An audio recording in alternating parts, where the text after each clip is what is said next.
I'm Gary Pretlow, member of the Assembly, chairman of the New York State Assembly Ways and Means Committee. Today we're convening the sixth in a series of 14 hearings conducted by the joint fiscal committees of the legislature to consider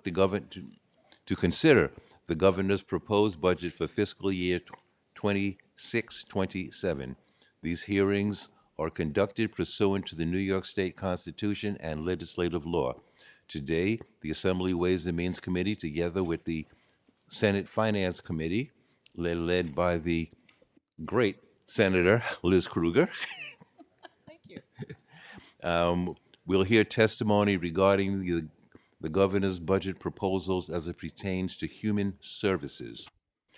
I will now introduce the members of the Assembly that are here, the Democratic members of the Assembly that are here presently.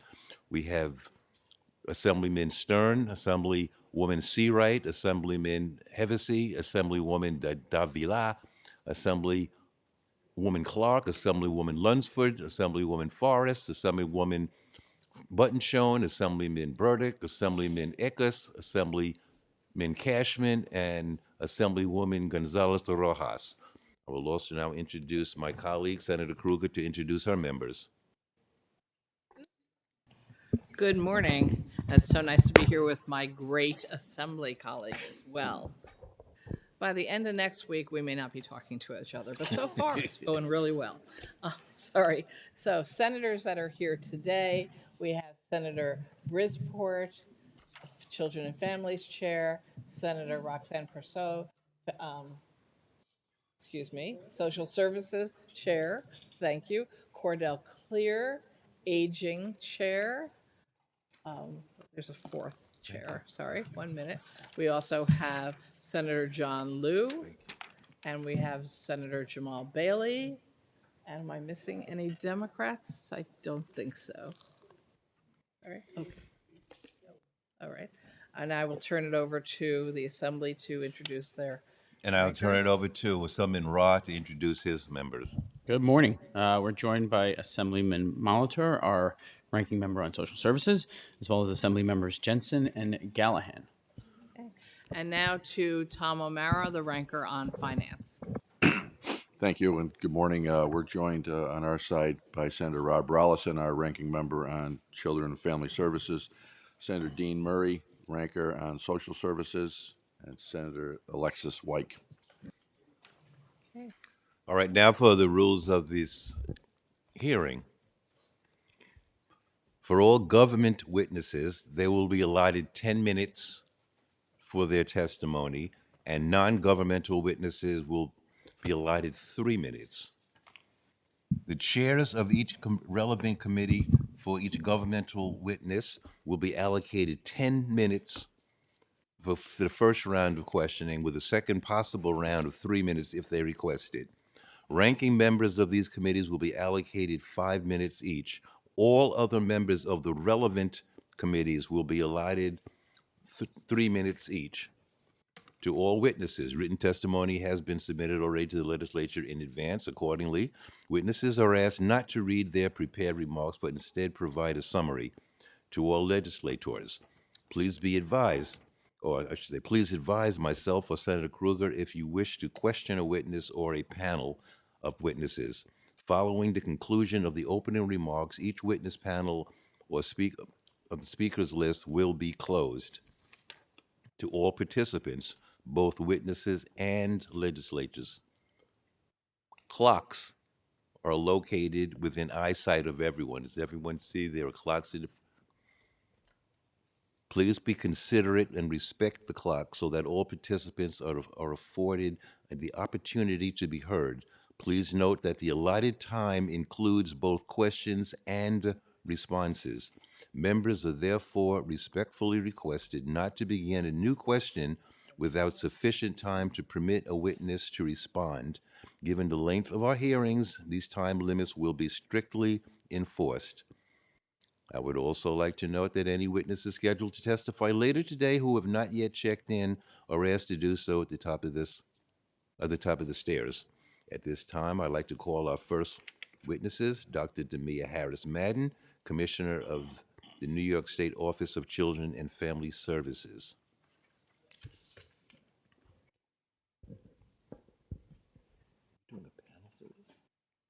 We're doing a panel first. We were doing that together, actually, Okay. as a panel. And we're making this to a panel, and we're also calling Barbara Gunn, the acting commissioner of the New York State Office of Temporary Disability and Assistance.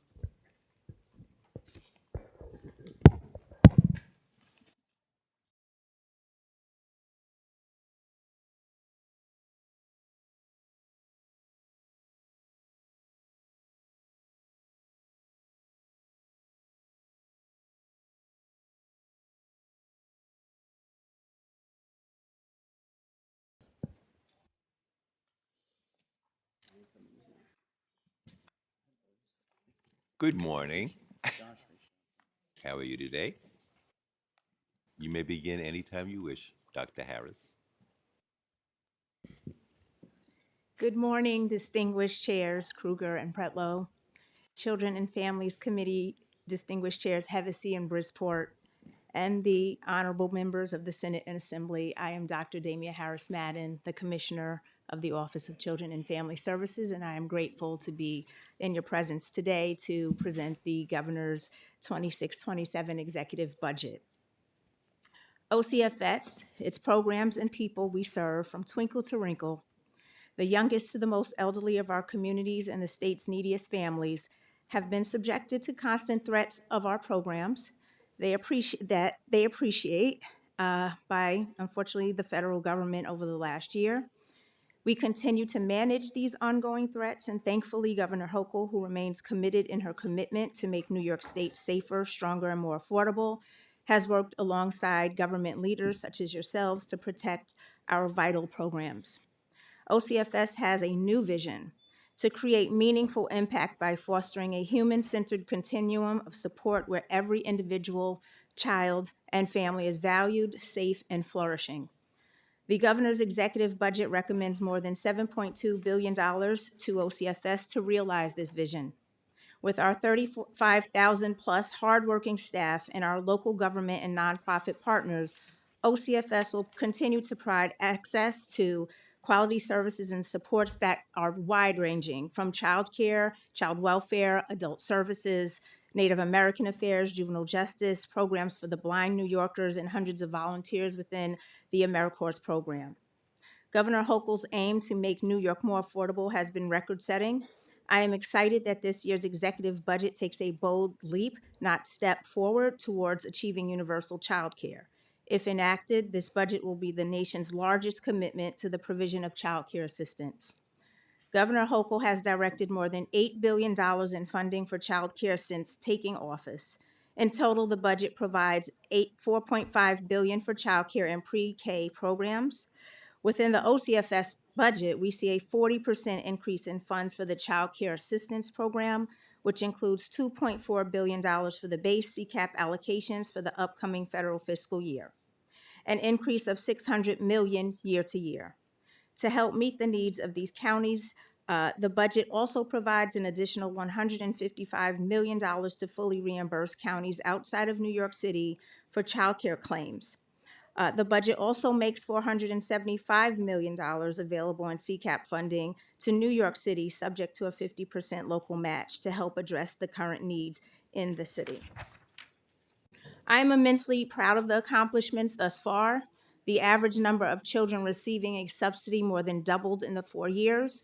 We are now at 170,000 children being served. New York State has increased the eligibility for subsidy by raising income levels to the 85% of the state median income, which means for a family of 4 earning $114,000 per year, a drastic increase from 200% of the federal poverty level, which was once $55,000 for a family of 4, and I certainly can identify with that lower number. New York has capped family contributions at 1%. Families have had to contend in the past with 10 to 30% of their income above the poverty line. Governor Hochul's wise decision to cap family contribution to 1% has yielded outcome of families paying no more than $15 per week for childcare, a significant relief. Governor Hochul increased reimbursement rates for providers by nearly 50%, helping providers retain staff and enhance safety, quality, and staffing requirements for childcare. This year alone, we have achieved a measurable sustained expansion of New York's licensed childcare supply, reversing the pandemic-era declines and strengthening the care and infrastructure support needed. We have netted about 805 childcare providers and 34,000 additional licensed childcare slots. 150 million has been allocated towards capital improvements to support this expansion. So far, the 50 million that was awarded to 45 sites across the state has created an estimated 5,500 new slots for childcare. The remaining 100 will absolutely support this effort and expand additionally. To continue building towards universality, this year's budget affords new pilot programs in Dutchess, Monroe, and Broome, which will each receive $20 million from the state and will contribute 10% of local funds to develop new contracted care options for children ages 0 to 3, irrespective of means testing and income. The executive budget also provides $73 million to partner with New York City for their 2Care launch. Additional investments to the system will include the creation of a new Office of Child Care and Early Education that will drive implementation of universal child care.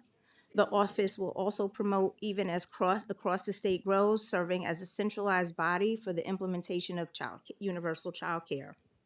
The governor's vision for quality early education is also evidenced by her investment in the pre-K funding. Funding for 4-year-olds and 3-year-olds has grown by $685 million under Governor Hochul's leadership, from $945 million to $1.63 billion. The governor estimates a $561 million increase in universal pre-K aid in this year's education budget, which is primarily expected to benefit counties outside of New York City, and will expand opportunities for 4-year-old children to experience a full day of pre-K by the end of school year 2029. This year's executive budget once again includes a temporary inflationary increase for human service providers. The 1.7% TII will deliver millions to the families and volunteer foster care agencies and adoptive parents. In an effort to support the budget, there's legislation that would also authorize OCFS and locally operated secure detention facilities to use body scanner technology to screen individuals for dangerous contraband. We appreciate you, Assemblyman Hevesy, also for supporting this endeavor. OCFS Division of Juvenile Justice and Opportunities for Youth have been alarmingly impacted by the increase in incidents involving dangerous contraband, despite our comprehensive efforts and screening detection. The authority will allow OCFS to better protect the health and safety of our youth in our care, staff, and visitors.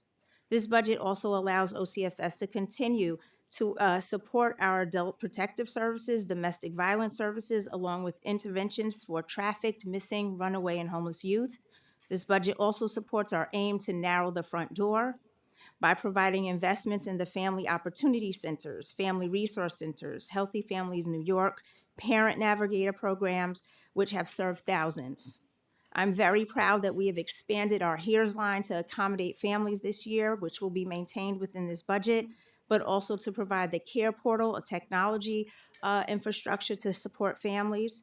We handled over 4,000 calls in the HERES line this year, and we have seen significant growth in our Human Services call center, taking on yet another agency to support for the state, and we average about 1,000 calls per month. The ecosystem of OCFS is tremendous, with far too many divisions for me to enumerate today, yet the executive budget affords the agency the resources to make accessible a vast number of opportunities for New Yorkers. The governor has made her message clear: your family, your future, my fight, and we at OCFS stand ready to implement the oversight and direct services, including the supports necessary to deliver on this vision. As a proud New Yorker, as a parent, I thank the governor and all of you in the legislature. Thank you for allowing me to speak today, and I welcome your questions and comments. Thank you. Okay. Good morning, Chairpersons Kruger, Pretlow, Prasad, Davila, and other members of the legislature. My name is Barbara Gwynn, and I am the Commissioner of the State Office of Temporary and Disability Assistance. I welcome the opportunity to speak with you today about Governor Hochul's 2027 executive budget and its support for the critical programs and services our agency provides to New York State residents. In partnership with the local social services districts, OTDA is responsible for the delivery of benefits that provide economic assistance and support for eligible families and individuals. This includes helping very low-income New Yorkers meet their essential needs, such as housing, food, and other necessities. Throughout her administration, Governor Hochul has not only made landmark investments to help make New York more affordable and livable for all New Yorkers, she has been laser focused on making sure we are doing better and doing all we can to help families and children in our state have a better life and a better future. These historic investments include the following examples: delivering a historic increase to the child tax credit by giving eligible families a $1,000 credit for children younger than 4 years of age and a $500 credit for children ages 4 through 16, effectively doubling the credit for the average family. Critical policy changes were also made to ensure that those most in need receive the maximum credit. Providing $395 million to ensure free breakfast and lunch through students throughout our state, supporting free school meals for 2.8 million students, and saving families an average of $1,600 per child. In addition to the financial support this investment provides for families, it also reduces stigma and permits children to comfortably access needed food. Establishing New York's birth allowance for beginning year benefit that provides $1,800 to families in receipt of public assistance upon the birth of a new child. We are proud to report that this policy went into effect this past November.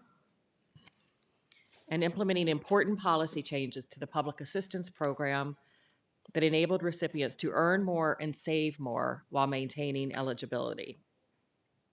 This year, the governor is continuing to make life more affordable, keep people safe, and expand opportunities for New Yorkers. These proposals will have a real positive effect on the lives of families and individuals our agency serves.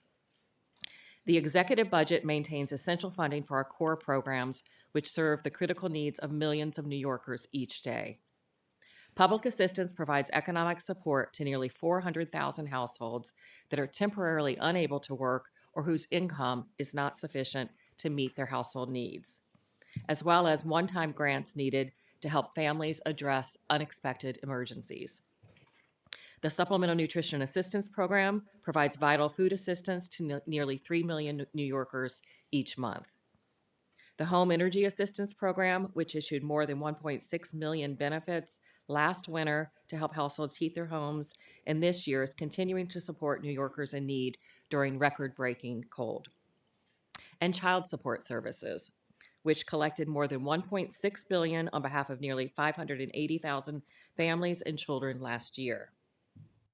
The proposal also makes key targeted investments that will greatly support OTDA's ongoing work. We appreciate the governor's commitment to provide funding necessary to modernize the electronic benefit transfer system, which SNAP and public assistance recipients use to access their benefits. This investment is an agency priority and will greatly help protect benefits from sophisticated criminals who seek to steal benefits from individuals in New York and across the country. Moving to chip-enabled EBT cards is an essential step to reduce this theft and protect needy households throughout our state. With this action, New York will be just one of a handful of states that have taken steps to begin implementing secure chip-based technology. Additionally, the governor has again provided our agency administrative funds needed to implement the New York State Summer EBT program. Summer EBT provides a $100 grocery benefit for eligible school-age children to help families obtain healthy meals during the summer months when children lack access to free meals.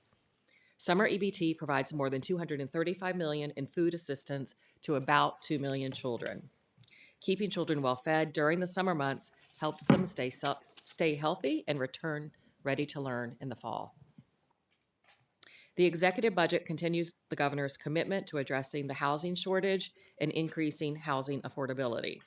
This includes continued investments to increase the supply of supportive housing for families and individuals who have experienced homelessness.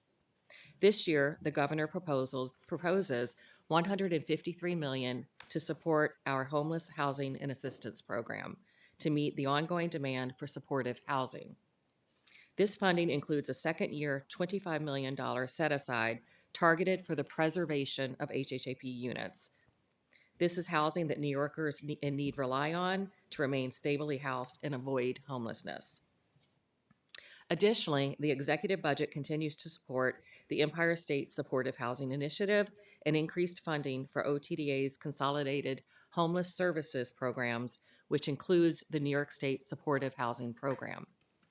Combined, these programs fund services and operating costs for nearly 31,000 supportive housing units. These programs are vitally important to keeping New York's stock of supportive housing available. The executive budget also invests $95 million to provide employment opportunities for at-risk youth through the successful Summer Youth Employment Program and the Youth Employment Program. These are evidence-based programs that provide additional income for lower-income households, critical career development services, as well as positive outcomes for program participants and their communities. As you know, OTDA's budget relies heavily on federal funding for some of the programs we oversee: SNAP, HEAP, and public assistance. These programs have been under attack by the federal government throughout the past year, threatening these vital benefits for some of our most vulnerable New Yorkers as they cope with the high cost of food, housing, and energy. Thanks to the leadership of Governor Hochul, in close coordination with our Attorney General, New York has consistently and effectively fought back against these federal efforts to diminish longstanding safety net programs. In closing, I look forward to our continued partnership with the legislature so that we can continue to address the needs of those in New York State and reduce child poverty. Thank you again for the opportunity to testify, and I welcome your comments and questions. Thank you. Thank you, Commissioners. We'll now start our questioning. The first individual to do questioning will be Assemblyman Andrew Hevesy, Chair of Children and Families. 10 minutes. Great. Thank you, Chairs Kruger and Chair Pretlow, and good morning, Commissioners. How are you? Thank you for coming to testify today, and thank you for all my colleagues.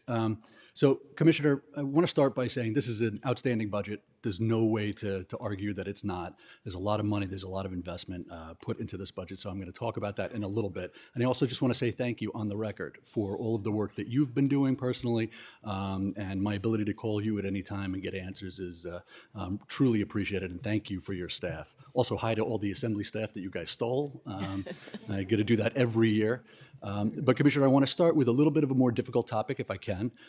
There has been some reports of staffing collapse or staffing difficulties, and that has led to some of our youth being inappropriately confined. So I want to give you the opportunity to talk about that, and then I'd like to follow up and make the point that I believe the problem that you were going to be talking about was created by us and the former governor, and we need to fix it. But I'd like to set you up and give you an opportunity to talk about it.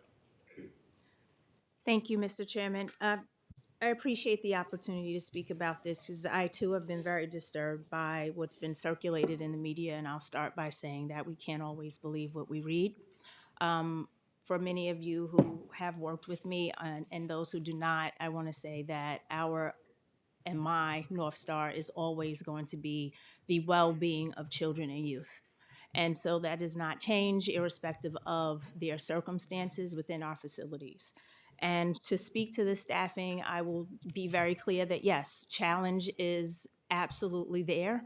This is widespread. It is not just an OCFS matter. It is a matter that's experienced all over this country, but particularly within facilities. Our staffing, however, is right now stable. We absolutely work very hard to do more. We do meet our expectations for PREA guidelines, which is the Prison Rape Elimination Act, which is staff ratios of 1:8 while waking and 1:16 while sleeping. However, the realities are that we do have circumstances where individuals call out individuals end up making, working additional hours. But I want to also say that in our facilities, we have worked very hard to bring in new staff. I've been in the agency for a year and a half, a little bit more, and I've brought in an entirely new leadership team. That took some time. We recognized immediately in working with the unions that there were overtime issues. I was receiving information that there was an excess of 48 hours, 36 hours, and immediately I put a stop to that. I put in protocols, whereas as we're approaching 16 hours on a shift, that immediate relief is to be sent to the facilities, and if that includes commissioners coming in, that is what happens. And so I want to be very clear that we have made very deliberate attempts to stem overtime so that the safety of our young people and our employees are satisfied and also met. To the issue of confinement, I can't speak to the, litigation aspect. I think it's known that there is a pending lawsuit, but DJ Joy does not confine youth. We do not have policies that support confinement. Rather, we do have special programming. At times, there are circumstances where young people are not moving as much as we would like, but we definitely do not condone solitary confinement. I appreciate it. Thank you. Let me jump in just for a second. I'm going to want to switch topics, but before I do, I would suggest that I think the circumstance we're seeing now is the result of a couple of things larger than us. First, my understanding is there was a staff shortage that came down after COVID. That was part of the issue. And then we literally doubled the amount of kids that you're having to look after since 2017. So from my perspective, we in the legislature and the executive, I'm not giving you at OCFS what you need. So there's a couple of things that you've looked to address in this budget, which I'm appreciative of.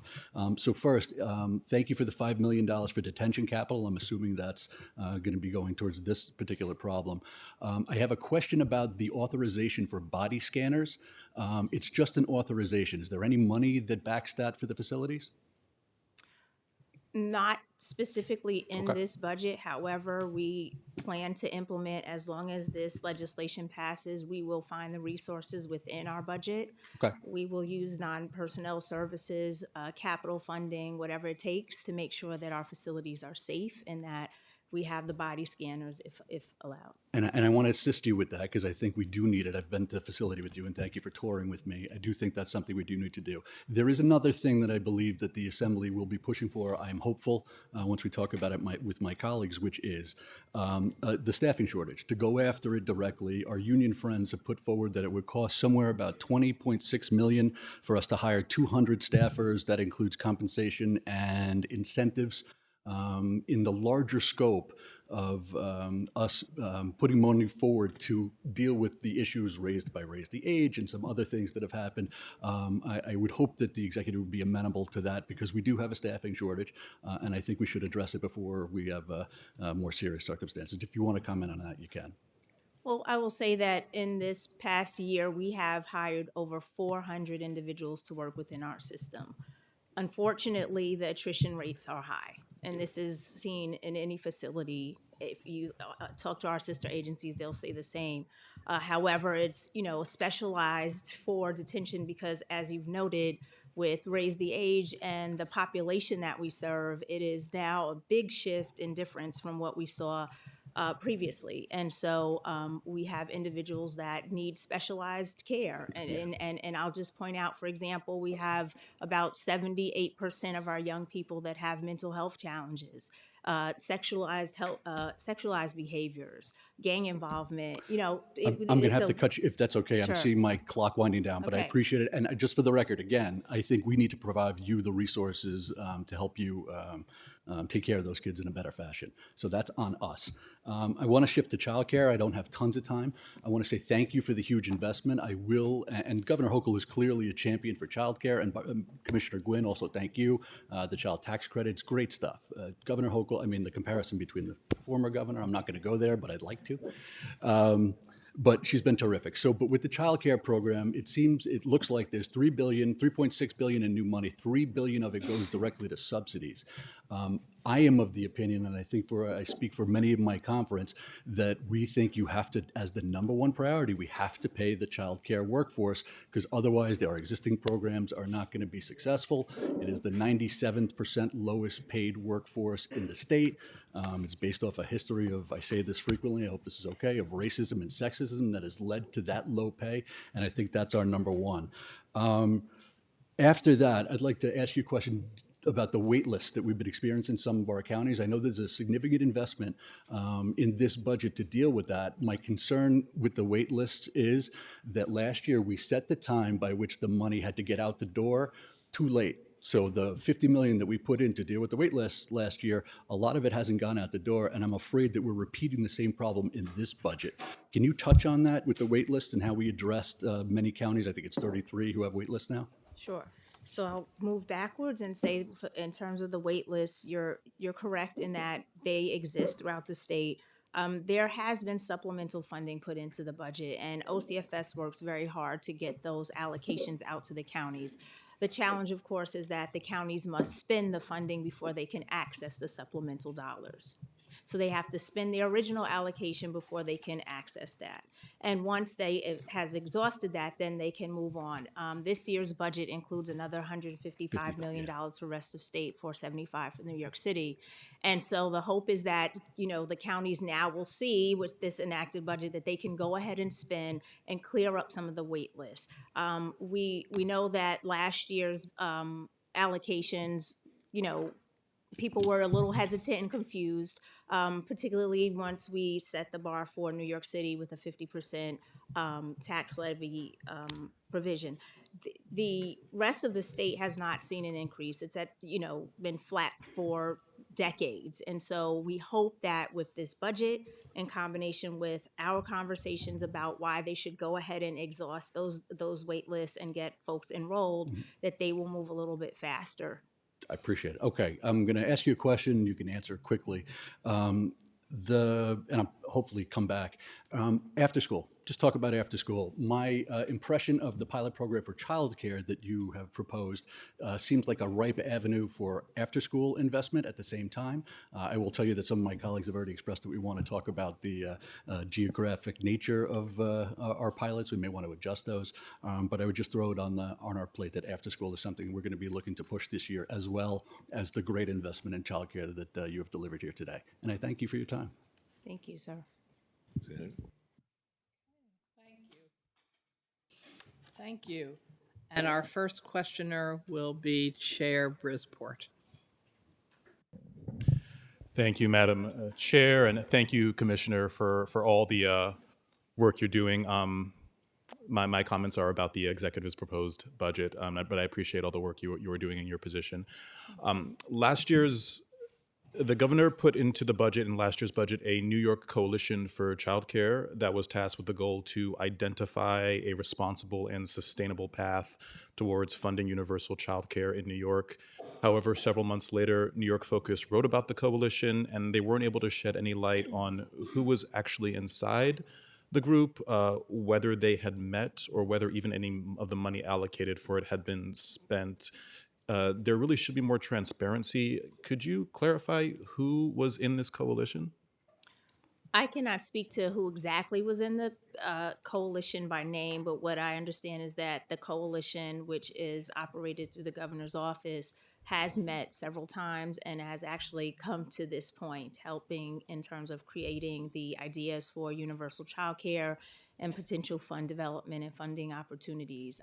Unfortunately, my knowledge is limited in terms of who was actually on the coalition, but I am of the understanding that we were looking at, or the state was looking at, bringing in economic experts, economists, also former budget directors, folks who have had some experience in dealing with the fiscal challenges in getting to universal child care.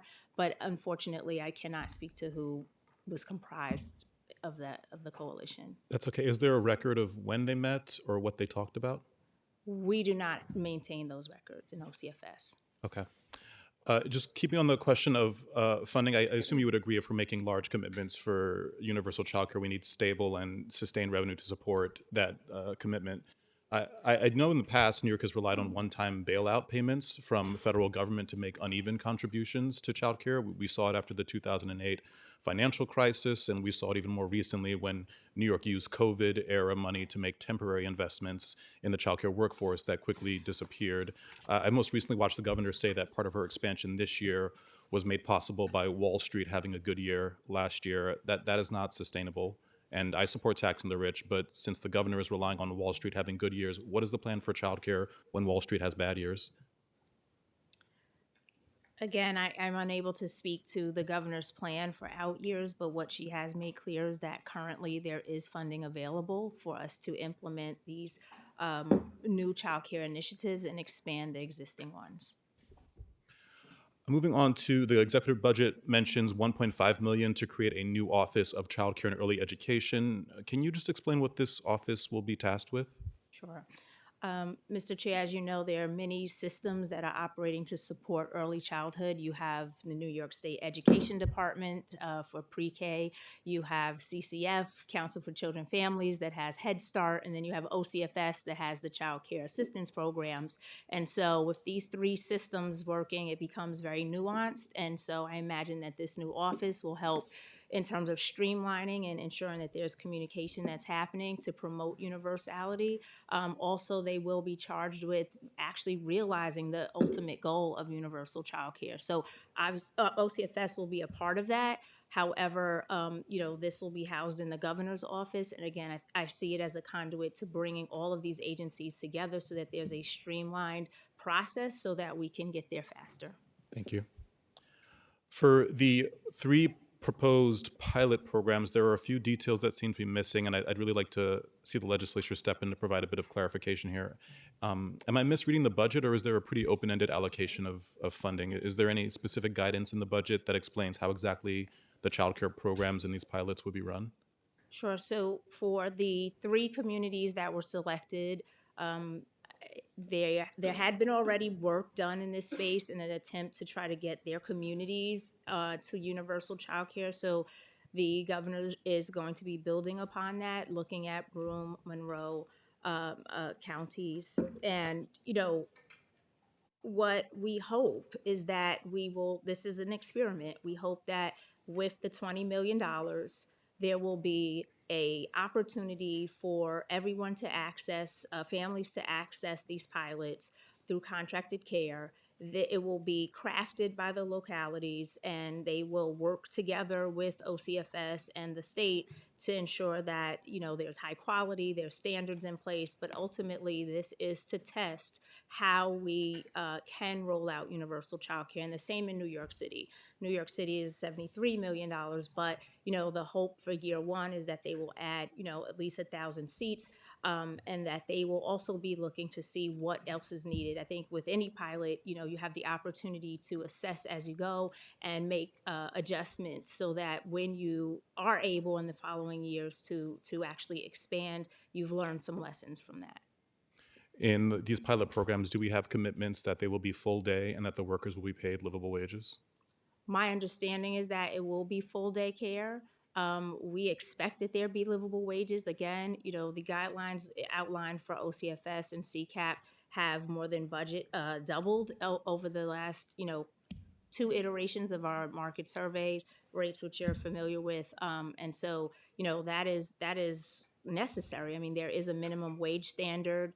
I know that may not be seen as livable in other sites, but we want to make sure that the workforce is supported. We understand that that's the backbone.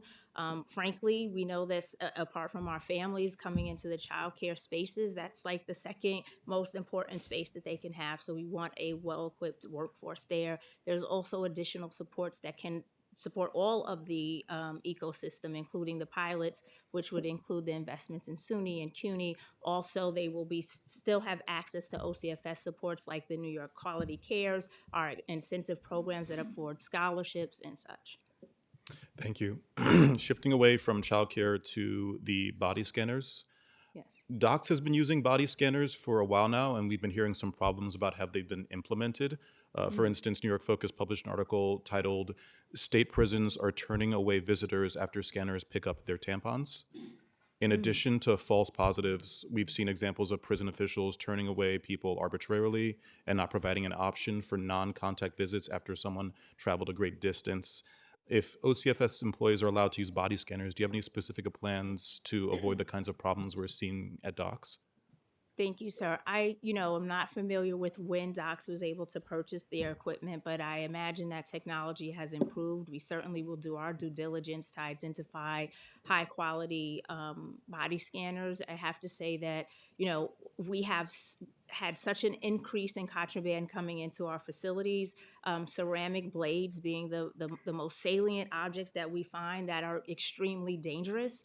And just to put this into perspective, why this is so important, I mean, we have young people with, they're doing 5 years to 100 years in some of our facilities. Unfortunately, while we're trying to instill hope, we still have some of those elements that they're experienced, the trauma that they've experienced. And so at times they see, opportunities and may become violent. And so the objective here is really to enhance our security, not just for the young people, but also for our staff and our visitors. So to your point, we would never want to turn anyone away, particularly a family member coming to visiting our children. And I would imagine we might resort to other means because we already have some mitigation strategies in place. However, the body scanners is going to enhance and I think greatly improve our safety in our facilities. Thank you. I want to go back to childcare and the workforce. Last year, I did ask you about the Childcare Availability Task Force recommendation that New York implement a permanent line of funding for the childcare workforce. I still don't see it in the budget. Have you spoken with the governor at all about the workforce supplement proposal? I think the governor is very much of the understanding how important the workforce is, particularly with our youngest children. And so, as I said, there are still opportunities within the budget to provide supports to the workforce.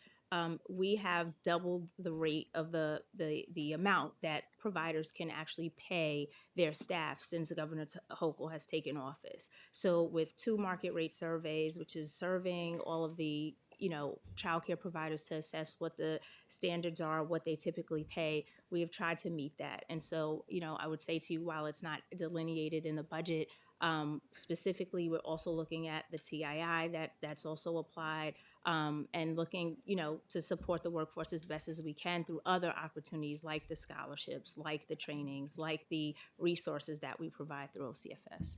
Okay, I didn't see the wages addressed in her executive proposal, and I didn't see it addressed in her announcement. But I do want to move on to just CCAP funding very quickly. How will the CCAP funding get allocated between New York City and the rest of state?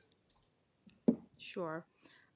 So as we said, we have a $600 million year-to-year increase in CCAP. We are very grateful for the $3 billion that will now be used for the CCAP program.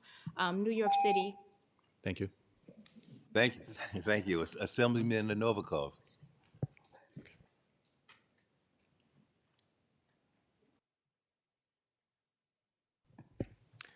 Thank you, commissioners. Thank you, chairs.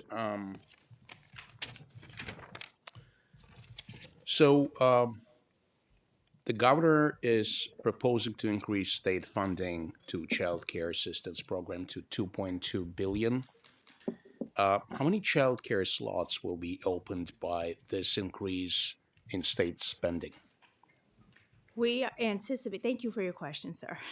The 2.2 billion is on top of the base, and so 3 billion in total. We are hoping in combination to include at least 100,000 more seats for childcare. That's what the estimate is currently. And how much will the state spend in total on child care assistance for state fiscal year 27?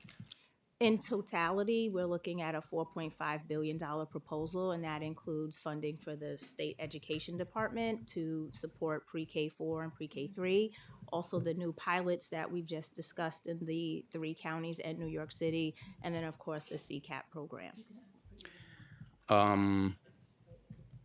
Why has the financial year 26 appropriation of $350 million for New York City and $50 million for the rest of the state not been able to reopen the 31 closed child care assistance applications for local social services districts? as I expressed earlier, the initial base allocation is made to the counties. The expectation is that they exhaust that funding and send in their claims to be reimbursed. Once they do that, then they are eligible to apply for and receive the supplemental dollars. Unfortunately, the counties have not tapped into that supplemental dollars, although they are maintaining wait lists. So again, the hope is that once this budget is enacted, they will see that there's additional money coming, because I want to also note that Governor Hochul did change the process in terms of allowing counties to recertify families every 6 months. Now they have 12-month eligibility, which is a good thing because that provides more security to families. However, it does create a little bit of a challenge for some of the counties, because then there's a little hesitance as they're calculating how much would be spent on each family if they have a 12-month allocation. So if you are approved, let's say in December, your eligibility goes throughout the year. And so we know that there's federal as well as state as well as local budget year cycles. So that makes it a little more complicated as well, because the counties are trying to make it all align. And so I hope that answers your question as to why those supplemental dollars may not have been spent. But we absolutely have been encouraging, please spend so that we can increase the base, so that we can make the argument for more childcare, because we know it's needed. And more and more child care centers in New York, especially in New York City, are struggling with the cost of running their businesses. The cost of rent, food, and labor are twice what they were in pre-COVID years. However, the funding they receive hasn't changed. Does the new budget address this issue? As I said, we have increased twice the market rates. So since Governor Hochul has taken office, we've seen this double. And so that is where some of the, additional funding for the operating expenses would come in. And what other barriers do you believe are preventing providers from opening, and what can OCFS do today to remedy this? We just celebrated the fact that we had, 500 new programs open, 800 new providers come online, and that's exciting. So, while I recognize there may be barriers, from, again, managing the different cycles and the different funding opportunities, I do think that we're in a much better place than where we started, and that some of the providers may just, struggle with cash flow. We see that a lot with our vendors, whether it's childcare providers, after-school providers. Cash flow is always a challenge, and so, that could be one of the barriers, but we stand ready to support the child. We want the expansion. And so OCFS will work with any provider that needs the support to build their capacity. The infrastructure pieces are huge. Governor Hochul has invested $150 million in capital programs. And as I said, last year we had 45 new sites come online. So I think that there's evidence that there's been great expansion. The CCAP program alone has seen a 34% expansion in the number of children that are assessing in these programs. Thank you.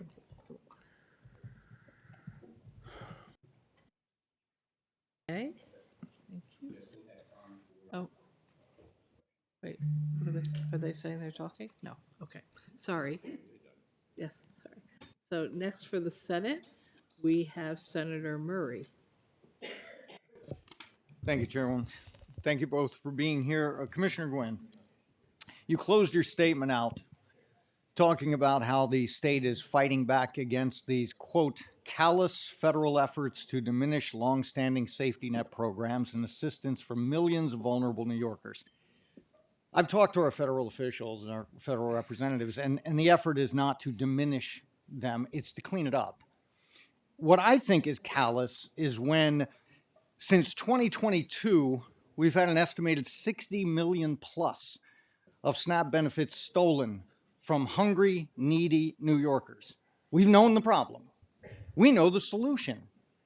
The solution is switching to chip technology. We know this because California has done it and Oklahoma has done it. We're actually trying to catch up to Oklahoma in this issue. I looked through your statement. You didn't address the issue until about 2/3 through your statement. That's how important this seems. That's pretty callous to me. So here's my question. First, specifically as the commissioner, what have you done to speed up the process of getting the chip technology implemented?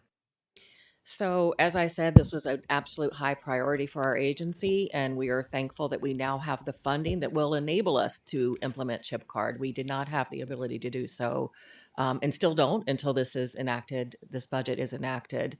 It's a top priority, and because of that, we did something this past year. We issued a procurement early because we knew that it would be highly unlikely that we would be able to amend our current chip card contract. So we issued a new procurement so that we have the ability to move forward and implement chip cards.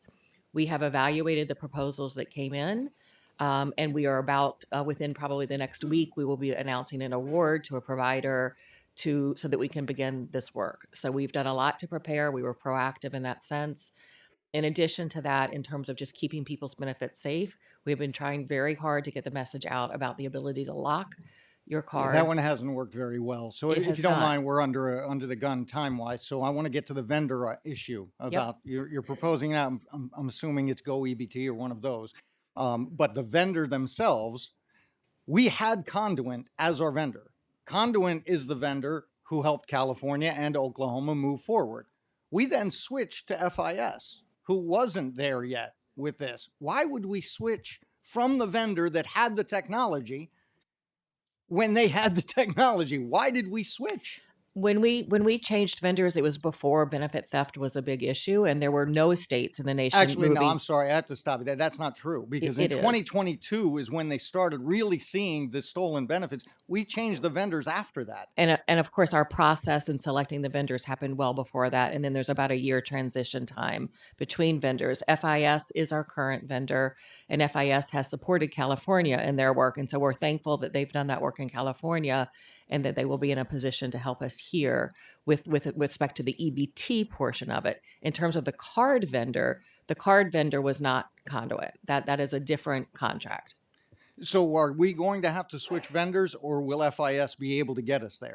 We will continue with FIS and they will be able to get us there. It will require a contract amendment there as well in order to get that portion of the work done. That's the system side. The card side is the portion that we issued the procurement in 2025 so that we would be prepared when we have funding available so that we can move as quickly as possible. Does the card side also work with the retailers? The retailers will need to make changes as they have needed to do in California, which is the only state that has implemented chip. And the good news is because of the work that larger retailers will be ready, and we are working already with FNS, the federal government, because they really handle most of the communications with the retailers. We're already having conversations about the need to get all the retailers prepared so that the chip cards work for every individual with every purchase. So we're probably going to run out of time. So I want to ask you this because we've reached out to your office multiple times. The summer of 2024, your office said we're in the early stages of moving to chip technology. Then last year at this time, your statement was, we don't have the money. We're not there yet. So when is this going to get done? I need when is it going to get done? When can we tell New Yorkers your benefits are safe? We could not move forward without funding necessary to support the changes. We So are if you get the funding, the governor has proposed funding in the budget, and we hope and expect that the legislature will support that, and we will move as quickly as possible, and that's why we issued the procurement so that we could get ahead of the game. We know in California it took 5 seconds left. When will it get done if you have the money? it will And we'll have to wait to find out when it'll get done. Assemblywoman Davila. Buenos días. good morning. Thank you for coming out, commissioners, and addressing a lot of concerns that we may have regarding social services this year. I would like to start with the question, while it is still early to report outcomes from the Monroe County demonstration program, could you explain for my colleagues how the program is structured, how it operates in practice, and what outcomes OTDA is hoping to evaluate? Sure. We've been working with Monroe County and their county executive's office to get this program started. It has recently, their plan has been fully approved. The plan will look to evaluate and test a couple of important questions. One, it will engage employers, and as employers are prepared to offer either raises or more hours to individuals, it will evaluate if that individual is not accepting the increase in hours or wages, why. Is it because of a concern of the benefit cliff, or is it another reason? And then it will also evaluate if we pay the difference, if they are concerned about any loss of benefits, if the county then steps in and pays that difference, would that make a difference in terms of encouraging them to take that job? So it is something that Monroe is just now beginning to engage employers and get their participation, and it will be evaluated, and we'll be happy to report back to you on the outcomes. Thank you. My next question is about HEAP. This year, we've had a brutal winter, leaving a lot of senior citizens and other people that would benefit from this program. Do you think we're going to run out of money as we did last year?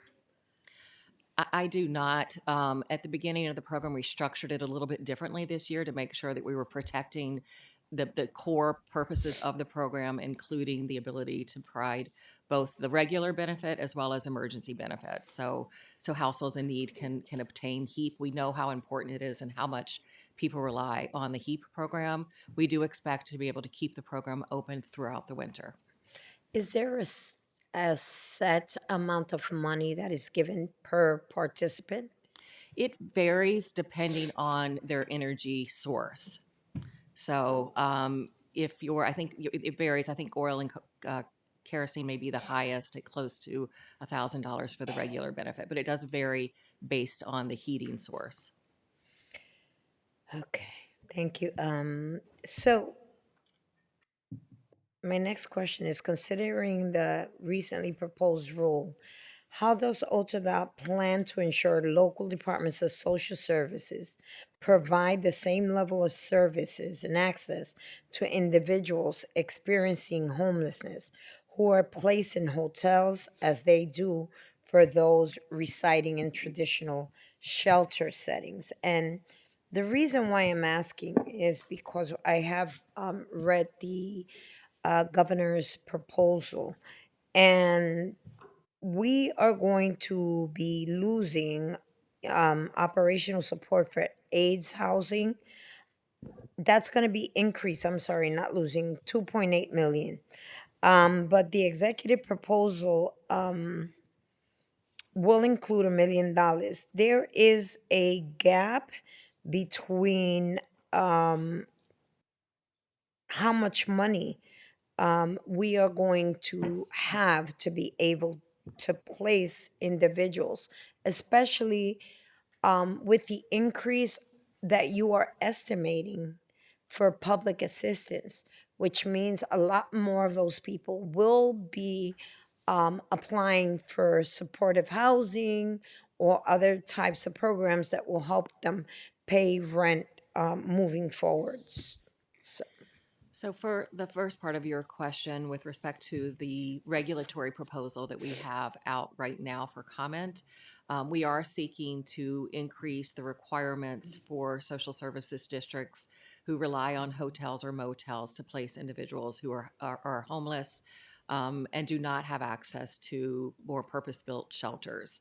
The reason, many districts are already doing this in terms of providing the case management, but we wanted to make sure there was more parity between the two systems. A hotel or a motel is not a good place for anyone to be for a long period of time.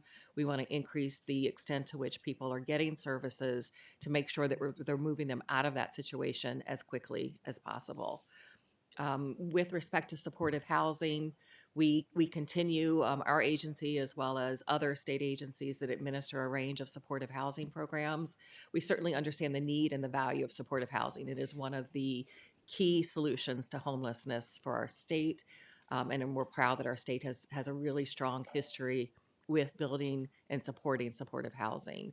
Our budget this year includes, as I mentioned, $153 million for our homeless housing and assistance program, which includes a focus on building more supportive housing. And we will also work to preserve the housing that we have. Thank you.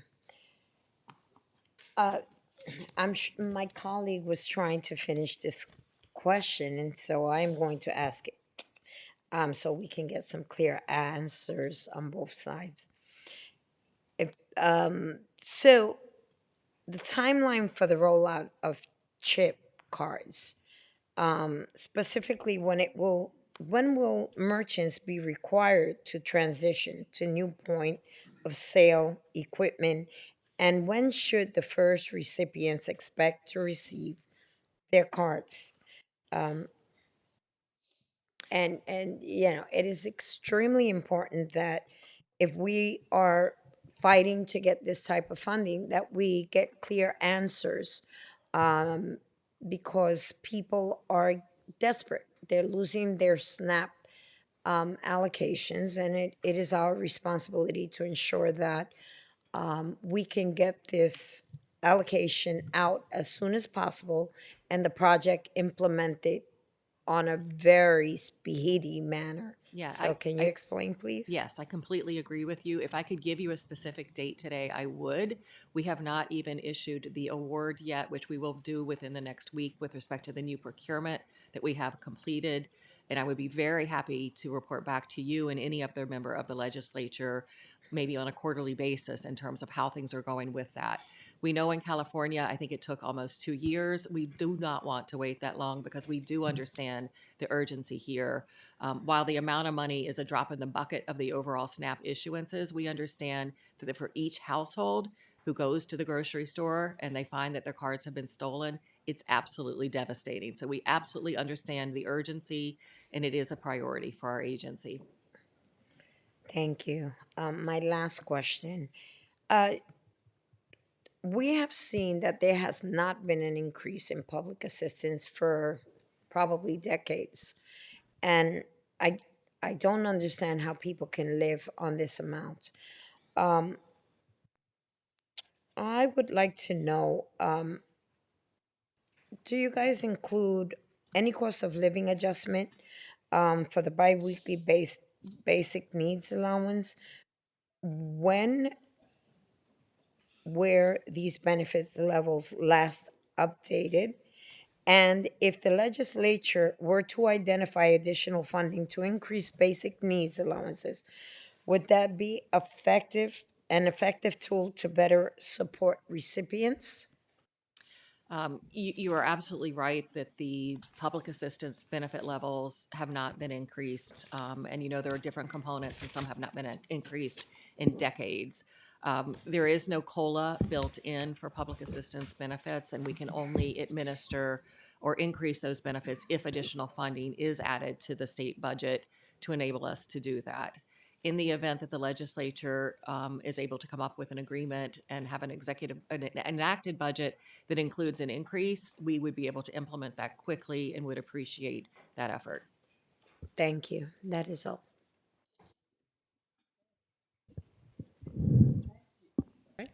Chair Persaud. Good morning, Commissioners. Thank you. It's always great seeing both of you and having conversations with you. My questions at this time will be for Commissioner Gwynn. I first want to say, I applaud Governor Hochul's inclusion of the appropriation for these SNAP EBT and chip enhanced cards. As you know, we've been having these conversations. It's close to probably 6 years now that we've been having the conversations about funding this initiative. And so we're pleased to see that it's moving forward. I know, can you give us some idea of when constituents will begin to see the new cards being sent to them, and when will the information be sent out to them? Right. So we are very pleased as well that the governor has included funds that we need in order to move to chip-enabled cards. I appreciate your leadership on this as well. We were proactive last year in trying to get ahead of the game in hopes of having funding. So we did issue a procurement for cards that does include the option for us to issue chip cards, which is exactly what we want to do. That we finished that procurement at the end of last year, and we have evaluated the proposals, and we'll be making an award hopefully within the coming weeks. We will be issuing that award, and we will begin working with the vendor for the card as well as the EBT vendor on the system side in order to do what we need to implement CHIP. I cannot give you a precise timeline at this time. I can tell you all the steps that are necessary to get to the place where we're actually delivering chip cards to individuals. There is a lot of system work that needs to take place with our systems vendor, with the state systems, as well as the retailer preparedness, and then the issuance of those cards. We've worked really hard at the end of 2025 so that we're well positioned in the event this is in the enacted budget. And we do intend to work as quickly as we can and understand the urgency. And like I said previously, once we make that award and we can start having more open communications with our vendors, we will be happy to report back to you as frequently as you might like on the progress. Thank you for that. Across the state, how many retailers are you have to work with in changing their technology? How many Yeah, retailers? there are about 18,000 SNAP retailers in New York State. Would there be a cost to the retailer when this change takes place? Some retailers may need to get different equipment. We're exploring that further. The communication with the retailers is primarily through the federal government. But based on some other things that we've done, if there is a cost to a retailer that needs to make a change, we would expect it to be minimal, under $500. But we are definitely asking USDA those questions, and also California, based on their experience. Okay, and I would hope that you would ask for some assistance for the retailers if there's a cost that has to be transferred to them. So thank you for that. I want to continue under SNAP, as you know, with HR 1, all of the changes and the cost shifts that have been thrust upon states. Potential higher payments, the error rate issue, the elimination of SNAP education, the funding for NOAP. Can you tell us, and also about the able-bodied adults without dependents changes? Can you tell us about how many individuals receive SNAP benefits in New York who are currently coded as ABODs?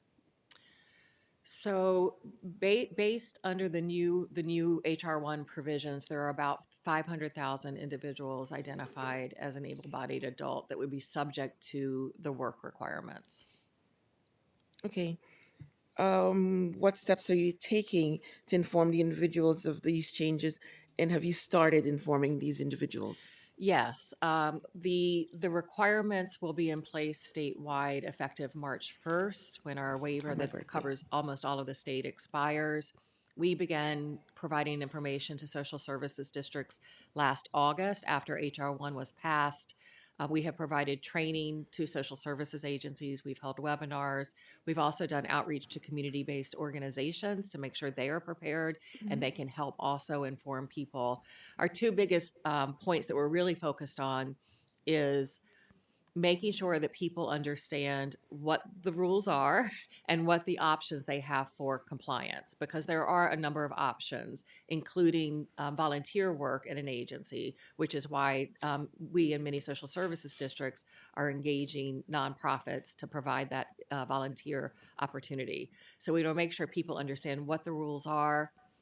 If they may be exempt, that they raise that issue with the social services district, that there is a factor that would make them exempt. And if they are required to follow the rules or to follow these requirements, we want to do everything we can to help them maintain SNAP benefits. So we think we are prepared, but it is a large undertaking that social services districts will be rolling out prior to March. And I appreciate all of you've been doing on that end. Can you tell us about, so in the event that some New Yorkers are going to lose their benefits, is there something that you have in place that you will be able to assist them? I mean, our goal would be to, again, help them re-engage as needed or determine that they may not be subject to the requirements, to help them meet that requirement so they can maintain their SNAP. That is our number one goal.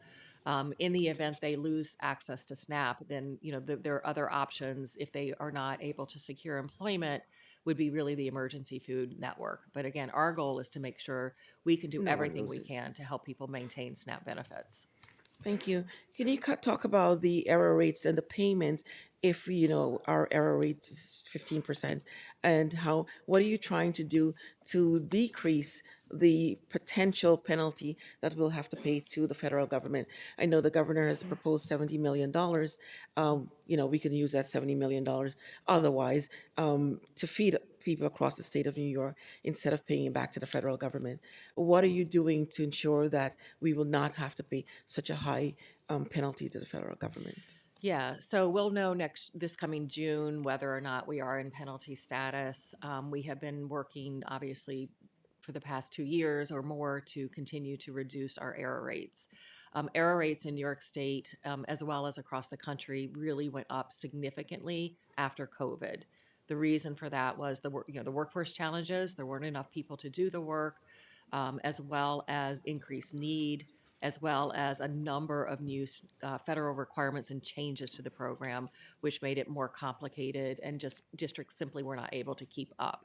At the same time, we were balancing timeliness. We were making sure we were getting benefits out to people who need them on a timely basis. And so our error rates did go up. I think it's really important for everyone to understand that the payment error rate does not measure fraud. It is overpayments or underpayments based on mostly worker errors, sometimes delayed information provided from households. So we have been working diligently to train district staff, to give them data, to make sure they understand the root causes, what's causing the errors, to target training in that area. And we know we need improved technology in order to bring down the error rate. We have to make it easier and less complicated for workers to make determinations. And so we're also reviewing various options that are out there that seem to be becoming more and more plentiful now that this has become a bigger issue nationwide. And we certainly are working very hard to bring those rates down. As my time is winding down, can you tell me what are you doing to SNAP-Ed? We know the federal government eliminated funding for that. What is OTDOT going to do about SNAP-Ed? Right. So because the federal government eliminated all funding for the program, we did have to issue notification to all of our providers that at this point there is no new money to make available to them. It was 100% federally funded, and once those federal funds went away, we have no ability to continue to support. The best we could do was allow them to continue to access the funds that they had for a longer period of time. Okay, are we advocating to the governor that some money should be allocated to SNAP education? That is And the not something outreach? that is not something that's No, contemplated. can the state do that? Just to, I mean, to the assist state, the legislature certainly could make a determination that they wanted to allocate state funds to replace that lost federal funding. Absolutely. okay, and before my time finally ends, last week you published regulations on the essential services that provide for the unhoused New Yorkers. And we know about the issues in social service districts on the use of hotels and motels, and the lack of wraparound services when someone is in a hotel or motel. Is there funding provided in the budget that will assist in the cost sharing to enable the social service districts to offer those wraparound services? Right. There's no new funding in the budget. And like I said, many districts were already providing these services. We want to increase our authority to take action when districts are not. We also believe strongly that the more case management and support that's provided to individuals who are in hotels and motels will reduce their length of stay, which of course will save significant funding that's necessary to keep people in hotels and motels. Thank you very much. You're welcome. Thank you. We've been joined by Assembly Members Meeks, Matenis, and Otis. Next questioner will be Assemblyman Molitor. Thank you, Chair Pretlow, and thank you, commissioners, for being here today. I think this happened last year. I only have questions for Commissioner Gwynn, so sorry. First question. Last year, we discussed the costs associated with waiting times for fair hearing and/or the waiting times for decisions from an ALJ. Could you please tell us what steps your department is taking to alleviate those issues? Absolutely. This is an area where we've been working diligently for several years trying to reduce the wait times because we understand the need to be able to complete fair hearings as quickly as possible and make that final determination for individuals, whether they're upheld or denied. We just want to we know they need that information. To date, a lot of our attention has been focused on staffing. So we have had the authority and funding that we need to bring in additional attorneys to do this work. And that is not solving the problem. We've brought in many new attorneys, but it's still not enough. We just can't get enough in the door to do all the work that needs to be done. So, given that, we're doing a couple of different things. One, it is a priority area in terms of our system modernization. We have some fair hearings components that we'll be rolling out in the next couple of months that hopefully will make it a bit easier and reduce the time it takes to hold a hearing. So that's some system modernization that will allow people, for example, to call in rather than for us to call out, wait, call out again, wait, call out again. So this should help reduce the timing for the hearing and some other technology changes. In addition, we are but we are looking at a number of efforts for how we can change and streamline the process. We have to do something to reduce the number of cases that need a fair hearing, and that is our focus today. Thank you. With migrant spending moving to the Office of New Americans, can you please tell us how much has been spent to date to reimburse New York City for its asylum seeker program? I do not have that precise number with me, but I can certainly get that to you. Thank you. How many people have been relocated by the MRAP program? So the MRAP program was a program that was designed to support the city when they were facing a large influx of individuals, migrants coming into the city, and really many of them needing emergency shelter services. And so the MRAP program was designed to offer the opportunity for those individuals to leave New York City and relocate in other areas of the state. We had 5 areas that were willing to work with us on that, and MRAP ended up placing about 750 families in other parts of the state. And the program has since winded down. And do you know today what the cost of that program was? I do not, but I can get that to you. Okay. One of the things you and I have spoken about is the federal funding for the national or the school lunch program and the summer EBT program. And I've expressed to you my concerns that I think some people might think that the summer EBT program is a scam, especially when they get that letter in the mail. Can you describe the summer EBT program for us? Give us a short explanation of it, and maybe give us some tips as to how we can share that information with our constituents. Right. So the summer EBT program, which launched in 2024 and continued this past summer, is a program that is 100% federally funded with respect to the benefit itself. It provides $120 per child to purchase food during the summer months. The administrative cost of the program is split between the federal government and the state. So a family may receive that or most families receive the payment without needing to apply, and that's because we were able to use data that we have available from households that are receiving SNAP, Medicaid, other programs, and we're able to identify households that we know are eligible and issue that. We also work with the state education department to obtain information from them with respect to households that are enrolled in the free and reduced price school meals program or who otherwise may be eligible. And then we use that information also to issue a benefit.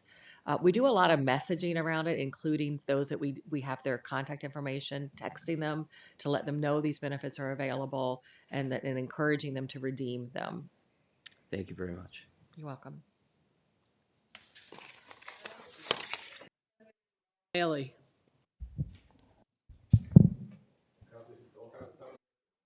Yeah, hold on. All right. So thank you, commissioners and for the reverse, I will only have questions for Dr. Harris Madden. I just wanted to thank you for the work that you've done with the Mount Vernon Youth Bureau. Your legacy has spoken for itself. They came up this week, and my colleagues were incredibly impressed by that. And that shows when you left that space, that the work that you've done has left even better students there.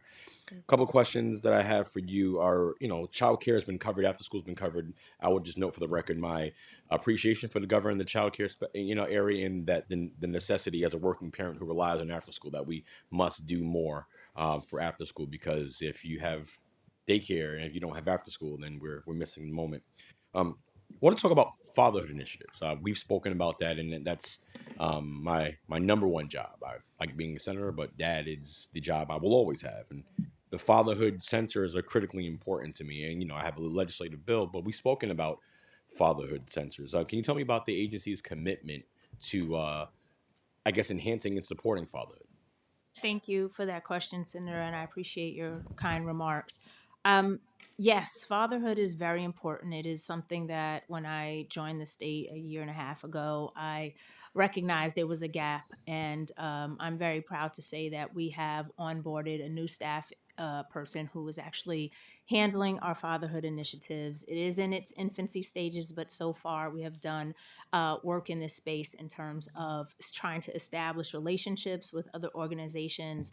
I have spoken broadly at different fatherhood conferences, but I'm not a father. And so it's really important for us to empower and provide information to our families, particularly our fathers that are involved in our systems. And so the individual we hired has lived experience in many systems, including foster care. So we are very proud of the lens that he brings to the work.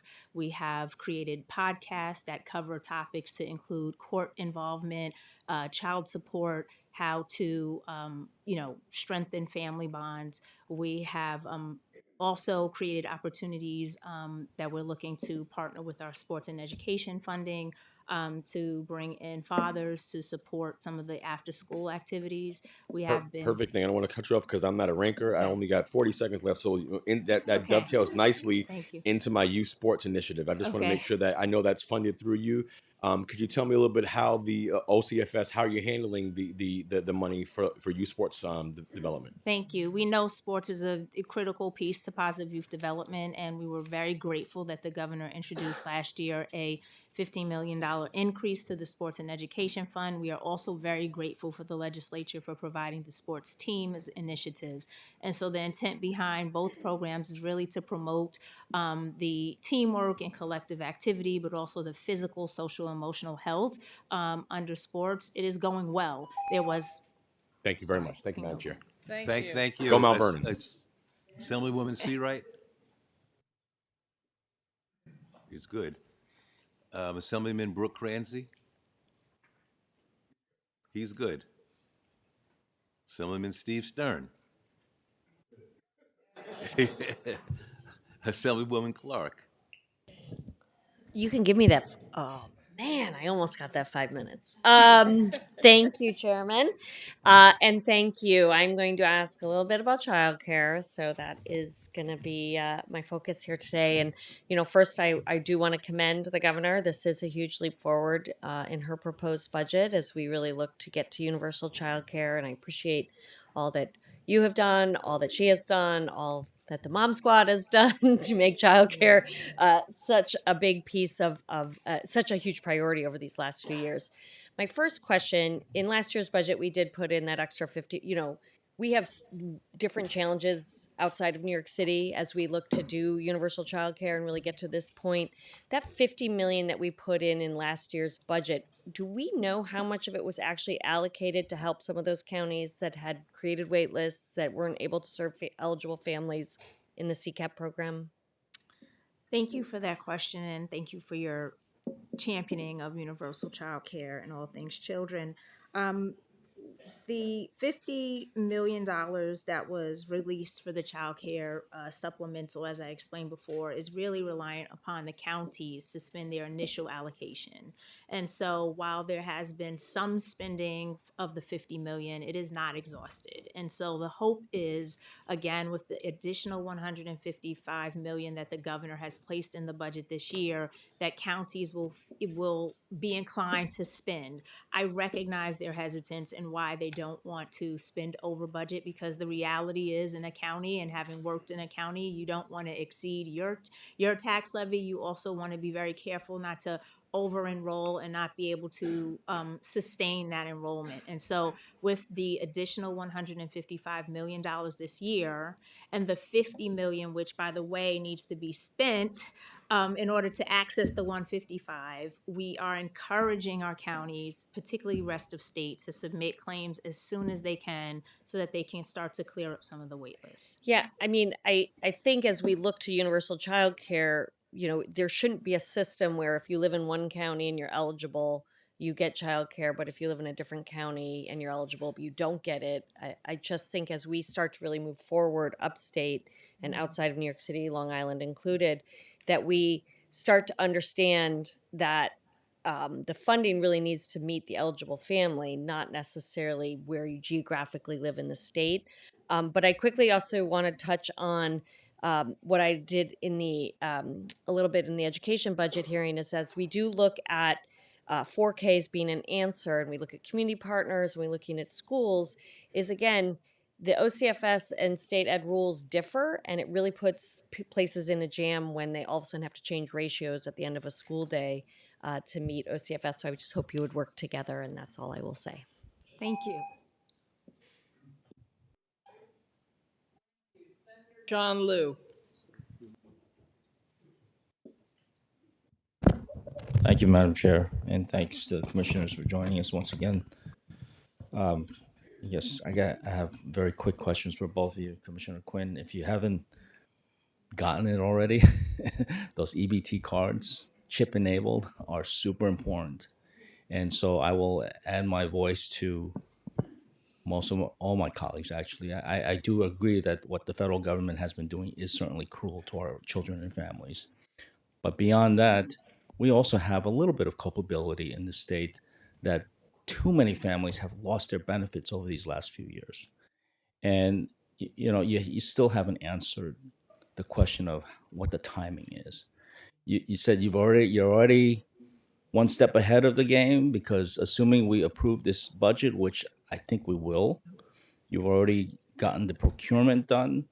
So, and you've also said that California got this done in 2 years. So presumably we're not going to take longer than California. So that's a baseline. It's going to be done within 2 years. However, you've already got the procurement done. So maybe that cuts it down to 18 months. I don't know how long it does.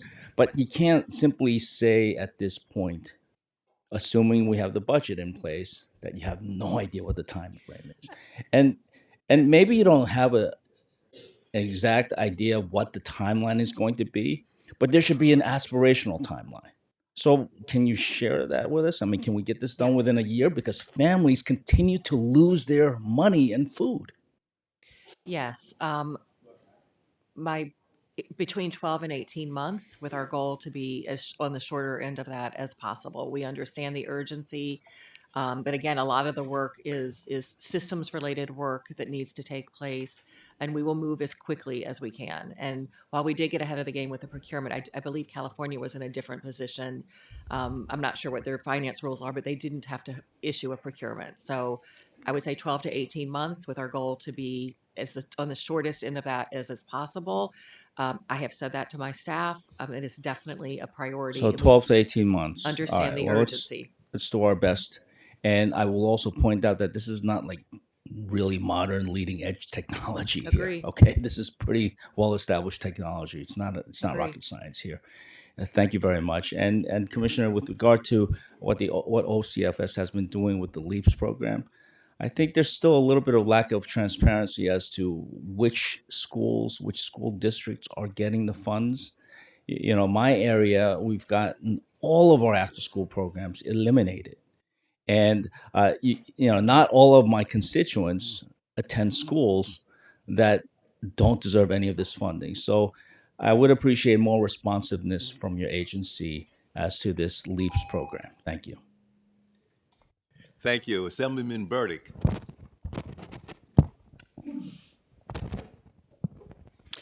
Yes, thank you, Chair Pretlow and Chair Kruger. And I also wish to thank the commissioners for your work. And Commissioner Harris-Madden, as you know, the LEAPS program criteria, and Senator Lou just referenced it, renders ineligible providers of after-school programs if the school district to which they are linked is not among LEAPS eligible school districts. And this formulaic funding criteria fails to consider the community served. I'd like to share with you a picture of the community which an ineligible provider in my district serves. 78% of the families live at or below the federal poverty level. 72% are English language learners, and over 90% are people of color from underserved communities. I recognize that you're aware of this disparity and appreciate your empathy. My question is, what is being done going forward to remedy this? New funding stream that considers community served, special funding for providers such as the one in my district. Appreciate your help on this. Thank you so much, Assemblyman. And I do understand the dilemma. As I shared last year and coming into this position, we learned that 400 applicants applied for LEAPS. And although there was $100 million allocated, it just did not stretch to accommodate every single applicant. We also utilize, the state EDS formula in terms of looking at poverty levels. And I fully recognize, and I think I know the community you're referencing, in terms of how they are uniquely situated. Well, if I may though, and I appreciate that, but is there any plan in place or being considered to try to address this? Sure. So the LEAPS programming, as you know, is a 5-year contract. So prospectively, I think we should be having conversations about how we can look for the next iteration, but there's also additional funding streams. The Positive Youth Development dollars, we received an increase, and we thank you for that Additional last funding year. streams in the 2027 budget to which this program might be eligible? Not for LEAPS, but for after school, most certainly. We have the Positive Youth Development dollars that flow through our office. We have the sports and education funding dollars. We have sports teams dollars. And so those three just in my office speak to positive Well, for development after-school and after programs? school. Yes, they can be utilized for Okay. after school. And then I'd be remiss if I didn't mention that 21st Century Community Learning Centers through the State Ed Department. We have, New York State doesn't apply to you, but there was a lot of investment there. So, I think that in combination, there is a number of opportunities for after school. LEAPS was just very prescribed and specific. So we'll pursue that. Thanks so much. It's me. Senator Cordell Clear. Thank you. Good morning, Commissioners Gwynn and Harris, and thank you for all the great work that you've been doing. I have a lot of questions, but I'm going to start with Commissioner Gwynn, and I'm going to try to ask them very quickly. So there's new money for supportive housing. I want to know if we know how many units will be created under ESHI in the New York State supportive housing program with this increased funding, and where would those new supportive housing units be located? Is that information available by county? I'll start there. Yeah, we can certainly get you the information with respect to the ESHI units that have been supported to date and where those are located. With respect to, yes, there is an increase in ESHI to support the procurement going forward and Do build we know additional. how many units? I believe ESHI will probably, let me just give me 1 second. Okay. So ESHI tends to support around between 1,000 and 1,500 supportive housing units per year. Okay. And will NYSHIP be funded at the same rate as ESHI with the increased funding? So NYSHIP received an increase last year, the $17.8 million increase that was included, and that was about over 40% increase for the program, but it continues to lag behind ESHI in terms of the per unit rate that's available. But even with the new funding, there's no provision to bring them up. There is no ability within the funds that are in the governor's budget to further increase NYSHIP beyond what we were able to do last year. Okay. And are any NYSHIP units at risk of losing beds due to the lack of funding for the condition of the units? So what we were able to do with last year's 17.8 million was really to target those who are at risk, those who have financial stress. And we had an application that any provider could apply for, and we evaluated those applications based on the extent to which the provider was facing financial stress. Okay. And so for those that were deemed to be financially insecure, we were able to increase their NISHIP rate. We are about to double it, and then also increase the base rates for the other providers by about 30%. So we're doing everything we can to keep them keep their Okay, my doors time open. is running out. You mentioned the 500,000 individuals being impacted by the new work requirements. I want to know, are there enough slots available for individuals whose SNAP status will change due to the new work requirements based on what you've done so far? And is there a list or a database that people can specifically contact for help with engaging in the volunteer opportunities? So the database information would be kept at the county level, but there will be enough slots because we obligate social services districts to make something available and help people meet that requirement, which is not a federal requirement. All right, thank you. Assemblywoman Gonzalez Rojas. Thank you to both commissioners for your work and your commitment to our families across the state. For Commissioner Gwen, tens of thousands of immigrant New Yorkers lost eligibility through the SNAP program under the federal regulations in H.R. 1. This includes victims of trafficking, victims of violence that are here with immigration status, so they're not undocumented. So what is New York State doing to ensure those children, those families, and those individuals have access to the food and nutrition support that they need? So yes, we were very disheartened with HR 1 that rather than moving in the direction we'd like to see, which would be increasing coverage for legally present non-citizens under the federal SNAP program, HR 1 moved in the opposite direction. And so we are seeing a reduction already in the number of people who are seeking SNAP, which I think is a chilling effect issue. And we do project over 35,000 additional individuals will lose once we fully implement those provisions. We don't have a way to support those families. The best we can do is make sure that our guidance is clear, that when social services districts are completing a reevaluation, that they are looking to see whether or not any of those households have a change in status that may render them so that they continue to be eligible for federal SNAP. Is it that we can't do anything, or the executive has not allocated the funds in the budget? So if we as a legislature advocate for funds, we can expand coverage of those families, correct? Yes, it certainly would be possible for the legislature to include funding that would provide SNAP benefits to these households that are losing. We would just ask that you follow the other federal rules so that we could implement it in a very streamlined manner. But thank you. And to underscore the urgency around the transition to the chip-enabled EBT card, that's been a fight I've been waging for a number of years, so I'm thrilled to see the allocation of funding. I know you couldn't give us a finite timeline, but is there a little bit more clarification you could provide in terms of an estimate? I heard anything from 18 months to 2 years, but I just really want to see what we can expect. I mean, moving my forward. best estimate would be between 12 and 18 months, but we will know much more once once our procurement award is out and we can have open conversations with the vendors to enable us to move forward. But we understand that it's a priority. Thank you. And for Commissioner Harris-Madden, you acknowledged a high attrition rate in your agency, and I know agencies across the state are facing attrition. The executive budget calls for a workforce COLA, or TII as they call it, of 1.7. That is woefully inadequate for the cost of living in the state. And I know the human service agencies are asking for 2.7 million percent. Putting that on the Thank record, you. I hope to hear back from you on that. Thank you. Senator Rollison. Thank you, Madam Chair.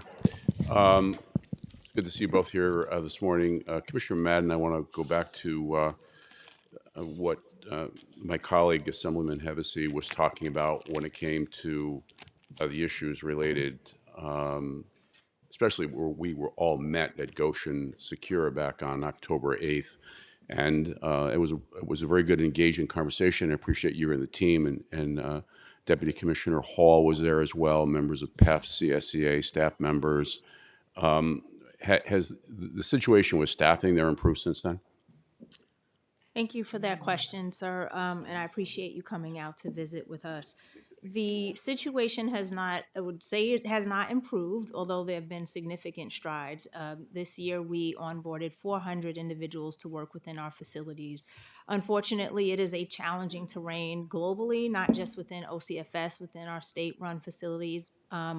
And to retain individuals. And so, you know, the realities are that we are trying our best to work, as you mentioned, with CSEA and PEF. We conduct monthly meetings with PEF, leadership meetings where we exchange information and collaborate. And so the goal is really to, you know, strengthen our safety. And we see that as one of the main barriers for why we have such high attrition rates. To be frank, you know, individuals come in to work into the facilities, and if they are, you know, green, for lack of a better word, it can be very daunting, but at the same time, many of our staff are very committed to supporting the young people within these facilities. So I think by starting with, you know, the appropriation language to allow for these, you know, body scanners will be very helpful. People will feel a little more secure coming into our facilities. We are also engaging our staff through a myriad of workforce example being initiatives, example being positive youth development, I'm sorry, professional development, lunch and learns, referrals back to our policies, re-educating individuals about the why, approaching the work with a trauma-informed lens so that they understand the population that they're dealing with, bringing in experts to help support and coach. I'm very proud that we're going to be able to stand up a mentoring program so that we don't continue to see high attrition rates. You know, because we've learned that individuals just need to learn from those that are more senior in our facilities. And I think also by engaging our young people and really giving them the opportunities, such as we've expanded educational opportunities there. More of our young people are on a pathway to college. Our staff sees that and are encouraged by that, and are also asked to encourage them to continue towards self-sufficiency by promoting, you know, workforce development initiatives. Some of our young people are working. Could I just ask you one?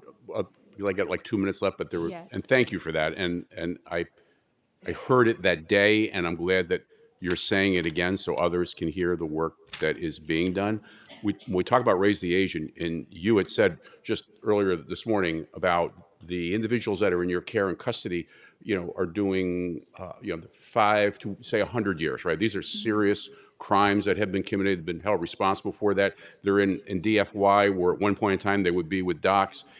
The $5 million, and I think that Assemblyman Hevesy, you said that in response to him, or he said it to you. Is that for capital improvements related to security within your system?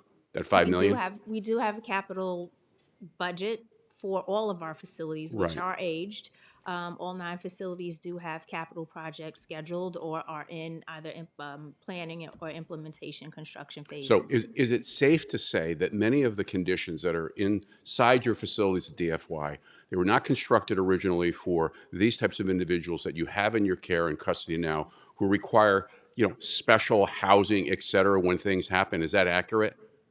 I would say that's accurate, yes, because, you know, we have 18 to 21-year-olds. These facilities were built at the time when there were younger children.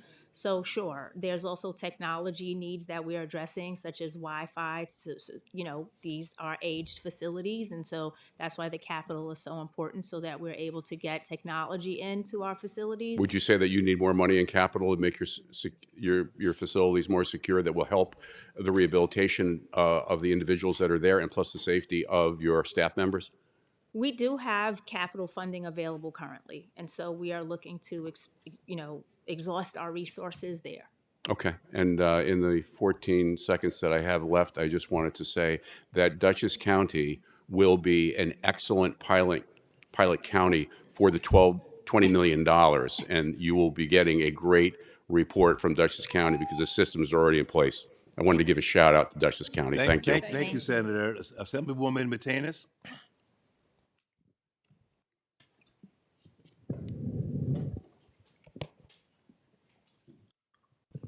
Thank you.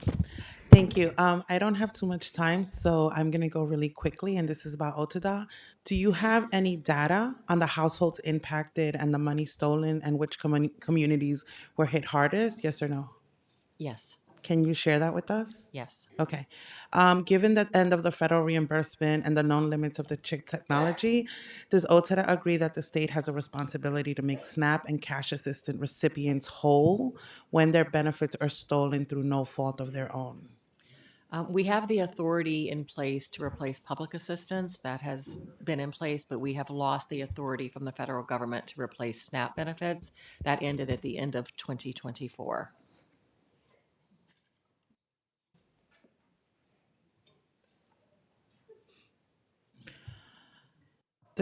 So I carry a bill of SNAP and cash assistance compensation fund to reimburse victims of skimming, both current and future. Does OTDA support including a state funding compensation mechanism in this year's budget? I mean, our priority would be to have federal funds, but if state funds were available, we would be very happy to have that available. We had federal funds and they finished. That's why we are trying to see if we can act at the state and asking if, if that's something that you would support. We would, but we do not have the federal funds. We were unable to replace SNAP with the federal funds. That authority lapsed at the federal level at the end of 2024. Okay, so what alternative do OSEDA propose to ensure that families can still put food on the table after their benefits are stolen? People can apply for emergency public assistance as needed. It certainly is not as sufficient as a SNAP benefit. And then the only other options that we have would be through the emergency food system. Our most important message is to move as quickly as we can for chip technology, as well as other changes that we're looking at to improve security. And then also just encourage everyone, please lock your cards when not in use. All right, thank you. Okay, thank. You're already on. Now you turn Oh, yourself nope. off. Sorry about that. Okay, we have Senator Weber. Good morning, Commissioner Harris Madden. How are you? Good morning, sir. Great. I represent Rockland County, and I think not only Rockland, but many counties throughout the state ran out of the child care subsidy really early on in the year. And it's a great program, but obviously the money wasn't sufficient to meet the needs, especially in my county. And I'm glad to see in this budget there's $155 million for the rest of the state outside of New York City. I guess the question I have is, how is that going to be allocated? And do you think that the $155 million for the rest of the state is sufficient enough to meet the needs of the counties outside of New York City? Thank you for that question, Rockland, former neighbor. I will say that the $55 million is going to be after the $50 million was spent from the supplemental last year. So we still have the need for folks to spend down their original allocations in the base and then to access the 50 and then to access the 155. So I would encourage Rockland to please get in their claims, and if they have hesitance in terms of, going through the wait list, to please start to enroll so that they can start to access the 50 million and then the 155 million, if that makes sense.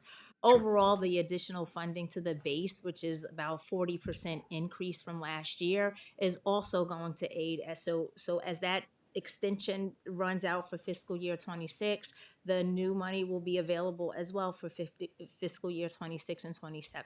Okay, great. And I guess just to go back on one of the portions of the question, do you think the amount that's in this year's budget is sufficient enough to meet the needs of the region, I guess, or the areas outside New York City?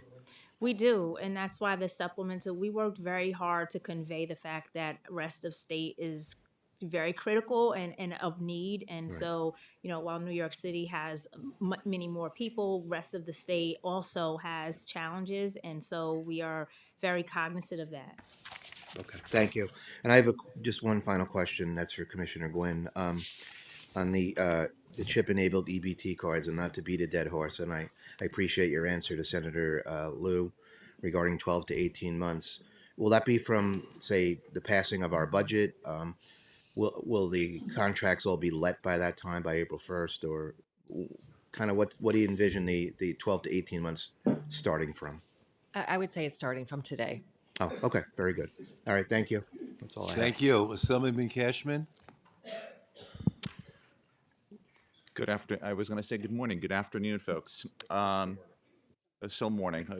I still haven't had enough coffee. Anyways, my time is evaporating here. Commissioner Harris Madison, thank you for the friendship over the years. First and foremost, with our AmeriCorps program.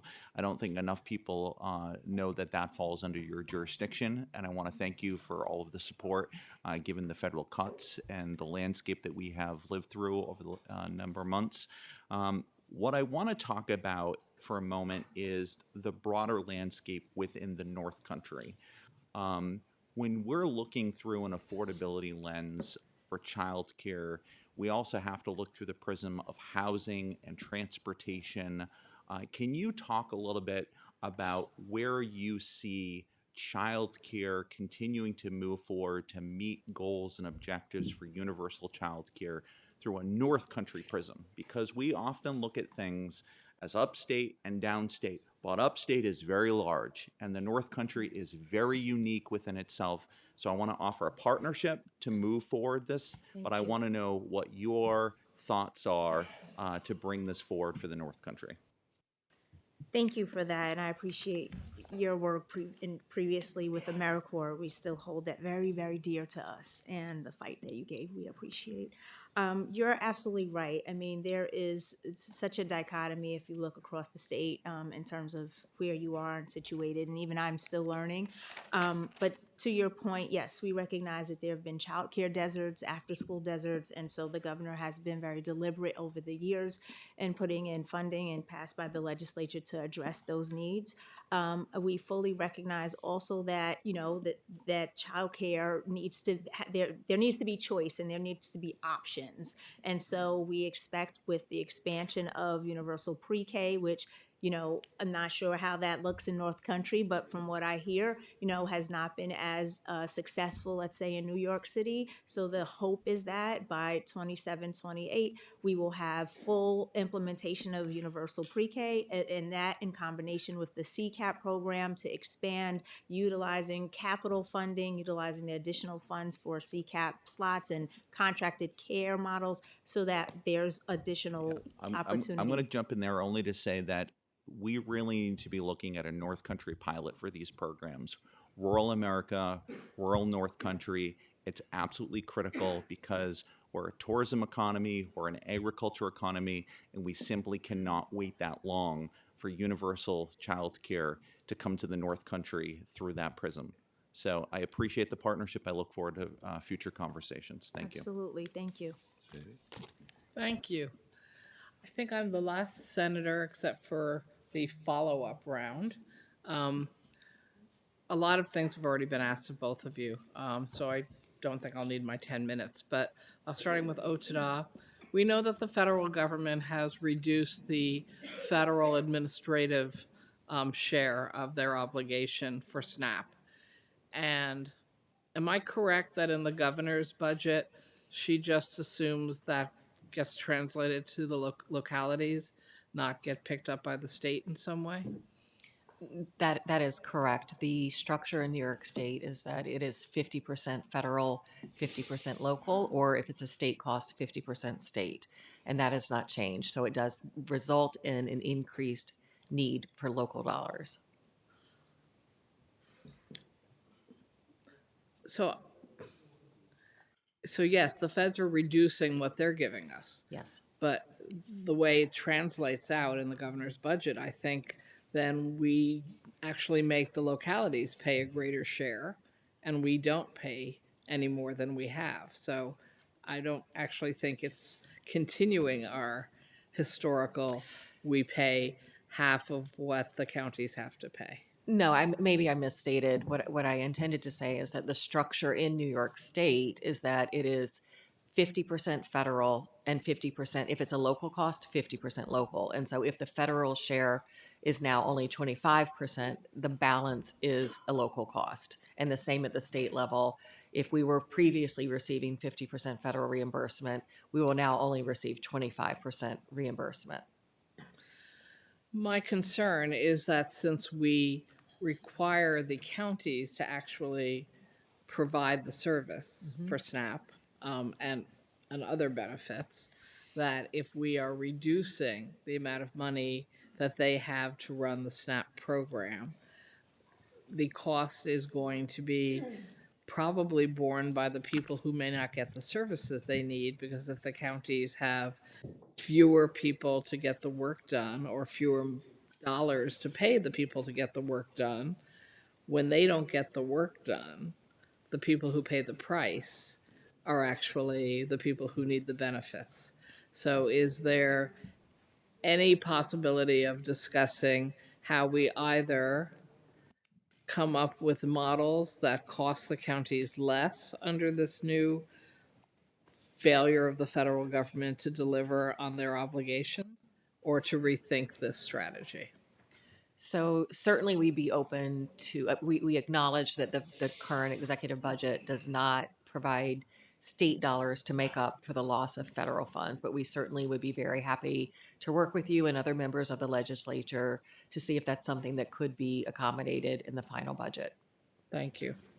And then Dr. Harris, do you know how much money we have allocated to raise the age since the program started, I think in 2018-19, versus actually, or I guess, well, how much has been appropriated? I think it's $1 billion, and how much of that has actually gone out the door? Thank you for your question, Senator. I will have to get back to you on the exact figures on what has been spent. Each year, the allocation has remained the same, $250 million.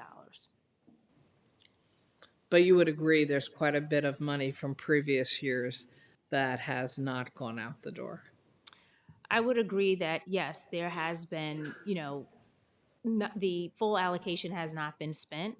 And as a reminder, and I know you know this, but it is incredibly locally driven based on the plans that are submitted and the claims, and the expenditures on the part of the counties to submit to us, which is raise the age is 100% reimbursable for those incremental costs to accommodate the 16 and 17-year-olds. And so, we're reliant on the counties to submit their claims so that we can reimburse them. And so since there's been quite a bit written up recently about the youth detention facilities in New York City, rehab and treatment, lockup, etc., having some serious problems, I am wondering whether if we were to ask the city of New York, have they filed for more money than they've been able to get back, what they would tell us. I will ask them next week when they're here, because I believe that has been their answer in previous years, that they were not able to get more money from the state, even though many of us thought we had set up a program that would provide them more money. So I would appreciate your following up with us at what your understanding is of how much money hasn't gone out the door and what the reasons for that is. Yes. Thank you. Okay, Assembly. I have just one more for 3 minutes. Assembly Woman Simon.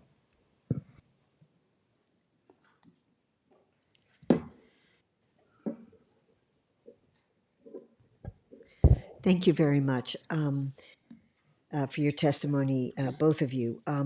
Commissioner Gwynn, I had a question about supported housing, which was in your testimony, and then Senator Clear asked some questions. One of the things that I've been working on and focusing on as chair of mental health is the supported housing situation in New York State. And there are lots of different types of housing and different funding streams. Can you clarify if there's a particular type of supported housing funding stream that your agency deals with versus other agencies? Because we have OMH housing, we have Oasis housing, we have the Ishai housing, et cetera, et cetera. Yeah. So our agency plays a role of both capital as well as the funding of services and operating cost. From a capital standpoint, we have the Homeless Housing Assistance Program, which is capital grants that are provided. About 60% of that tends to be spent in areas outside New York City and 40% in the city. So that's from a capital standpoint. And then HCR obviously also has significant capital dollars to support supportive housing. With respect to the services dollars with Ishai, the ESHI procurement was issued by OMH. It is a joint procurement, but it is led by OMH. And what happens when providers submit applications and applications are approved, then there's a determination about where does that fit in terms of which state agency should be managing it. Okay. So obviously, if it's predominantly seriously persistently mentally ill population, then that would probably be managed by OMH. Our agency tends to cover youth as well as formerly, obviously, homeless is a focus of ours, and individuals with substance use disorder. But it can go, the contract can end up being managed by a different agency based on the priority population. Okay. Thank you very much. Yep. Thank you. You're done, sorry. right? Okay. Yes. Assemblyman Jensen. No, sorry. Senator, Oh, so I oh, no, that's right. We'll do the assembly members and then we'll close with our senator. Assemblyman Jensen. Thank you, chairs. Commissioner Gwynn, funding for 211 has been flat at 2.3 million for several years, despite 211 seeing increased call volume, expanded responsibilities, and rising operating costs. Can you explain how the program is expected to meet the growing demand without an adjustment, and whether the office believes that current funding is sufficient? 211 is not something that's contained in our agency's budget, so I can't speak to the level of state support for that. But we understand that it is a critical resource that individuals in areas outside of New York City rely on. Well, don't I feel like a silly boy? It's okay. Oh, it's OCFS? Same question.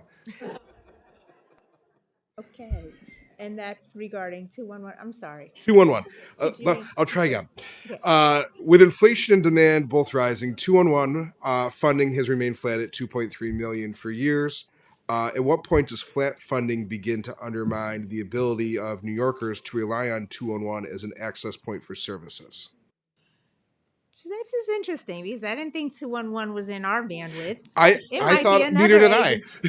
But I will say to compliment 211, through the OCFS, we do operate the call center.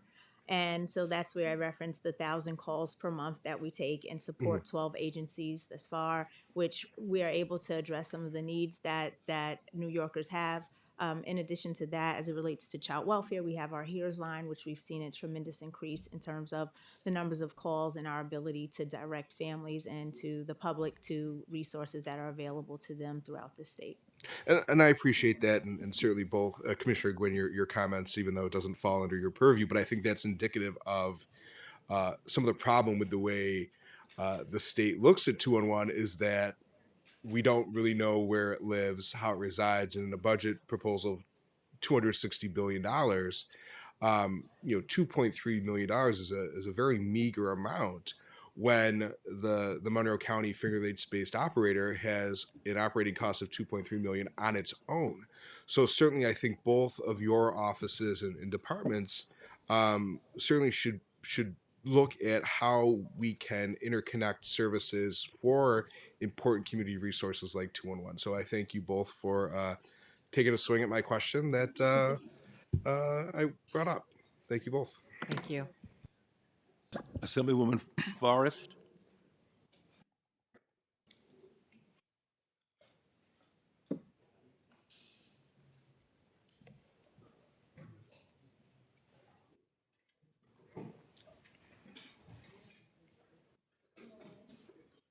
Good morning.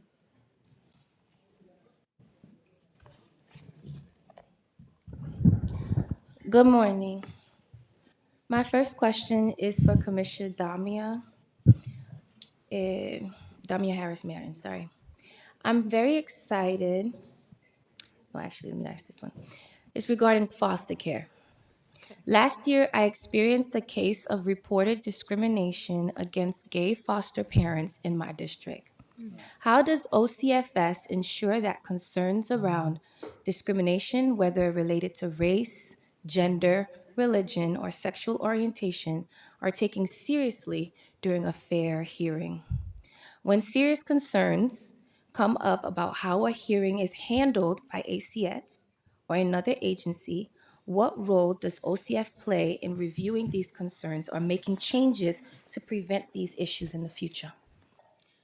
Thank you for your question. And I'm going to have to say much of that I'm going to have to get back to you on, because OCFS is the oversight agency. And as you mentioned, ACS, as well as the local departments of social services, are the ones who appear in court and handle the actual cases. OCFS's role is to operate the central-wide state registry and then direct the calls if it rises to imminent danger to those localities. So Right. in terms of the case processing, we do provide guidance, and discrimination wholly is unacceptable for us. We do not have any policies to suggest that there's differential treatment for different people. And so I know that that has been a question from the federal government. Do we have, Excuse certain me, parameters Commissioner around Conley. that? What I'm Yes. asking is specifically when the issue does arrive, we had brought up it directly to OCFS as the overall agency. The issue was that there was no place in the fair hearing to even address. There was simply a yes, no, and no real factor on how can ACS present a case with the vendor along with the parent and the in regards of the advocates for the child. There was no room. And so that's why I'm asking, what way in the future can we prevent issues like that happening again? And I would say I would have to get back to you. This is my first attempt at using that line, and I apologize for that. No. But that is something that I do need to familiarize myself with. Was not aware that you contacted our office regarding this, and so I would need to look back to get you an accurate answer on that. Thank you so much. And I give back my 20 seconds. That was it. Those three. I know. Thank you, Assemblyman Anderson. Thank you so much, Chair, and good morning to you both. Commissioner Dr. Harris Madden, good to see you, as well as Commissioner Barbara Gwynn. I'm glad to be here at the OCFS Human Services hearing. I have two questions. Let me start with Commissioner Harris Madden, and then I'll just ask both of you guys the questions and then answer. So the first one deals with the Close to Home program. One of the ways that justice-involved youth can get back on a steady path in New York through the Downstate's Close to Home program. That program is so important, and I have one of the only sites in Queens in my district in South Ozone Park.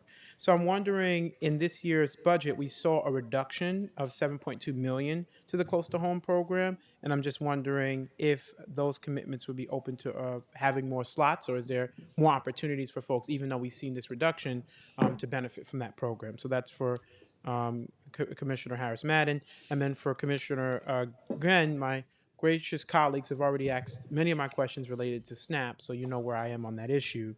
But I will ask a question about an article that came out, I think, in New York Focus with regard to the stalled fair hearings.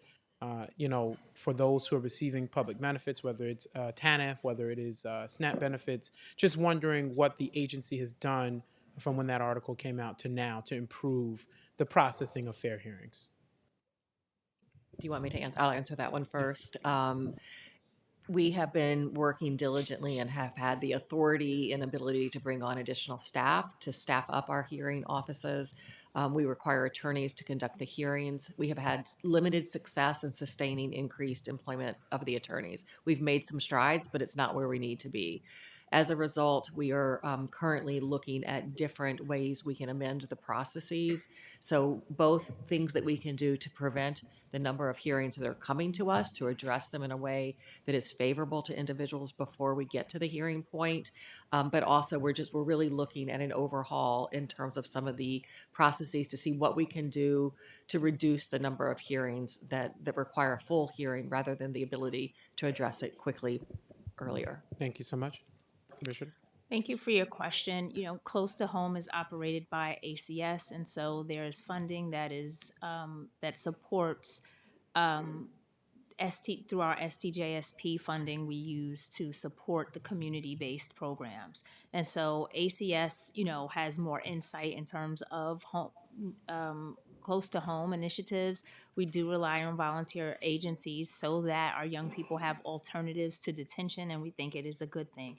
And so in our conversations earlier, you had just asked, how are we doing? And from what I understand, is much better than where we have been, where young people were absconding from these volunteer agencies, because again, it is, and I'll Thank you. follow up. Thank you, Commissioner. Thank you. Thank you. 3-minute follow-up for Chair Bridgeport. Thank you, Madam Chair. I just had 4 more questions, so I'll try to go quickly. Again, Commissioner Harris Madden, thank you so much for being here. The CCAP funding, just again, how is it being allocated? How much to New York City? How much to rest of state? Sure.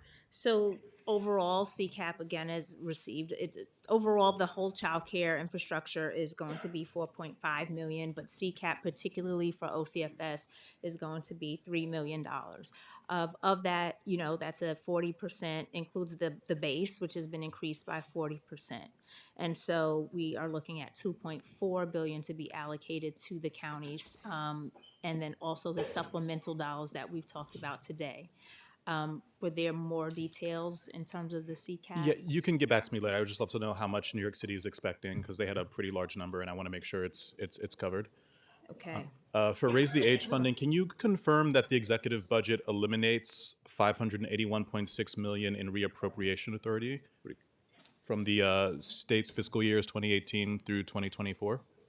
So the way the budget appears this year is that instead of continuing to kind of roll the funding over, they provided the allocation of the $250 million in this year's budget, which is the same as the previous years. That balance you're talking about is what has been rolled over from the lack of county spending. So because it hasn't been spent, there's no longer any reappropriation authority. I just do want to say $0 have reached New York City for implementation, and I hate to see it getting taken away because the money was not spent. I'm going to be introducing legislation to remove any restrictions or requirements on localities that delay or prevent them from getting funding. Have you heard any opposition from the governor to removing the restrictions or requirements in Raise the Age implementation in order to let the funding flow more freely to localities? I have not heard any opposition. We Okay. want the funding to get to the community so that they can best serve our young people in their natural environments. Thank you. I wanted to ask about after school. Back in the fiscal year 24-25 budget, nearly 2 years ago, there was a provision saying OCFS would conduct and complete a study to evaluate the feasibility of providing after-school programming during the academic year to every school-age child in New York. Do we know anything about that study? Yes, that study is in draft form and should be released shortly. Thank you. And Commissioner Gwynn, hi, we haven't chatted today yet. I just wanted to ask about the people that are potentially losing their services due to changes at the federal level. Do we know how many of them are seniors or disabled?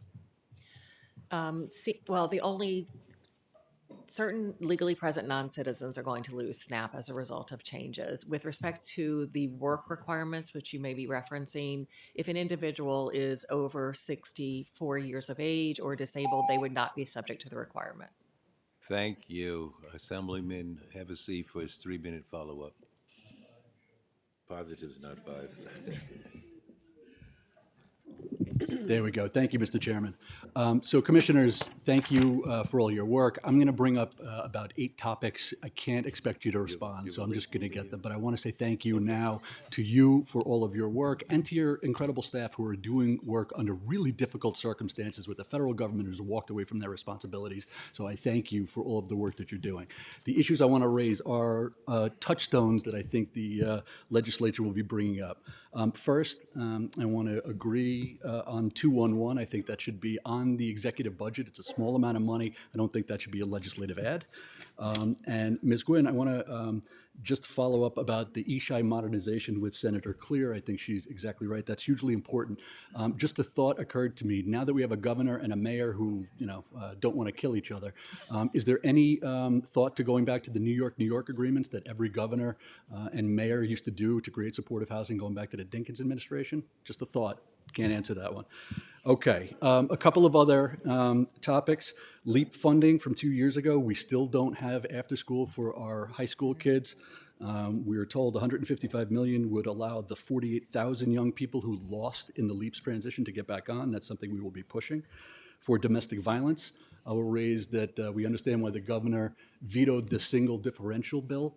We will be coming back with that with a phased-in implementation, but we will also be pushing a contingency plan, a contingency fund for our domestic violence providers, some of whom are about to go out of business.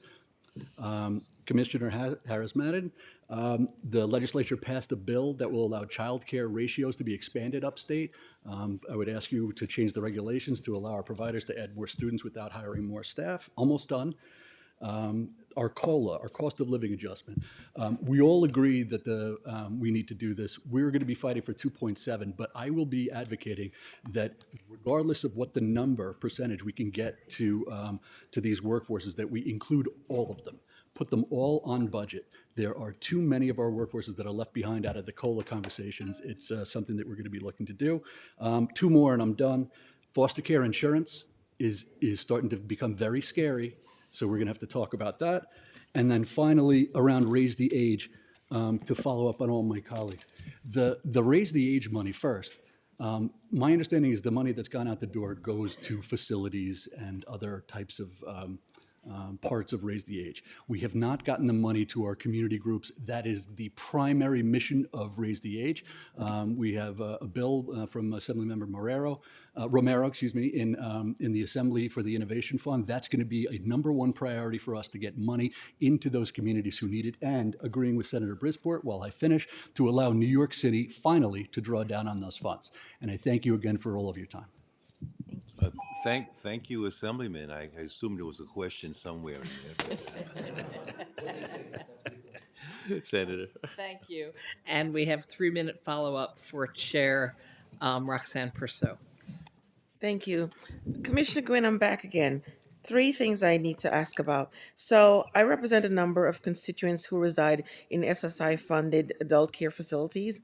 And since 2007, those facilities have been paid less than $50 a day to feed, clothe, and house older New Yorkers with dignity. I am asking if you can I've done legislation to ask for an increase of 10%. For the providers. I'm just asking, can OTDA commit to a sit down with us to have a conversation about that? Yeah, we would be happy to sit down with you and probably need to bring in other agencies who oversee those facilities. Thank you. My staff will reach out. Going back to NISHIP, we know we got a $17.8 million last year, but we still are falling short of the $62.1 million that we need for the program to survive. Can you state how many NISHIP units have gone offline or at risk of going offline because we do not have the adequate funding? I do not have that information, but we'd be glad to You try can to get it to us. collect it and get that to you. Thank you for that. And summer youth, can you tell us, every year I'm always asking for additional funding for summer youth. My aspiration is that we fully fund in a year-round youth employment program. We haven't gotten there as yet. And I'm going to continue to ask for additional funding. Can you tell us, are all the counties fully expending their allotted summer youth funding? So the Summer Youth Employment Program is spending well at about 95%. And so 95%? Yep, for summer youth, yes. Okay. And my next question on summer EBT, can you tell us what percentage of funding of the funds that have been loaded to cards have been utilized by families? And if it's not 100%, what are we doing to encourage all families to utilize the money, because we do not want kids going hungry in the summer? Yes, so the summer EBT redemption rate, so that which has been drawn down and spent, is about 72%, I believe. And what we're doing is we text message to the households where we have their contact information to remind them of the benefit and the fact that the redemption period, the window for spending that money is coming to a close. We agree with you. We'd like to see that rate much higher. When are we going to start sending information out to schools and community-based organizations for them to get the message out to families that summer EBT is coming, Right. and yeah, the time frame for them to spend we definitely money? work closely with SED in terms of getting information out to the schools to make sure that they're telling families about it so that they know the benefits available, and that when it arrives, they understand what it is, and hopefully spend those dollars to support food for their children. Thank you as usual for the great work. Thank you. Thank you. Thank you, Senator. Before we close, I just have one question, or maybe it's a statement, I don't know. Several years ago, the legislature started what we call universal pre-K, and several $1 million that was allocated was not spent because the schools didn't have the space to teach any of these young people. We then opened it up to not-for-profits, and still money hasn't been spent in that era because the not-for-profits ran out of space. Now there's a proposal to open it up to thousands of more young people, and my question is there something or somewhere in the governor's proposal that bills out new facilities for childcare?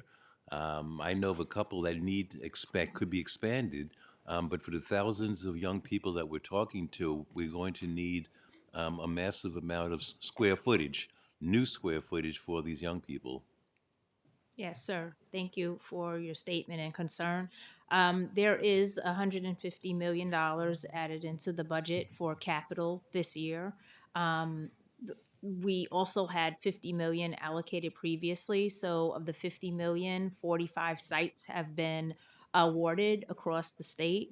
And our RFP is currently out for the capital funding for childcare facilities now. It closes March 13th. And so we encourage our nonprofit providers to pursue this.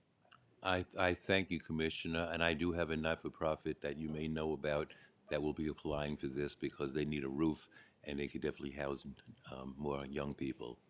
Commissioners, thank you very much. This ends you. this portion of the hearing, and I thank you for your attendance and for your straightforward answers. Thank you Next, very I want to much. call Thank up you. New York State Office for the Aging, Acting Director Greg Olson, and the New York State Department of Veterans Affairs, the Reverend Pastor, affectionately known as Mama V, Vivian, Commissioner.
Can we take the side conversations to the door, or better still, outside of the door?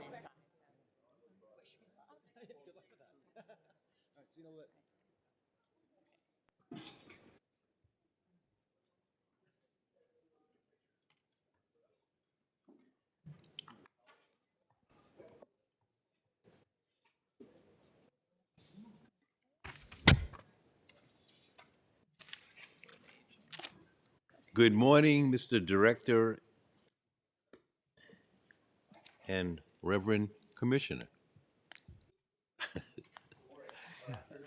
Actually, it is afternoon, isn't it? If you guys have flipped the coins to who goes first, otherwise I go ladies first. But Favorite commissioners go first. Don't jinx it. Keep it the way it's been. You want to do it? No. You want me to go keep it first? the the way much, I guess that's gonna be loved me. Viviana DeCohen has yielded to you. Okay. You got it. I'll do whatever you guys need me to do. Are you ready for me? I'm ready. Excellent. How are you, Senator? Well, good afternoon, Chairpersons Kruger Pretlow, Chairpersons Clear and Seawright, and really all the distinguished members here. My name's Greg Olson. I'm the Director of the New York State Office for Aging. I'm honored, as always. This is my 15th year in a row of presenting in front of you to talk about the governor's State of the State and budget and its impact on older adults, and fits within her priorities of affordability, livability, mental health, and public safety. The proposed executive budget does those things, building upon investments in last year's budget. And as always, the proposed executive budget includes many more proposals that support older adults and their families across agencies, and I'm going to highlight those, as I do every year. Older adults touch many different systems, and there's a bunch of very positive proposals across agencies that are going to be beneficial to older adults and their families. I have a little vignette in here because I want you guys to kind of get a sense of what our network does for your constituents every day throughout the year. So we had a gentleman in Erie County. He 67 years old. He was homeless, wound up living in an apartment. His family was not nearby. They were in the following county. He was about to be homeless again because he couldn't afford to live in the hotel anymore. So we contacted Erie County, our Office for Aging there. The case management agency had helped him get SNAP benefits, which totaled about $2,400 a year, home delivered meals because he was non-ambulatory and couldn't prepare his own meals. And then they called our Wyoming County Office for the Aging to work on trying to get him affordable housing, which they were able to do, to move him and make sure that those benefits transferred over to Wyoming County. And that's just a snippet of what our network does every single day. And the panel behind me, Association on Aging, Becky Preview represents the 59 counties, Lifespan of Greater Rochester, AARP, and the 1,400 organizations in 59 counties that we work with. That's what we do on behalf of your clients and constituents every day of the year. Through much needed investments, the governor's proposed executive budget continues to strengthen NYSOFA's and the Aging Network Service Foundation. That's going to help individuals access needed services, age in their communities of choice, and lead healthy lives by doing a number of things. The continuation of the largest, most historic investment in NYSOFA in New York State history last year is continuing this year.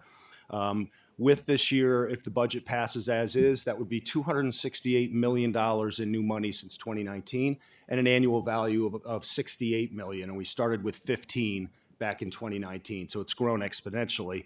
And I really appreciate all of your support. Longstanding, I've been here 19 years, and many of you have been around as long as I have or longer, and your constant support of me personally and our agency and our network, I can't thank you enough. The budget also increases through the targeted inflationary increase, an additional $5 million that are going to help provide additional services in the home and the community. It doubles funding to expand the NORC program and the neighborhood NORC program, which I'm really, really excited about. It's one of the very few integrated care models that has shown to work, going back to 1995 for NORCs and 2005 for the neighborhood NORCs. Protecting individuals from scams and fraud, and I know Anne Marie Cook will go into more detail, but we do a lot of work together, and Lifespan really is the gold standard in New York State. developing recommendations for one stop for all benefits for older adults. This is really, really important because of the affordability issue. And we know that, whether it be energy assistance programs or SNAP or others, that people don't utilize the benefits that they're eligible for, and we can help put money back in their pockets. And continuing the $2.9 million that the governor has entrusted me with to continue with our tech projects. We now have over 30 public-private partnerships with tech companies serving almost 2 million more people at no cost to themselves. So very appreciative of that. And nobody in the country is doing anything remotely close to what our office is doing in terms of integrating technology with older adults in the community. I'm going to highlight some things also in the budget as I go through the state of the state and the budget every year to look at other proposals. I'm not going to speak of them all. They're all in my written testimony. But obviously housing and household affordability is a priority for the governor. It's certainly a priority for us as well. So some of the things in here that I'm really, really excited about is addressing the cost of automobile insurance. We know how expensive that can be, the fraud and abuse that drives up those costs. Accelerating affordable housing, very important. Funding to expand access to modular starter homes. Reducing home insurance costs. We have 1.8 million older adults that own their own homes, as well as protecting older adult renters. We have about 1 million older adults who are head of household and they're renters. The proposal to expand SCREE and DREE in New York City to go from 50 to 75,000, that's going to be helpful. Energy efficiency and cost savings. I think if you look at some of the bills that people are paying, I just saw one 5 minutes before I got in here. Somebody posted their bill at $3,200 for 1 month for their electric bill. That's insane. Controlling utility costs for older adults, really important to us. And I raised this last year. Anything associated with free meals for kids, childcare, et cetera. Why does that matter to us? Because there's over 300,000 grandparents who are the primary caregivers of their grandkids, and they can benefit from these as well. So I really think about the affordability as a family, and older adults live in families. Many are taking care of their grandkids. Many may not be going back to work because they're taking care of grandkids. And we often think of grandparents as 70s, 80s, 90s. Well, the math could be 40 and above, right? So those things are really important to us. Food and nutrition. We know food is medicine. We know the cost of nutrition is expensive. The proposals, a couple in the budget I want to highlight, investing in food banks and food pantries. There's over 2,700. The emergency food network is really important. And you guys talked about this in the previous, with the previous two commissioners. The modernizing EBT for SNAP is really, really important. The average benefit for an older adult is around $220 a month. So, making sure that we're not, that nobody should have any of their benefits stolen is really important, but I'm really excited to see that. On the public safety and consumer protection front, protecting safe access to worship, autonomous vehicle pilot expansion. I'm really excited about this. Now, when I was in San Francisco, I was a little bit weary, and I'm not sure that I would have gotten in one at that point. It was about a year ago, but transportation is a huge issue. We do $30 million a year through our office. We have a specialized rideshare program to expand that. But as this gets more safer, this is going to be really, really important for people, especially our population, to get where they need to be. So I'm excited about that. Protecting private data by requiring data brokers to register with the state. Number one fear people have is, what happens with technology and where does your data go? How is it used? Is it being sold? Is it being shared? So on and so forth. In the healthcare space, reducing prescription drugs, that's always going to be a priority of ours. Protecting vaccine access. Commissioner McDonald and I did a couple of PSAs when we saw that the vaccination rates in nursing homes were under 50%. That for our population, the vaccination rate is down 26% from last year. So ensuring that people understand that they're safe, that they're accessible, and they make a difference.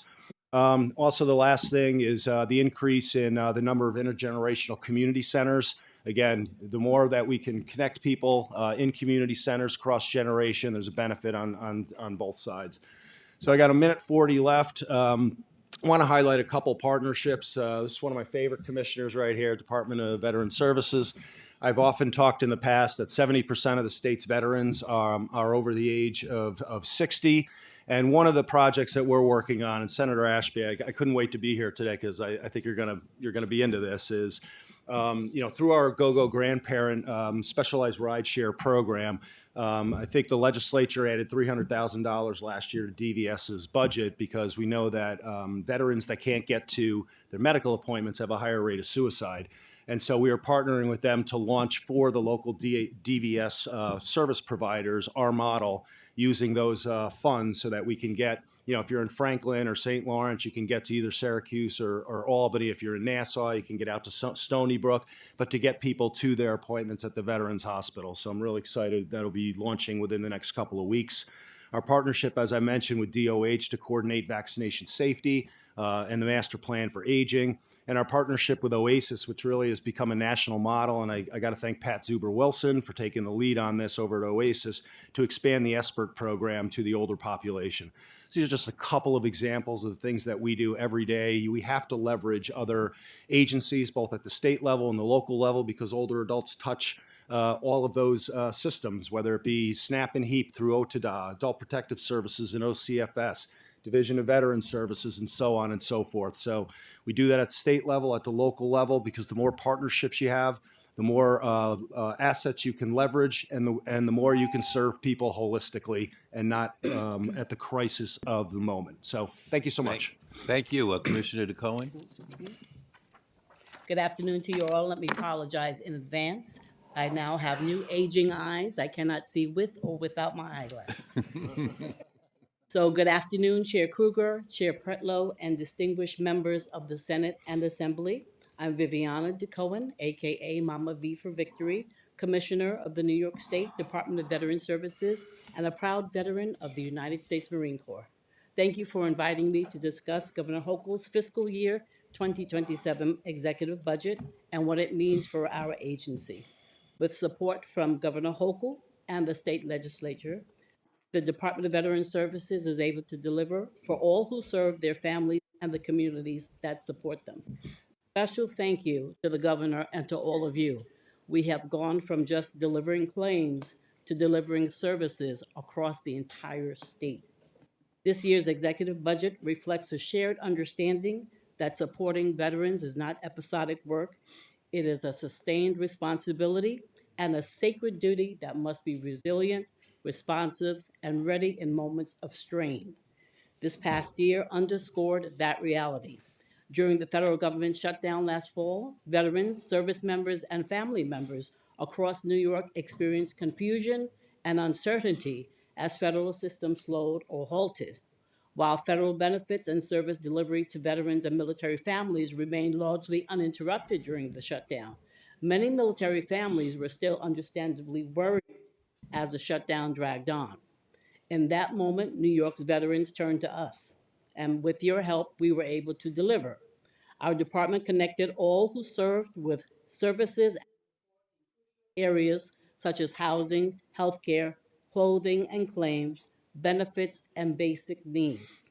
This work was just part of what the department accomplished last year. DVS met in spaces and places where they live, work, play, and where they were hidden. We nearly doubled our outreach, reflecting not only increased demand, but the effectiveness of Operation Find and Serve. We do not wait for veterans to navigate systems alone, and we are still advocating for dignity services and that our veterans be taking off of social services. We connect with all who serve and ensure that their needs are being door to door sometimes. We have long used the same approach to help veterans access benefits to which they are entitled. Just last year, we assisted more than 12,000 veterans who sought federal benefits, some of them for the first time, which resulted in nearly 25,000 claims submitted. We also helped veterans successfully challenge denial of benefits, securing nearly $3.2 million in retroactive payments from the Veterans Administration. These tax-free federal dollars directly benefit New York's household and local economies, improving stability and quality of life, while reinforcing the return on the state's investments in our trained accredited staff. Provided $1.5 million in housing assistance and 988 emergency grants to veterans facing housing crisis. And these needs were across the state. the hubs that we were expecting, but all 60-plus counties had emergencies. These interventions often made the difference between stability and displacement, underscoring the importance of the state's response.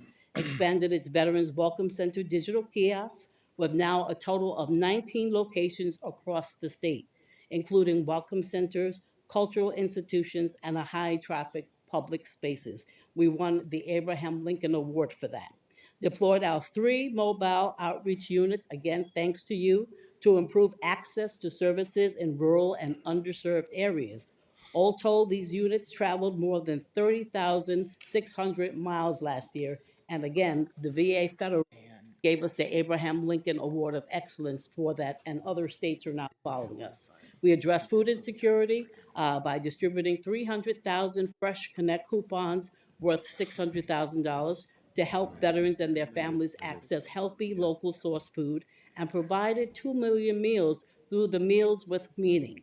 Veterans Feeding Veterans Initiative, made possible through partnership of HelloFresh and government and nonprofit organizations.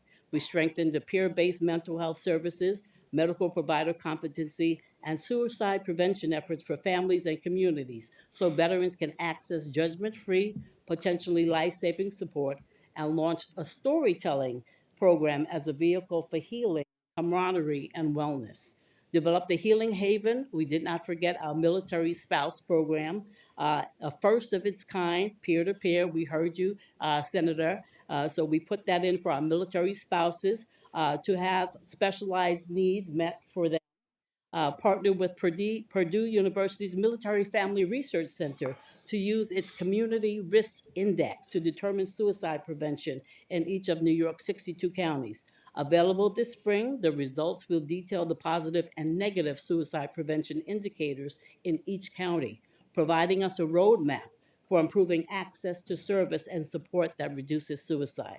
This is just a snapshot of what DVS has accomplished during Governor Hochul's tenure. And again, in the 4 years, having gone from claims to now service delivery because of the governor and your help, accomplished in just 4 years has been amazing. And thank you so much. The record is crystal clear. Veterans, service members, and family members continue to have a true champion in Governor Hochul. Along with your help, this state legislature continues allyship. The fiscal year of 2027 executive budget will sustain these crucial investments and create greater opportunities.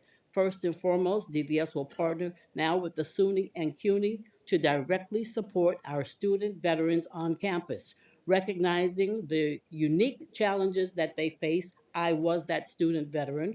So this collaboration will expand our outreach and provide boots on the ground programs and service infrastructure that will allow New York to respond when and where the veterans on campus need us most. This past year demonstrated that when challenges arise, expected or not, New York will always stand with those who served. And so glad to report so many of them are now coming back home because we're doing a hand-to-hand service from our other state directors to those returning home. So happy to have that done. So this would not be possible without your continued support. We're so very grateful. Thank you for your time. Thank you for your attention. Thank you for your to the plow and always pushing on behalf of those who served. I'm now happy to take any questions that you have. Thank you, Madam Commissioner. Our first question will be Assemblywoman Seawright.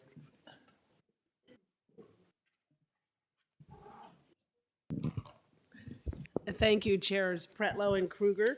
And Commissioners, thank you for your testimony today. I know I'll direct my first question to Commissioner Olson. Thank you for traveling around the state and recently to the Carter Burden Center. You recently mentioned go-go grandparent in your remarks. I understand that there's discrepancies in the process where NYSOFA considers New York City differently in varying situations. And one such was with the transportation services through the go-go grandparent. I understand that you're treating New York City as one county, not 5.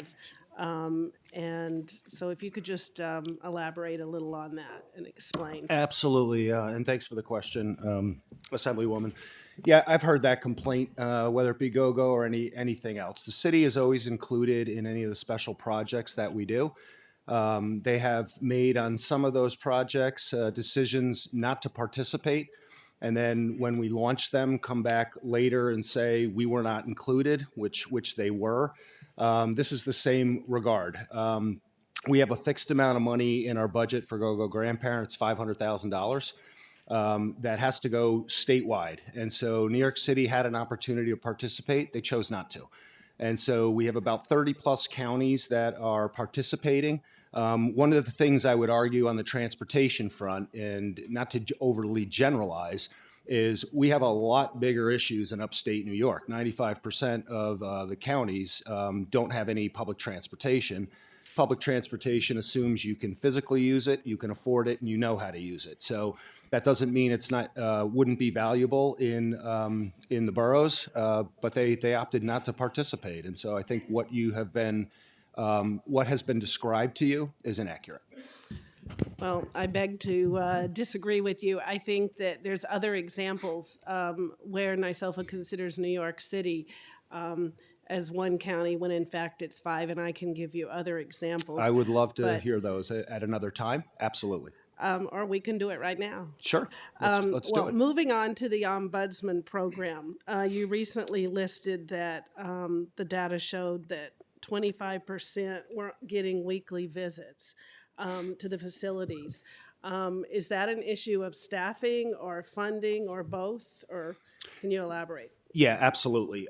So, I think thanks to the governor and to this body, the Senate and Assembly, you guys have raised the long-term care ombudsman funding by $5 million over the last couple of years. The service is an FTE, so that's where those dollars go. So, when the LitCop program, HICAP, and others were founded literally 50 years ago, they're heavily reliant on volunteers. That is not the model anymore. These are pretty intense jobs and not often a volunteer. So we're losing volunteers in many sectors, and that's not unique to us. So we have had a 90% increase in the facilities that we've been able to get to, but we can't get to them all. We will respond to any facility if they wind up calling us, but we're not able geographically throughout the state to visit every single facility. Also, it's not just skilled nursing. We're also cover assisted living, family type homes, and adult homes. Thank you. Was pleased to see the threshold raised for SCREE in the executive budget to $75,000. How many municipalities outside of New York City are expected to adopt the SCREE increase in the first year? And do you have an estimate of how many individuals the new proposal will capture, both in New York City and out of the city? We really don't. I think one of the things we're going to be working on with the State of the State proposal is the one-stop benefit. So the SCREE and DRE is really unique to New York City. There are other exemptions throughout the state of New York, but they're not called SCREE and DRE. So those are things that we're going to be looking at, because that's kind of the point, is there's so many benefits, whether it be in DVS for veterans or elsewhere, that are scattered throughout state government. It's impossible to find them all and what you may be eligible for. So we're really looking forward to doing that litany of background to see what's out there that's going to benefit older adults and their families, and then provide a recommendation to the governor on that. You mentioned in your testimony working with tech companies and the elder population on computer skills. Do you have any engagement with CUNY or SUNY or our university system on collaboration with training for the older population with artificial intelligence or computer skills? Those issues are, computer skills, no, because that's something that the counties and not-for-profits do personally. They'll bring college people in, they'll bring high school people in. We have a virtual senior center and Get Set Up that were literally designed to do that type of training. So no. On the AI front, I think that there is a lot that SUNY Albany and others are doing. We've started to have a couple of conversations with them on the AI front. Our big issue right now is protecting people from frauds and scams through AI. And we're working with a variety of statewide partners, Lifespan, the New York State Alliance for Retired Americans, et cetera. But we're not working with the SUNY system to train in computer skills because that's something we already do. And cancer, it's been shown, affects the older population more than any other age group. Are you engaging with the Department of Health on cancer prevention, treatment, and what's being done by NYSOFA, if anything, on that issue? Yeah, I mean, on the clinical side, that's not our area. Certainly, with any disease, whether it be cancer or other chronic diseases, we have a lot of evidence-based programs that we provide in the community level for healthier lifestyles that hopefully will prevent that, as well as Alzheimer's disease. I mean, there's 5 things that people can do to significantly reduce their risk of Alzheimer's disease: exercise, eating well, having your hearing checked, being socially engaged and not isolated. So those are things that we continue to do. Obviously, smoking cessation is a big deal. Air quality is a big deal, which is the governor focuses on that as well. So there's a lot of factors, but on the treatment side, no, that's not us. Not necessarily the treatment side, but in terms of consciousness raising and awareness. Mm-hmm. Yep. Focusing on NORCS and the state budget, how do you see the funding contributing to proposals such as Proposal 17 in the master plan, which recommends an expansion to the NORC program? That's exactly what that proposal is. So there are a variety of recommendations in the MPA that are in the budget this year, or things that we have already started working on. So, the way we see this rolling out is it's $8 million new dollars to add on to the $8 million we already have. We'll use a sizable portion, probably 90%, to bid out across the state, urban, suburban, rural areas. The amount of the grants will be a little bit bigger, so we have to bring the other 43 that we fund up to that level. And we're excited to do that. This is, for years I've come here and people, legislators will ask, how do I get a NORC in my community? And so here's the opportunity to do that. Thank you.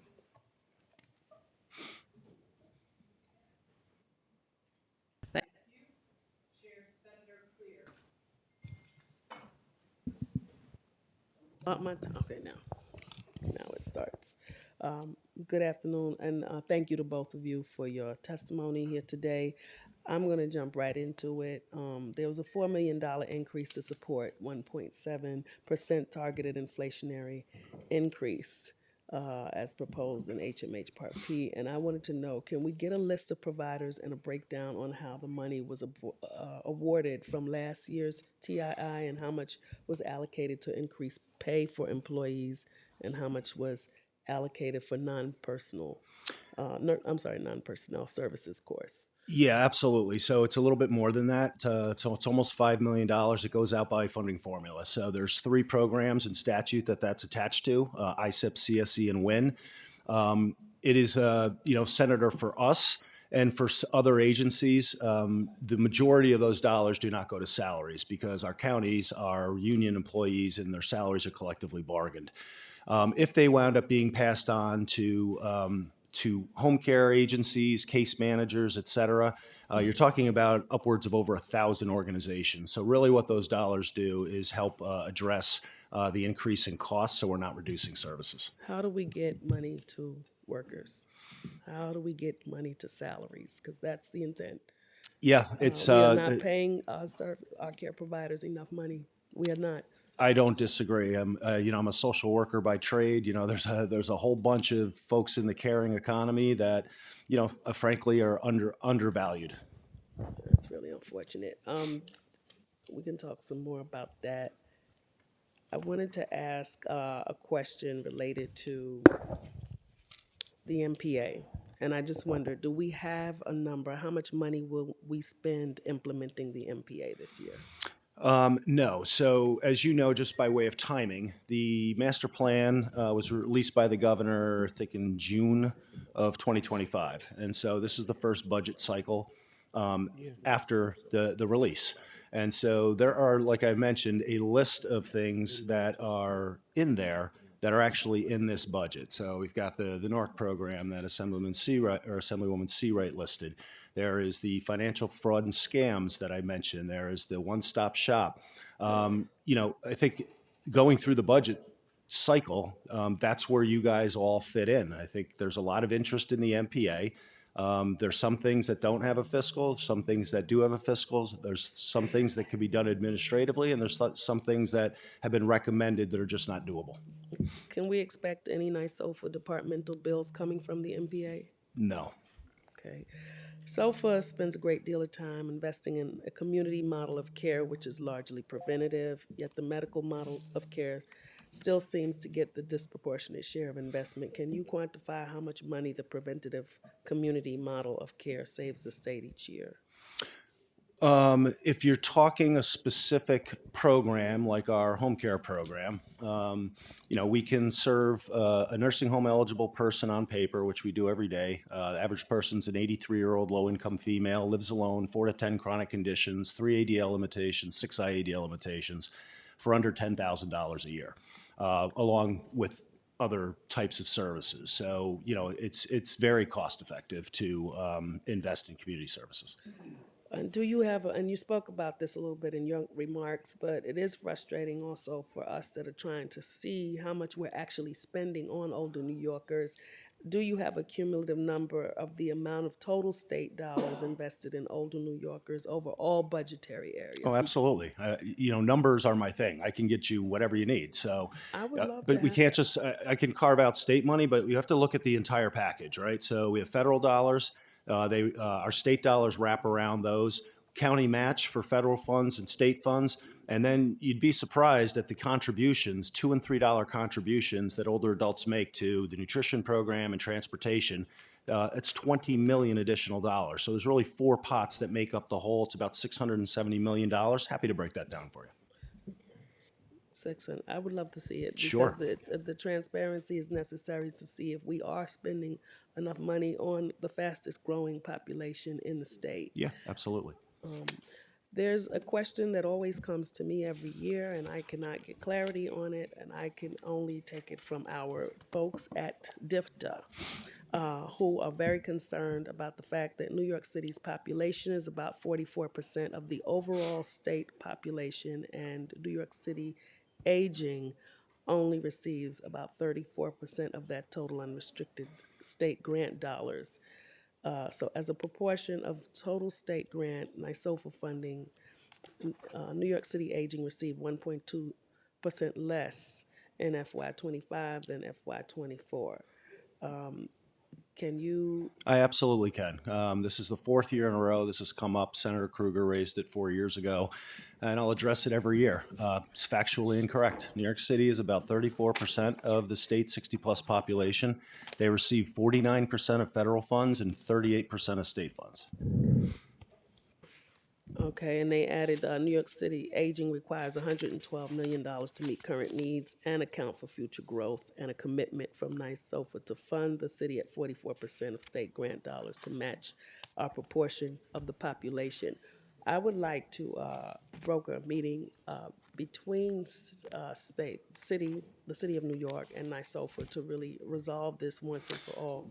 Senator, I'd be happy to meet with anybody. There is nothing to resolve. We have a funding formula that is required by federal and state law that gets approved by the federal government.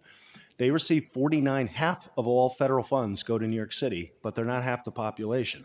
We also have a state funding formula that's required by law. All of this has to be approved. There's a lot that goes into it. And so I'm happy to meet with you or the city anytime. They know this. Assemblywoman Seawright sent me a letter last year with exactly the same issue, and I'm happy to share my response back, which is, again, this is just factually incorrect, and I have the funding formula. I can show you how it works, but it has to be approved by the federal government when we do our 4-year plan, and it has. So happy to meet, but there's nothing to resolve.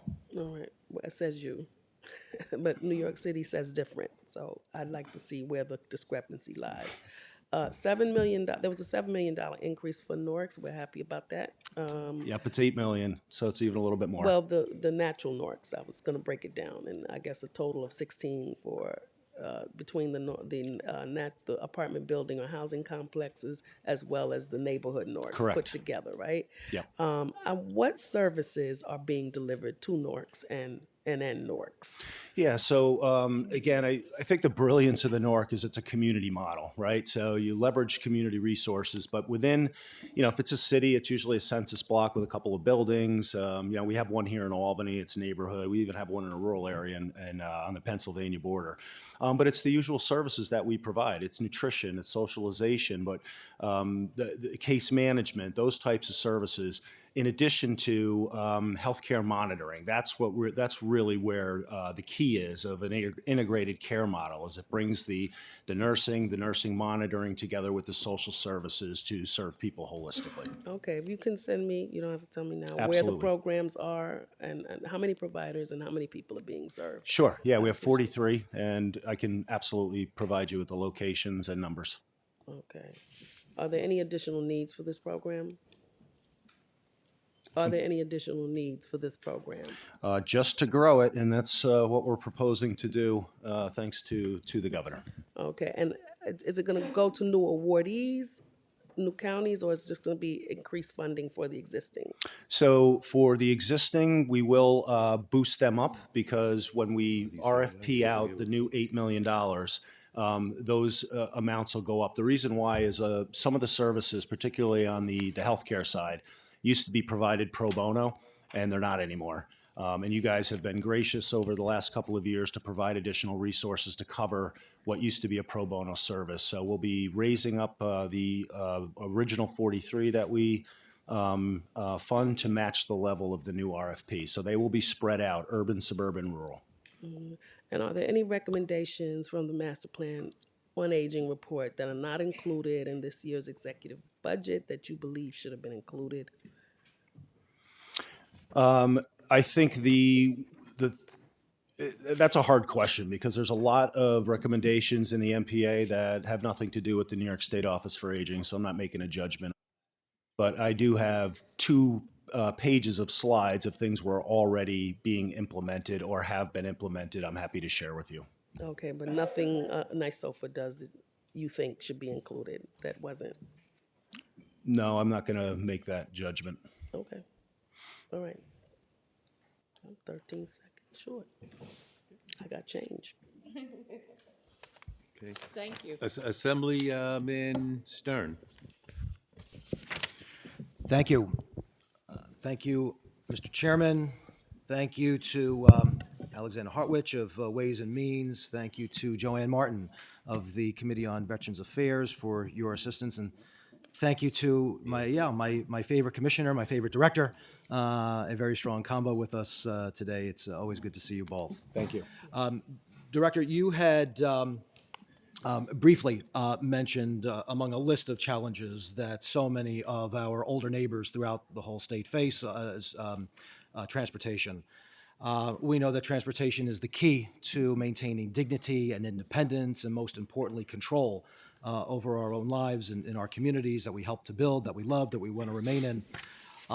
You mentioned rideshare program. I was wondering if you can expand on the current status of rideshare, who that serves, what the eligibility is, are there plans for expansion, and what kind of resources might be necessary to be able to do that going forward? Sure. So the traditional transportation that we provide through the county, so in your area in Nassau, Suffolk County, that's about $30 million a year for 38,000 people.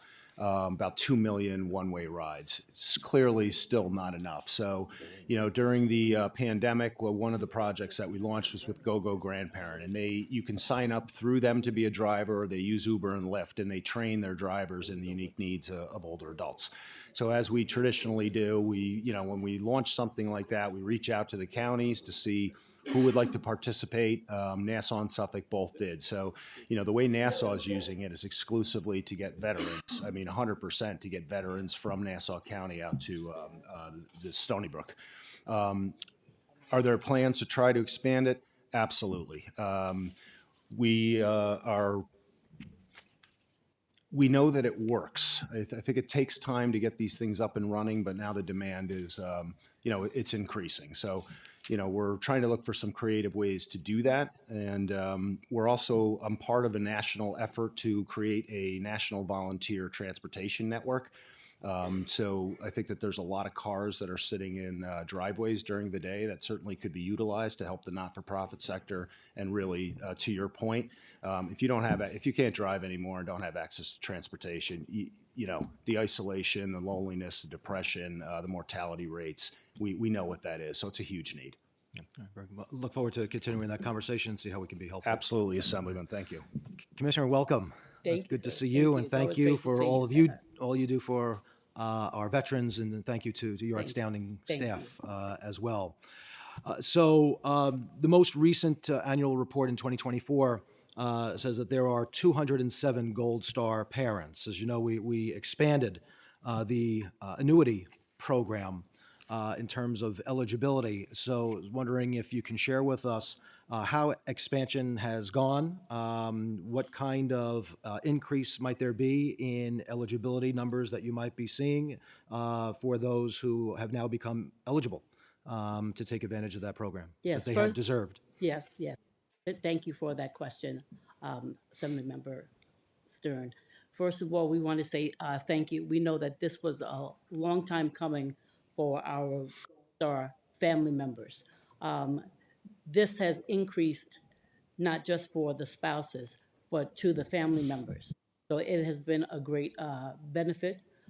We've seen significant increase. I can get back to you with the exact number, but I just want you to know how much this has meant to the families who've been waiting for so very, very long to be inclusive.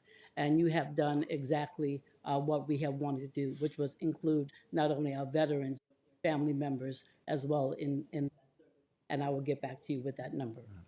What, if any, additional outreach efforts have been made to those that are now eligible, both in terms of being eligible and perhaps have there been any efforts made for those who might have not been eligible in the past that are now being made aware of their eligibility today?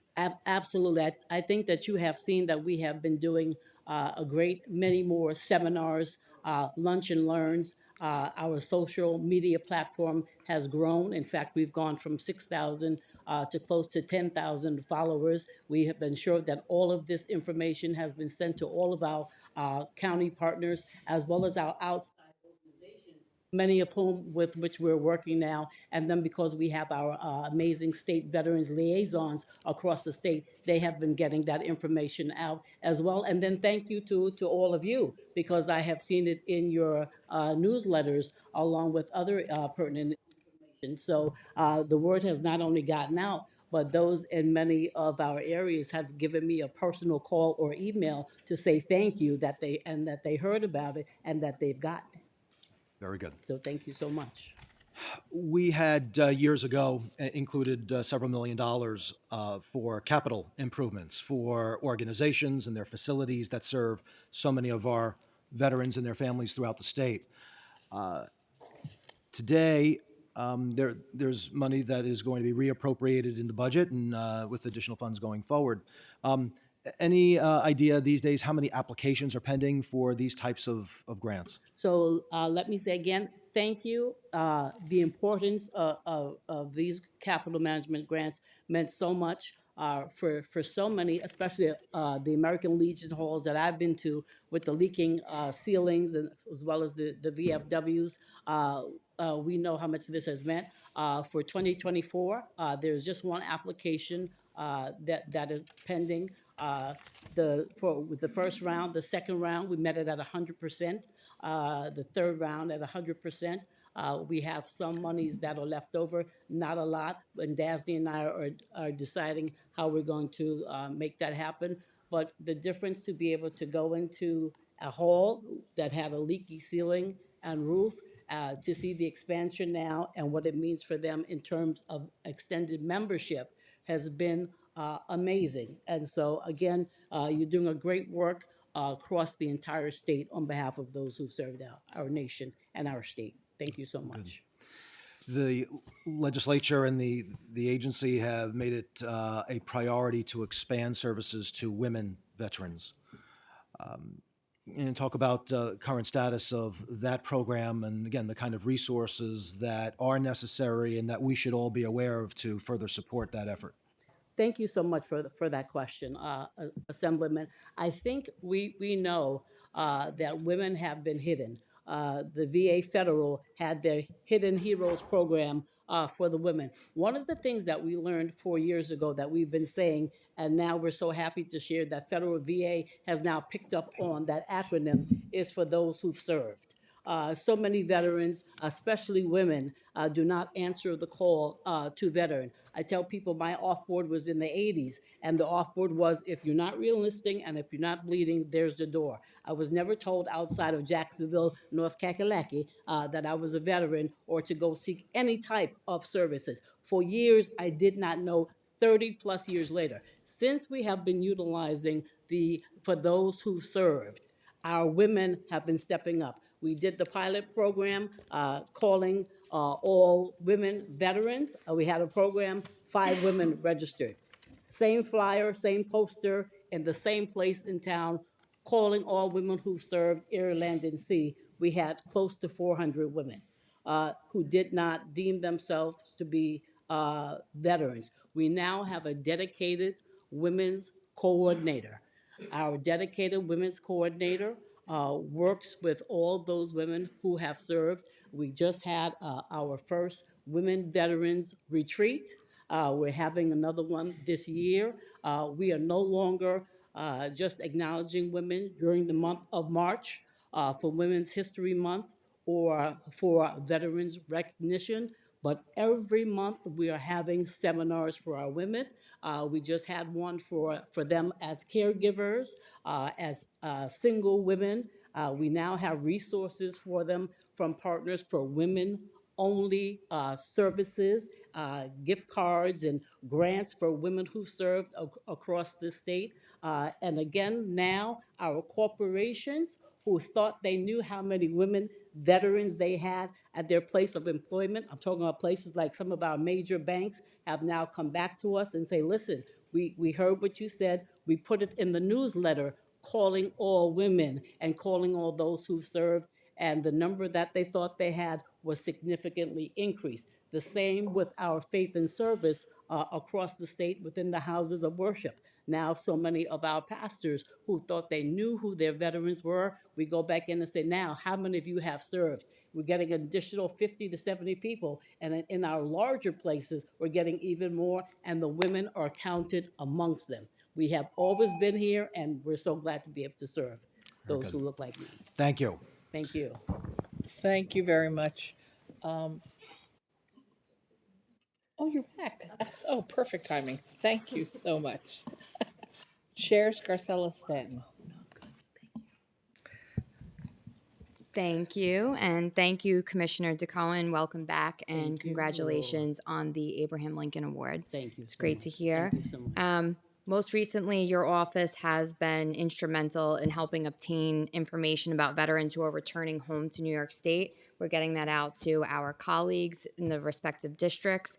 What are some of the programs in other states that New York is looking at piloting, specifically in getting younger veterans more involved with joining the VA, which we know is very important for membership so that they stay open, especially during federal cuts, and ensuring that we're tapping into the resources that they can become aware of that they have here in New York? Thank you for that question, Senator Scarcella Stanton.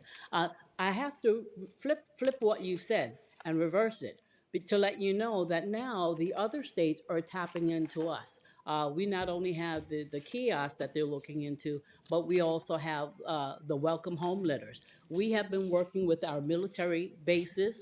Now we're also working in partnership with the programs like Fort Drum have, which is the Operation Ops, which means that 6 months to a year prior to off-board, we are now matching them with trained peers who are offboarding them so that when they come out of service, they have already been matched.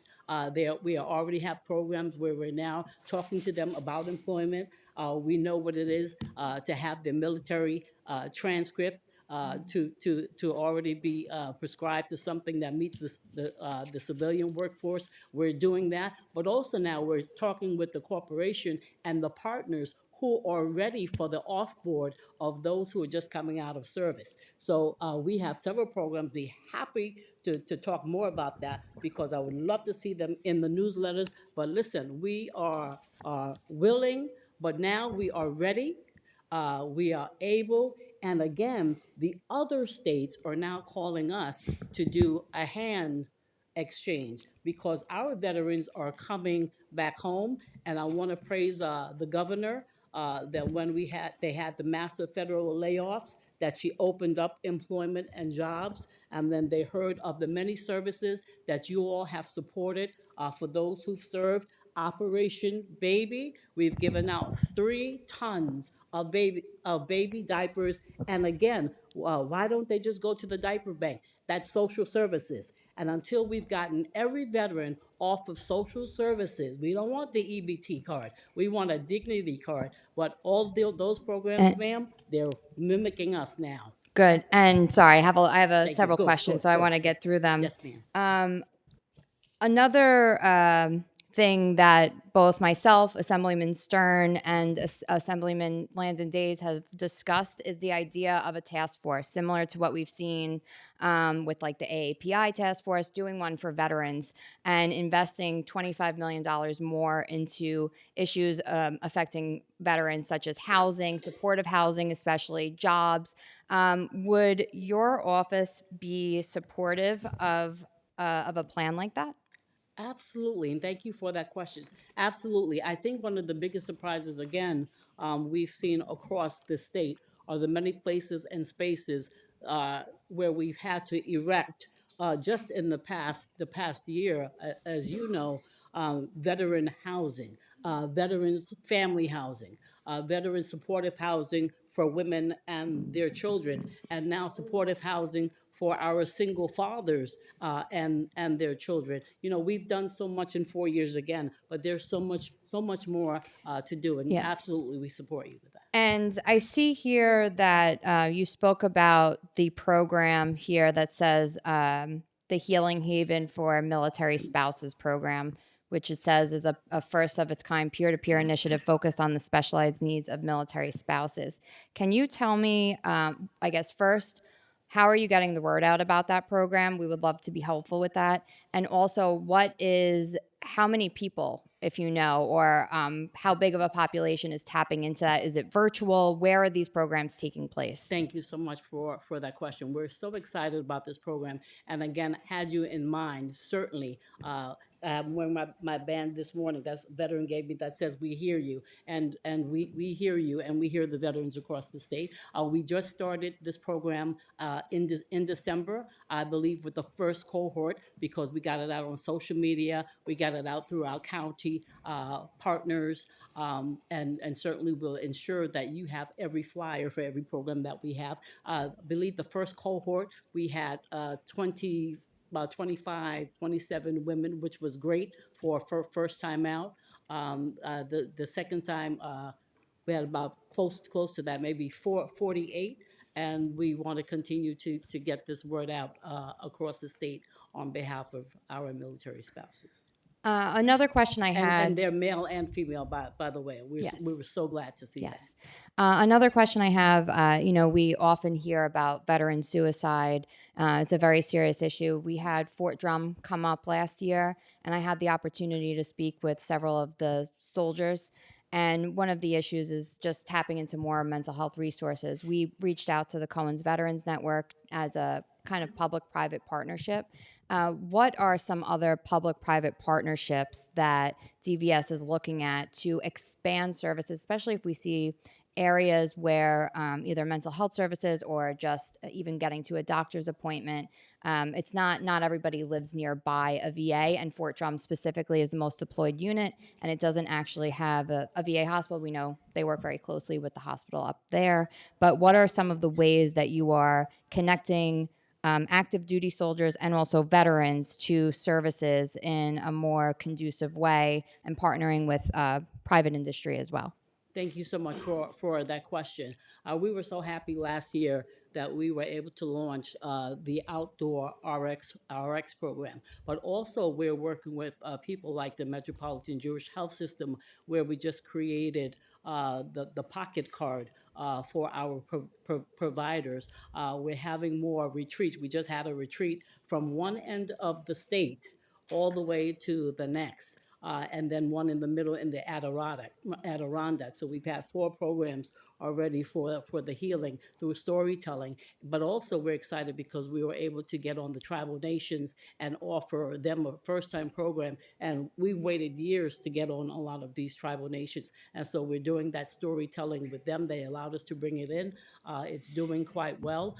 We're continuing again to work with our military bases, many of whom now have family liaisons on board, and they're working with our family liaisons because we're not waiting until they become veterans. We're serving them with the Operation Baby and their needs right now. Great. And I have another question. As a follow-up, and we discussed this earlier on, I wanted to ask about New York's performance relative to other states.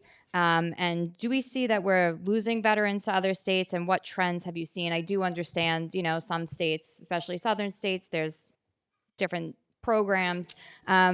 What are we doing to bump ourselves up on the list of New York being one of the best places for veterans to choose to land their feet, raise their families, and actually stay here in New York? Thank you for that question, and I love that question. It's really a twofold question, because on the one hand, we saw and we see the veterans coming back. Why? Because this governor has done more in the past 4 years. Again, we've gone way past claims to service provision. The other part of that is they're still looking for the affordable housing. So while we're doing the exchange, and we do have veterans that are coming back home that have gotten those jobs and doing quite well, we want to continue as a department to ensure that we are continuing to work with Department of Labor, but also our outside corporations now, who are now increasing the amount of money, not just minimum wage, because we're now telling them minimum wage does not work with that. So, And I yes. do want to get one more Yes, question yes, in before we run out of time. One of the organizations that's building housing across the country is Tunnel to Towers. They actually build veteran community housing. I've met with them. I do know sometimes it could be difficult for housing to get up and running, particularly supportive housing. We have a development, Surf Vets in Coney Island. We want to see, I'll just leave you with this and we can follow up with you because I see we're running out of time. But housing, supportive housing for our veterans, I think is crucial. We do see homeless veterans. We never want to see that.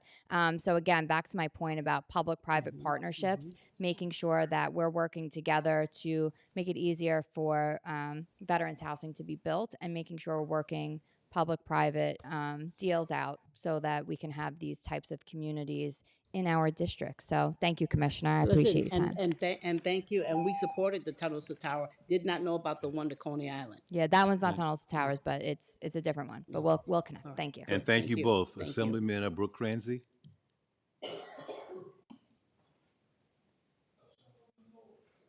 Pardon? Cransey's good? Okay. Assemblyman Mankelo. Thank you, Chair. Good afternoon, Commissioner. Good to see you again, as always. I'd like to talk a little bit about veteran suicide. A few years ago, there was a couple bills that we brought through the Assembly and the Senate, and they actually went through both houses to track veteran suicide. They were signed into law. Can you tell me where those numbers are at this point in time?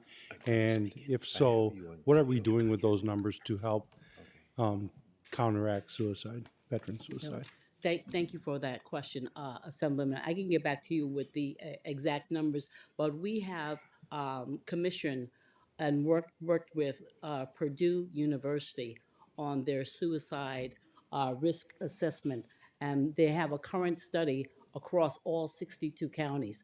The results should be ready by the end of this spring so that we know what is working in relation to what we are doing, utilizing the Columbia Protocol, and again the RX and the many programs and seminars that we are having. And so when we have the results from that study, we'll be able to share that with you. And again, that study is across all 62 counties.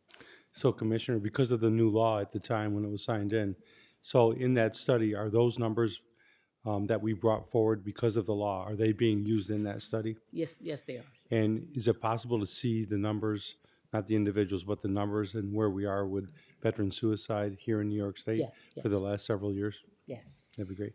My next question is, as we move through the budget, in your budget, how many dollars are actually spent on veteran suicide, preventing it? I have to get back to you with that number, Assemblyman. Do you know what it was last year by Yes, chance? yes. Not off the top of my head, sir. Okay. My next question, every year we seem to see this. It seems like deja vu all over. The governor tends to cut certain veterans programs out, and they end up coming back within our one-house budgets. And we've talked a little bit about this before. What can you do to help prevent that? Because I think across the board, bipartisan, that we want to take care of our veterans, and why constantly do we see that some of our programs in our veterans, in your veterans office, constantly being cut down or in your budget? Thank you for that question, Assembly Member. We know that every year, the prior year's requests go back to zero. And then this is where you have the power of the pen to come back to the table and to write those legislative ads back in. So it's a great opportunity. I know they're looking forward to that. The governor has not taken away anything she has given. And again, each year, those legislative ads are just reset back to zero. And again, with your beautiful power of the pen, they look forward to what it is that you're going to be able to negotiate for them. And we thank you in advance for that. Because once they're supported, and then we're supported. Well, thank you for that answer. And I'd rather see a non-beautiful pen and just keep it in the budget across the board, so we don't have to ask for those ads coming forward. I think it's so important. I understand, Assemblyman. We see other parts of the budget that constantly get the same dollars, constantly get more dollars, but it seems like constantly, even in our military family relief fund this year, it's $250,000 less than last year, and we're going to have to put that back in through the power of the beautiful pen. And I really wish, and I'd love to work with you, and I think many of us would too. Let's not let that happen, so we have to use that pen every single year.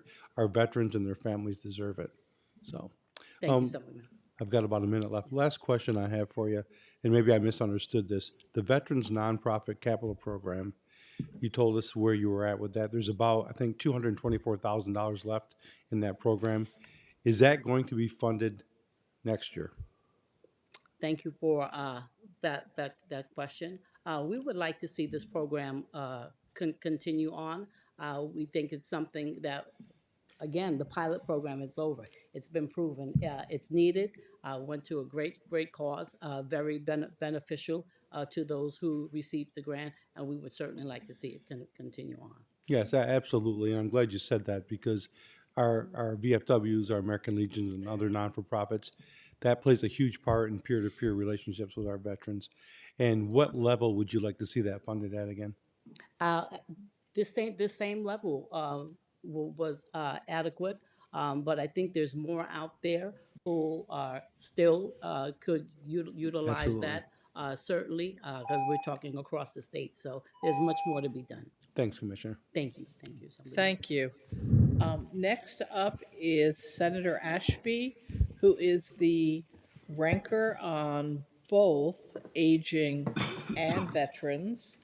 And so he's allowed to have 2 5-minute question sections.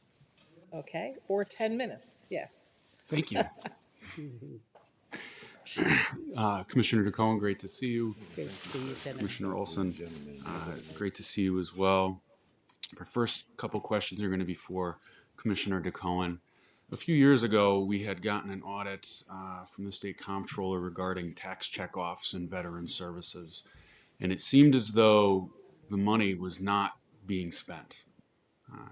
It wasn't being spent. Has that money all been moved out the door? Thank you for that question.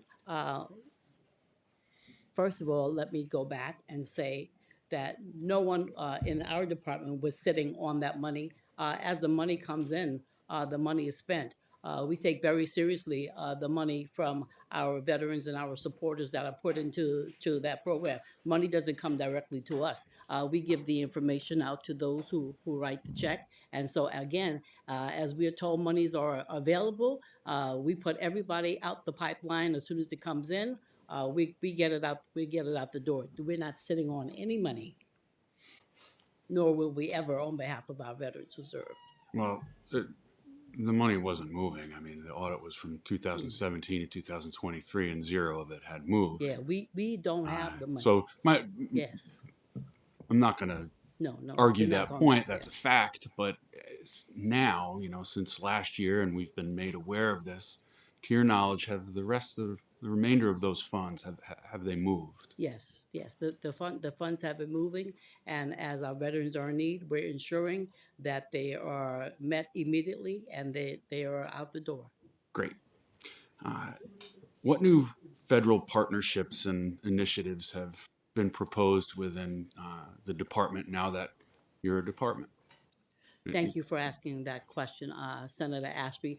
We've actually been working very closely with the VA in reference to getting grants for talking to them about housing now, talking to them about increased suicide awareness, and ensuring that the federal dollars, again, that are available for us for the grants for the expansion of mental wellness. Those are the grants and the things that we've been going after. What type of housing grants specifically? Yeah, we know that there is a HUD-VASH voucher, but we also know that supportive housing is one of the things that's needed, and we're talking to them for an extension of those who are getting housing and the additional needs that they have, such as securing things for furniture and other things that used to be available at one time that were closed throughout the federal government. Are other states doing that? They are. There is another state that's doing that. Florida has been doing that, and so these are things that we are proposing. The National Association of State Directors and Veteran Affairs. That's one of the things that we have on the docket. Just so you know, that's going before Congress. What staffing increases have you seen since you've become a department? Thanks to all of you and the governor, we're now fully staffed. We were at about 80, and now we're at a full capacity of 110. I don't have to tell you the difference and the impact that you have made before Operation Find and Serve, of not just having us with the one mobile unit, but having the three. And so we have a fully staffed outreach center for the Find and Serve, as well as the other initiatives that we have. Congratulations on the partnership with Purdue. I think that's great. And it seems like it's really coming along. Would you be open to other partnerships with higher education in state?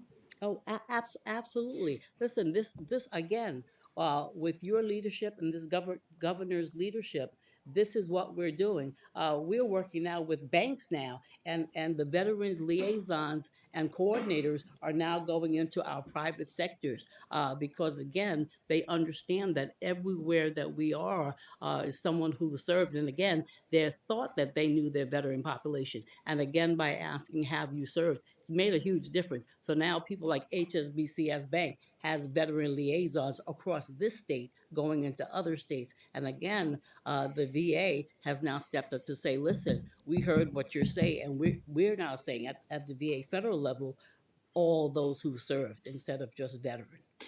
In regards to the chaos that occurred at the federal level, I'm sure that illuminated maybe some gaps that occurred during that time.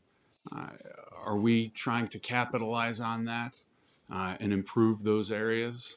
I mean, you had already mentioned housing, but are there other areas as listen. well? Thank you for that question. I do want you to know that within the gaps, our phone increased and our mobile units were on, delivering service goods door to door. Well, we had so many right here in our own state and right here in the area that were expecting babies. And so we've had multiple sets of triplets that needed diapers and baby clothes and baby items, as well as other services, even having to work with the Department of Labor to ensure employment for those who lost a thing. And again, the biggest surprise thing that I want to say is, please, this is not in hubs. This is across places and spaces.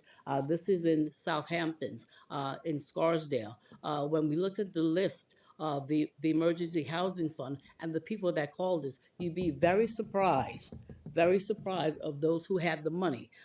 Women veterans who called and say, listen, I'm the woman veteran. I married a millionaire, so I never applied for the claim. But since COVID, my husband has not returned to his $1 million job, and we need help. We need help. Thank you. The next couple questions are for you both. You had talked about the transportation services that you were providing. Are you seeing an increase in demand for that? For the partnership with DVS or just us Correct. in general? Yeah, the partnership with so we're DVS, about- specifically for the veterans. Yeah, so we're just about to launch this. We have been working over the last couple of months to work with DVS and GoGo, figure out which regions we're going to be using, how much money's going to go there, and the ride should start probably within the next couple of weeks. So it hasn't actually launched yet, but it's pending. Are you looking at any other avenues to partner aside from transportation? You talked about home care earlier and the cost difference, right, versus long-term care, even though they may be appropriate for it, and how a large segment of our veteran population is older. Mm-hmm. This may be an area too where our veterans really don't have the opportunity sometimes to explore those services because they live so far from the VA. And we had CBOX closed down over the last couple years. This could be a good opportunity for you both to try and capitalize on that. Have you considered it?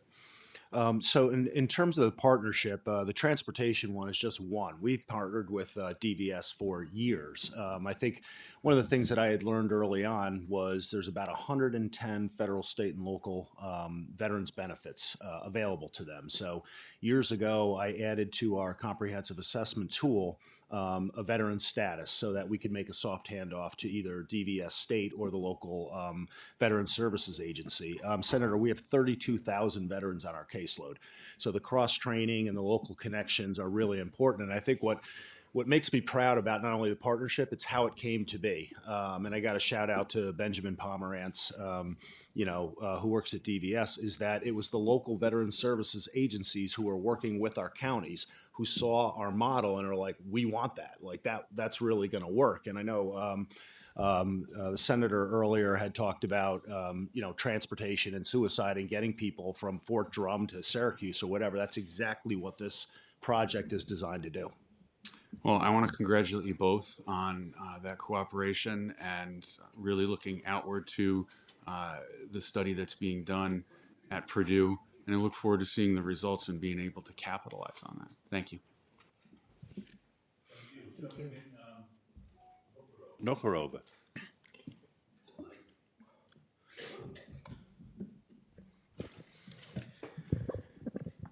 Thank you. I have a question for the Office of the Aging Director, Mr. Olson. I want to talk about EBT fraud consequences.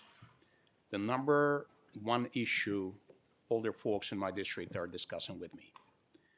Over 150,000 people were affected, over $58 million were stolen. Many of these people are aging and don't have any other sources of income. The stolen money is often their only source of food. This is not just a failure of the state not being able to protect the government's money. I think it is a tragedy for many, especially the elderly. What does the Office of the Aging do to help the elderly New Yorkers live through these extremely difficult times? Yeah, so a lot, and I thank you for the question. So for those who are utilizing SNAP, and that might be their only food. Certainly, your district is in the city, I presume? It's southern Brooklyn. Okay, so congregate meal sites are open to anybody over 60 years old, so they have access to that as well. There's certain criteria as well if they need a home delivered meal.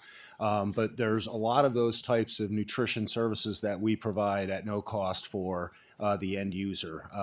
The overwhelming majority of programs and services have no income or asset test. If you are 60 or older for a congregate site, you can just walk in. I'm sorry to interrupt you. How do they know about those programs, especially the ethnic communities that do not speak English? How do you promote and deliver this message to? So the promotion is really done by the county. So this would be New York City Aging. For a lot of the communities, especially within the city, but elsewhere, the staff that are working in communities are usually culturally appropriate and speak the same language. So, one of the things I think where you guys could be really helpful, we don't do, we do outreach.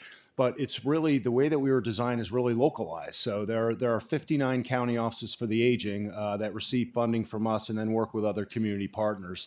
There's other municipal governments, but if you're talking about the city, through offices like yours, city council members, you guys could be really helpful in letting your constituents know, in addition to what we already do and maybe what New York City Aging does, or Westchester or Nassau or wherever we are, that these services are available to them and who to call, which is either our 800 number, which will get you to the county office for the aging, or the county itself.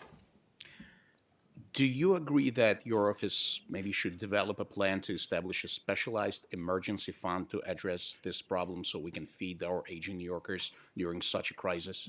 So an emergency nutrition fund?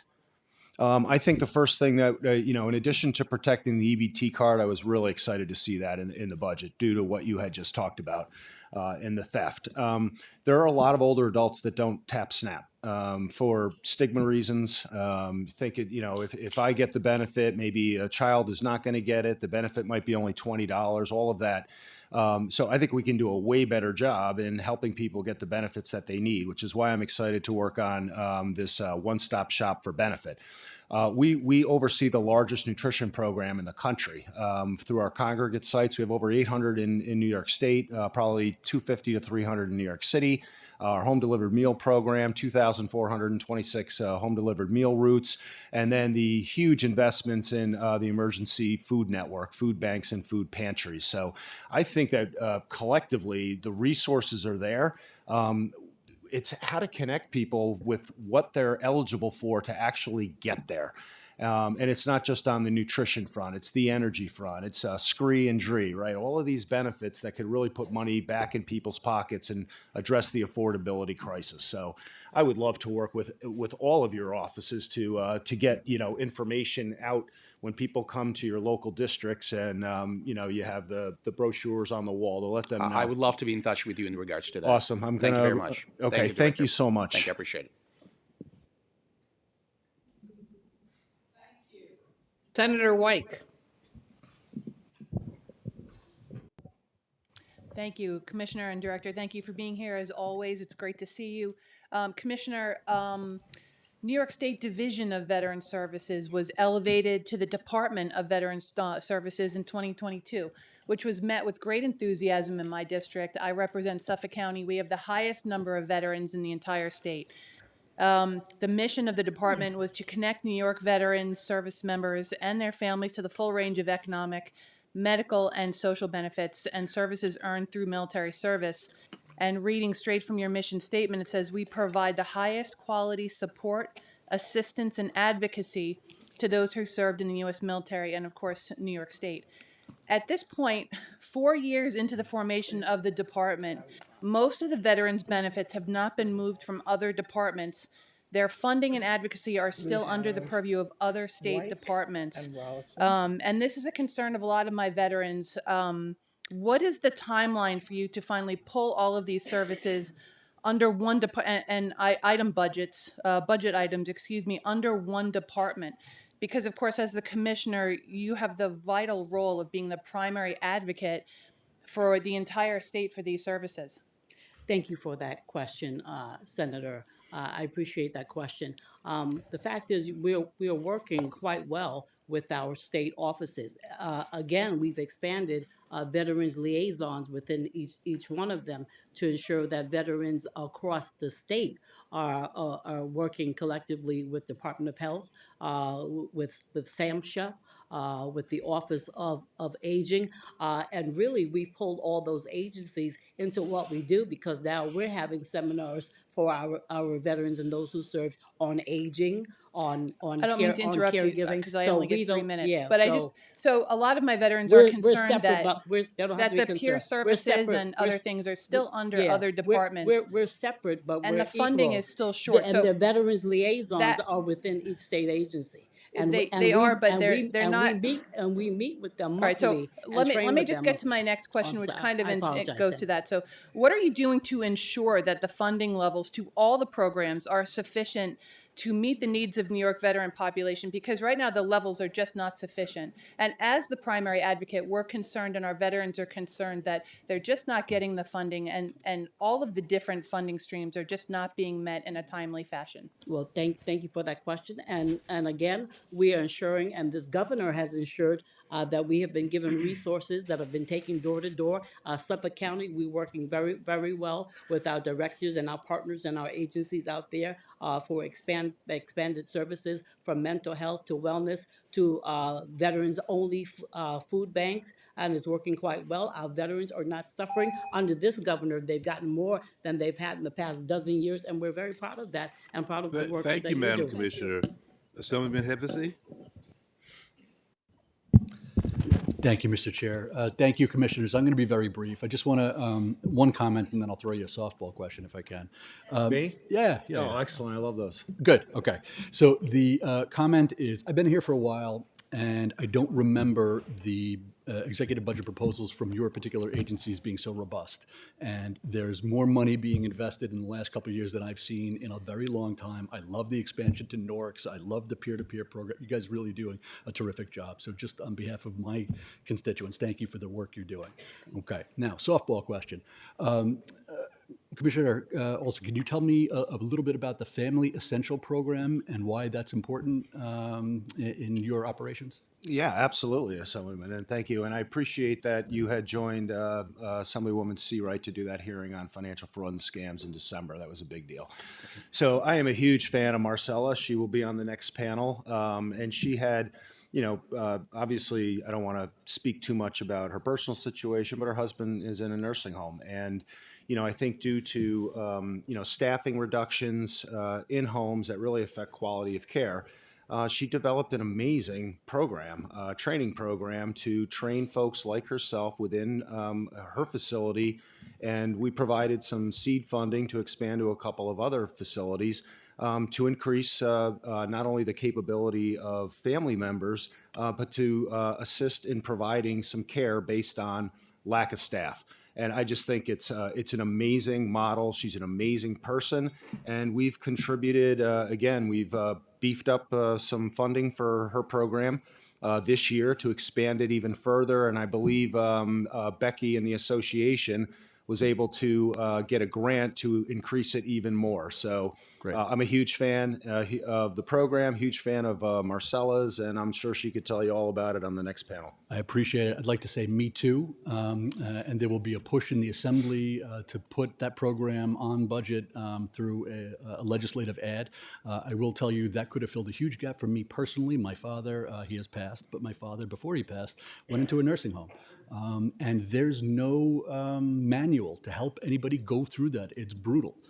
You feel, no matter what you do, you feel guilty. You don't know who you can trust. It's a really dangerous and difficult time for everybody. And having a program like the one you're talking about, I think is crucial to be expanded. So we're going to be pushing that in the Assembly, and I just wanted to thank you for your work on it as well. No, thanks. And I got 22 seconds. I'm going to say two things. One is, you would think the facilities wouldn't like this. They love it. Because it meets their mission. Second thing is Marcella is a hell of a good driver in Manhattan and got me back to the train station from your event, Assemblywoman Seawright. Perfect. So. Thank you, sir. I appreciate it. Sorry. Thank you. Next up, we have Senator Rollison. Thank you, Madam Chair. Greg, I want to thank you for coming up or coming down. Was it coming up or coming down when you came to Poughkeepsie? I appreciate it, and I love that you guys did that We did, together, and that's I the way went- things ought to go, right? Yeah, and I also can thank my colleague, the aging chair, Senator Clear, for coming up from her district in Manhattan to spend the day in Poughkeepsie and have the conversations that we did with the 3 county aging advisory board members and nonprofit organizations that are doing all the great work under guidance from your organization and funding from the state. And a couple of the things that were many things were spoken about, but the one that I think that, of course, transportation and the go-go programs, which, you know, are, of course, are really making a difference, and, you know, additional funding in those areas and additional assets for getting people around is important. But the isolation aspect that we heard, and being, you know, a former member of board of directors of St. Simeon Houses in Poughkeepsie, the apartments, senior apartments, been there for many years, still dealing with that, you know, coming out of COVID. It was, of course, a challenge.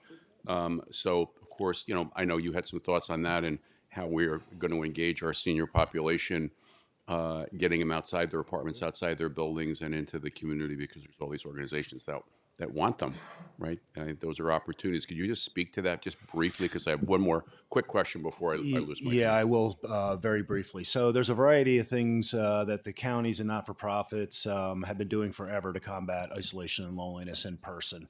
Many of our tech projects also are combating isolation and loneliness. As I mentioned, for all of you guys, there are 4 free things that we provide to any New Yorker. Get set up, the virtual senior center, those things both address isolation and other things, and then we have 2 caregiver ones, and I'll make sure you get them all. Also offered both of those sites a 1-year subscription to Discover Live, which is a way to get people together, make friends, and hopefully that friendship carries beyond the professional 1-hour tour. Thank you, and we're going to follow up on, because we're going to be doing something tech-wise with our seniors, and just in the master plan, there was something that I read that was really interesting, is the earlier onset of Alzheimer's. I have a close, dear personal friend, former detective partner of mine, who's in his 50s, who has it, and his wife has written about the respite aspect of this, and I want to follow up with you on that, because that is not something that anybody at that age really considers. You see it in older individuals, but it is not just, you know, specific to them, and that is something that I think, you know, the state through the master plan could take a lead in, because the caregivers need the respite because they are there. Yeah. Senator, I'm so glad you raised that. So I drafted an Older Americans Act modernization plan in 2020. And this is exactly one of the things that we wanted some flexibility you, on, because we're the 60 plus. Sorry, Assemblyman Pretlow. But Thank I'm glad you raised that. Let's Thank follow you, Mr. up. Chair. Thank you. Well, since we've started, we've been joined by Assembly Members Raga, Griffin, Scavone, Zimmerman, Hooks, O'Farrell, and the next questioner will be Assemblywoman Simon.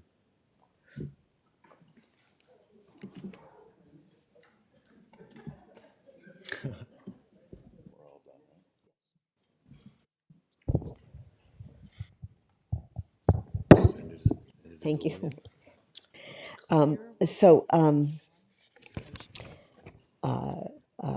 Commissioner DeCohen, you've mentioned the Purdue University study. Last fall we had a hearing with Member Stern about veteran suicide and mental health issues. And so it's a very big concern of mine as mental health chair.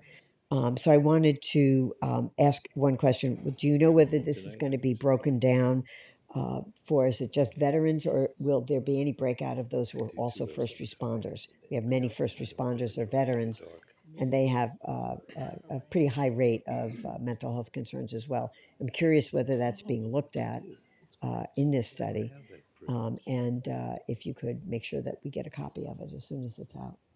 I will. I'm not sure of that breakdown, because we just asked that it be inclusive of those who serve, utilizing that acronym with the veterans. So I'm not sure of the breakdown, but I can find out for you and get back to you with that. That would be great. Thank you very much.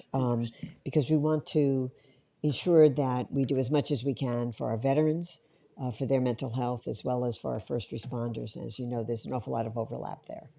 And are also just not culturally acclimated to seeking help for these kinds of concerns, as you know, right? We're trying to work on the stigma issue as well. We know that that is something that is prevalent in society generally, but even more so in certain communities. Yes, thank you for that, Senator. Thank you. Assemblymember. I have a similar question with regard to aging and the number of people who are aging who are also isolated. Of course, many of them overlap. What we're doing to help people deal with those issues. A lot of the services from this state Office of the Aging are actually administered locally. And so, I'm very concerned about the availability of supportive housing for folks, as well as mental health services being provided. And whether that's happening in senior centers. So the question, I'm sorry, what's the question? What are we doing to increase the resources that we're able to provide Specifically for combating loneliness and isolation? For that, as well as for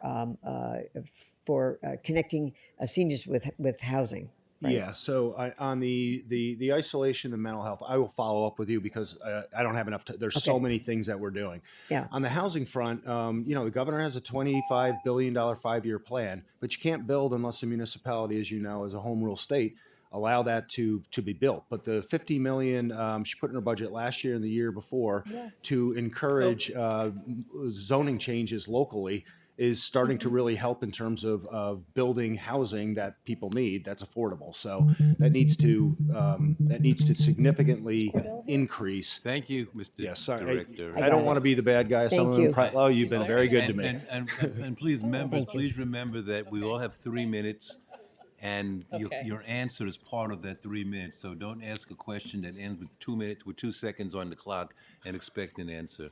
Senator? Thank you. Cordell Clear is making her way back to her chair for her follow-up 3 minutes as chair.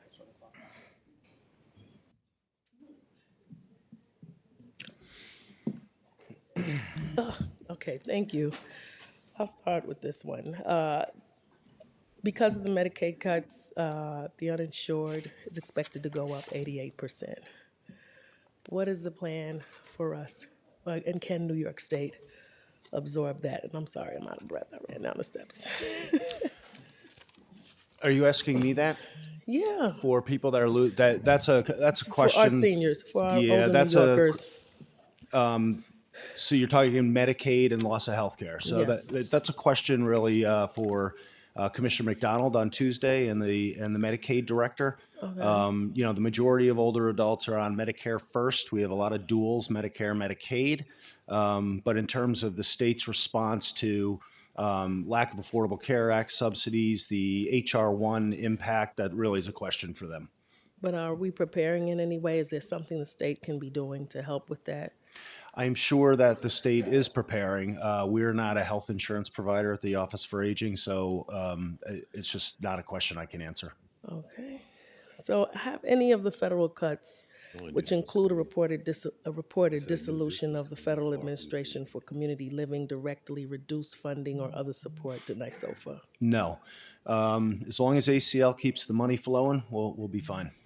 Okay, and what has been the impact of new demands on the ICE-SIP program from Medicaid enrollees? I guess it's the same man, seeking personal care and other home care services following the September 2025 change in criteria restricting their access to Medicaid-covered services? It's difficult to speculate on a cause and effect. I can tell you that the demand for PC 1 and 2 went up compared to this point last year, but that could be a lot of reasons. I mean, Commissioner McDonald and I did 16 television interviews and radio on the MPA, and when people start to recognize what the county offices for aging do or what the state does, oftentimes they don't know about that because it's crisis.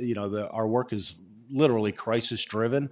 So I don't know that there's a cause and effect there, but there has been an increase in our home care program. There has been an increase. Increase in demand, yes. Okay. The executive budget includes 53 million in unmet needs for local area agencies. I just want to know how this funding will be allocated across the state, and could you provide a list of how funding will be awarded in each county? Absolutely. It's actually 68 million. And we already have all the reports online, so I just print one out and give it to you. How it gets distributed is based on what they report. So all of our other funding streams go out by funding formula, whether it be federal or state. Unmet need is different, and it was designed differently to bypass the funding formula to get fund and services directly to where they're reported as needed. Thank you. Sure. Assembly. Assemblyman Ickes. Thank you very much. I sit on both the Aging Committee and the Veterans Committee, and I still can't get 6 minutes. I don't understand why. But anyway, Mr. Olson, relative to isolation and loneliness, a couple years ago, we brought in examples of in-home AI monitoring devices. Have we gone any place with that or done anything more with those? On the monitoring side, no. But we have AI companion like Intuition Robotics LEQ. We have the 900 homes. Like I said, we have access to get set up. That's free for anybody over 50. We have 700,000 users to combat isolation and loneliness. We partnered with Self-Help New York City that created the virtual senior center model that's now available for free for anybody in New York State. So we have a lot of those types of things that we're implementing in addition to the traditional face-to-face, right? A phone tree, a friendly visitor, getting somebody out of their home to a congregate site or to a community event. Okay, thank you. Commissioner DeCohen, can I ask you to do us a favor? We talk a lot about American Legion, VFW, and so on like that, and yet they do not come here any longer. They used to, I understand, and visit us as their representatives and all. Can you get that word out to them that we would like them to come and hear from them directly on what their needs might be and so on? I appreciate that. Also, it was mentioned before about the Gold Star Annuity Program. How do we find out if our Gold Star families have taken advantage of that? Do we ask them directly, or is there a listing? It was mentioned that there's 207. I have several of those in my district. So how do we find out whether they've taken advantage of that? We can break that down district by district. Okay, thank you very much. I really appreciate that. And then the last thing I just have to say, Commissioner, is aren't we a little depressed that we have a decrease of $4.4 million in your budget this coming year? I mean, I don't think we're decreasing in the number of veterans quite that much and all, and shouldn't we be requesting more money and not less? Let me say this, and then thank you for that question, Assembly Member. We are never going to turn down money, but we know. Glad to hear that. But we are so grateful to this governor again for what we've done. We've gone far beyond claims, and what we've done out here is showing and proving again that we are now shifting from the social service model for those who serve to a dignity approach, that they don't have to get on social services for their needs, and that's with your help. And we're grateful for that. And again, there's still more to do. And so we know that as we expand, we are thanking you in advance for the more. Yeah, thank you. Thank you. I think we have our 3-minute follow-up for our chair of Veterans Affairs. Thank you. Thank you. Thank you again, Commissioner. I have two quick questions. One, the last few years I've been trying to figure out, veterans touches every part of the budget, right? So we don't always have the best idea because it's in so many different places, whether it's in Department of Health or Office of Mental Health, kind of consolidating everything that New York is doing for veterans. Is that something that you could help us with, just so we have a real comprehensive list? Because there are a lot of things that fall under the purview of Department of DVS, but then there's, as we know, like the peer-to-peer Dwyer program. Is that something that's been discussed, especially now that you have been elevated to department level, just making sure we have every single resource and idea that we have in one place? thank you so much, Senator. And that's a beautiful and a great question. No, it is because we've expanded to so many resources, and this is what we want. Just to let you know, we have been working, as you know, with our county partners, and they have resources. We understand when they say to us that they now have the anonymity and that they are territorial of their resources because they're afraid that if we post it or share it, that veterans will come across into their county and take little resources that they have. So we understand that. That's why we're continuing to reach out to outside organizations and partnerships, and we're happy to share that list with you because we're now able to serve those who've served from A to Z. That's great. Yeah, because I know, like, for instance, the Alex Jimenez Military Immigrant Legacy Program was moved from DVS, Department of State. So just understanding where everything falls is, I think, really important, especially as I navigate the budget process. My other question, and this is more something I'd like to flag for you, I'm working with Senator Gillibrand on seeing if there's a way to identify CTE in veterans. This is something that's kind of more newly discussed, similar to football players. They say the blast over pressure is actually impacting the brain because we do see the higher suicide rates in veterans of those who've deployed and those who haven't deployed. So there is some research that's kind of new research being done on veterans to just see what their brains look like post-death. Frankly, this is the only way to test for CTE. I would love to partner with you to figure out ways. It's very complicated, I know that, and we do need the support of the federal government as well to see what we can do to identify if this is an issue, and then also as a state be advocating to the federal government to get the military overall the protections that they need for those veterans, because that's something that's lifelong, and it doesn't appear till after a veteran has passed away, whether from natural death or suicide. So I'd appreciate your support on that. Absolutely. And just so you know, we just had a brain health, talking about the brain health at the Klein Institute, and that was included. And so looking forward to that. Thank you. Assemblyman Eckes. He went away? Okay. Assemblywoman Clark. Thank you, Chairman. So I have some aging questions.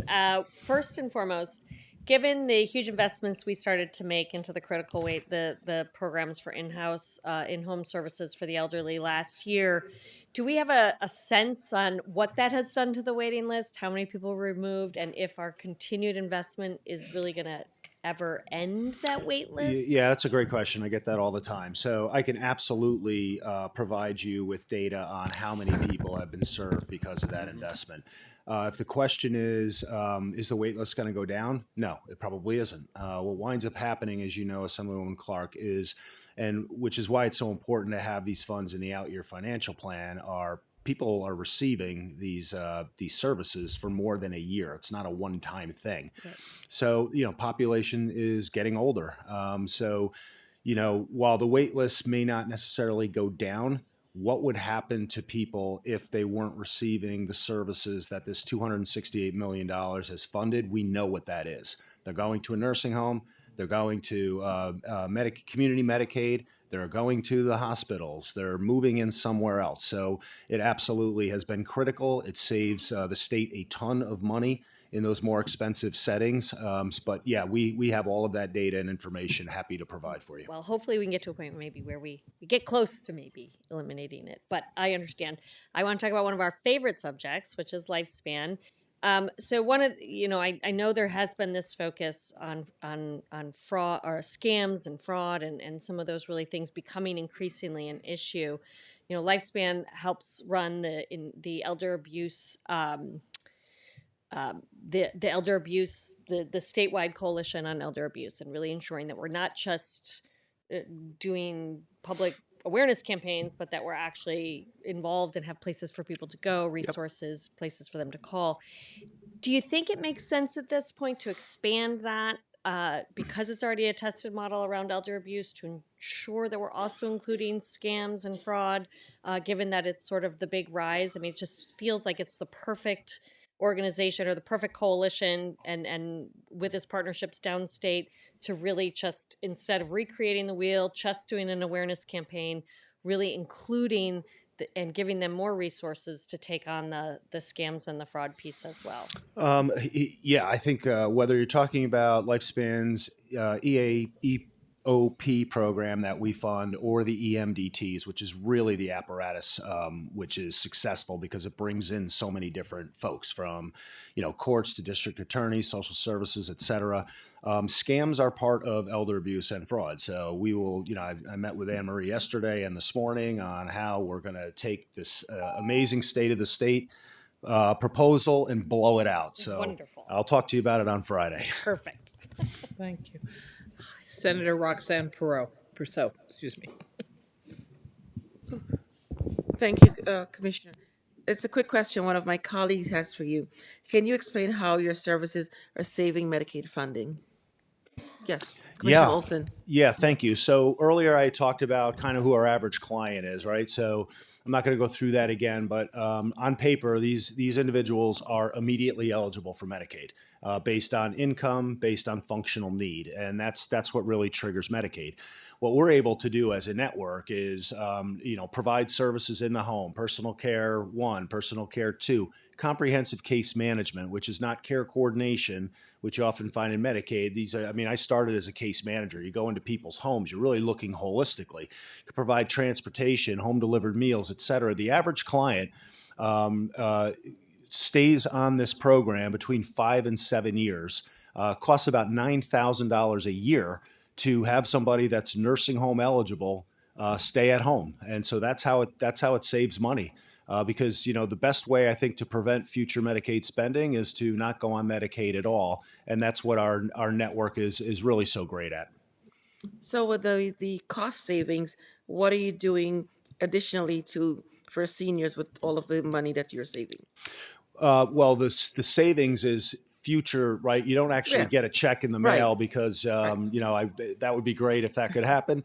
But what we're continuing to try to do and are doing because of governor's support and your guys' support is you got $268 million new dollars that really help spread and expand programs and services that do exactly that. So that's what we're here for. That's what our commitment is. That's why we were structured 60 years ago, 1965, and that's the mission. So we'll continue to do that and try to build upon, not our success, but to be able to hopefully, provide a service to everybody that needs it. Thank you. Thank you.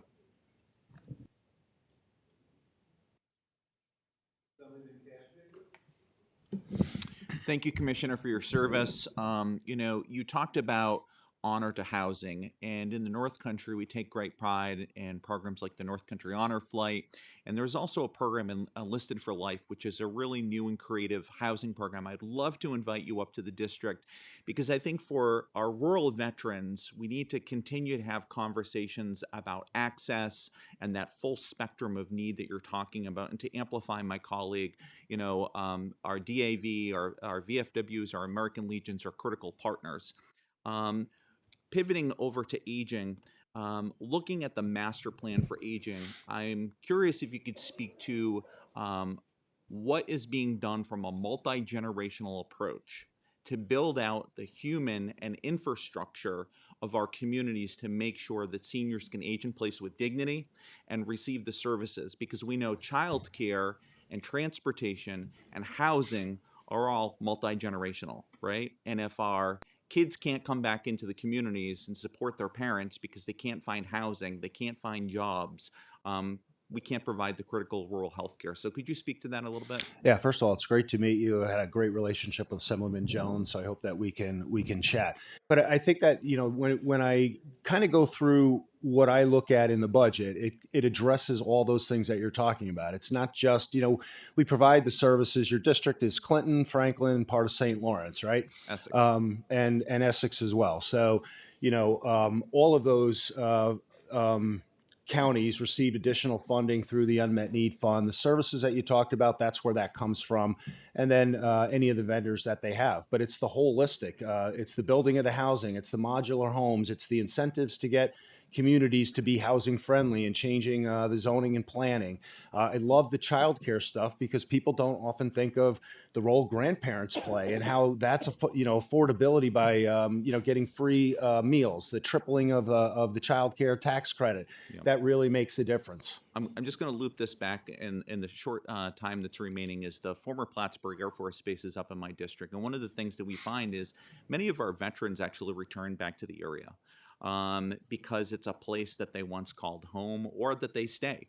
So, having you two sit here together, our veterans and, aging, there's many more opportunities. I want to thank you for the good work that you're doing. I'm looking forward to the partnership so we can deliver on behalf of New York. Thank you. Thank you, Assemblyman.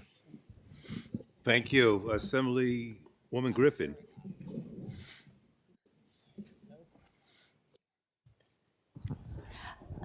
Good afternoon. Thank you both for being here today. I'm going to ask both of you questions. My first is for Commissioner DeCohen. Did I say that right? I really am impressed to hear about the veteran services on the SUNY campuses for your mental health, and I guess there's other services in addition to mental health. And is that SUNY-wide, or is it at schools where there's a bigger population of veterans at them?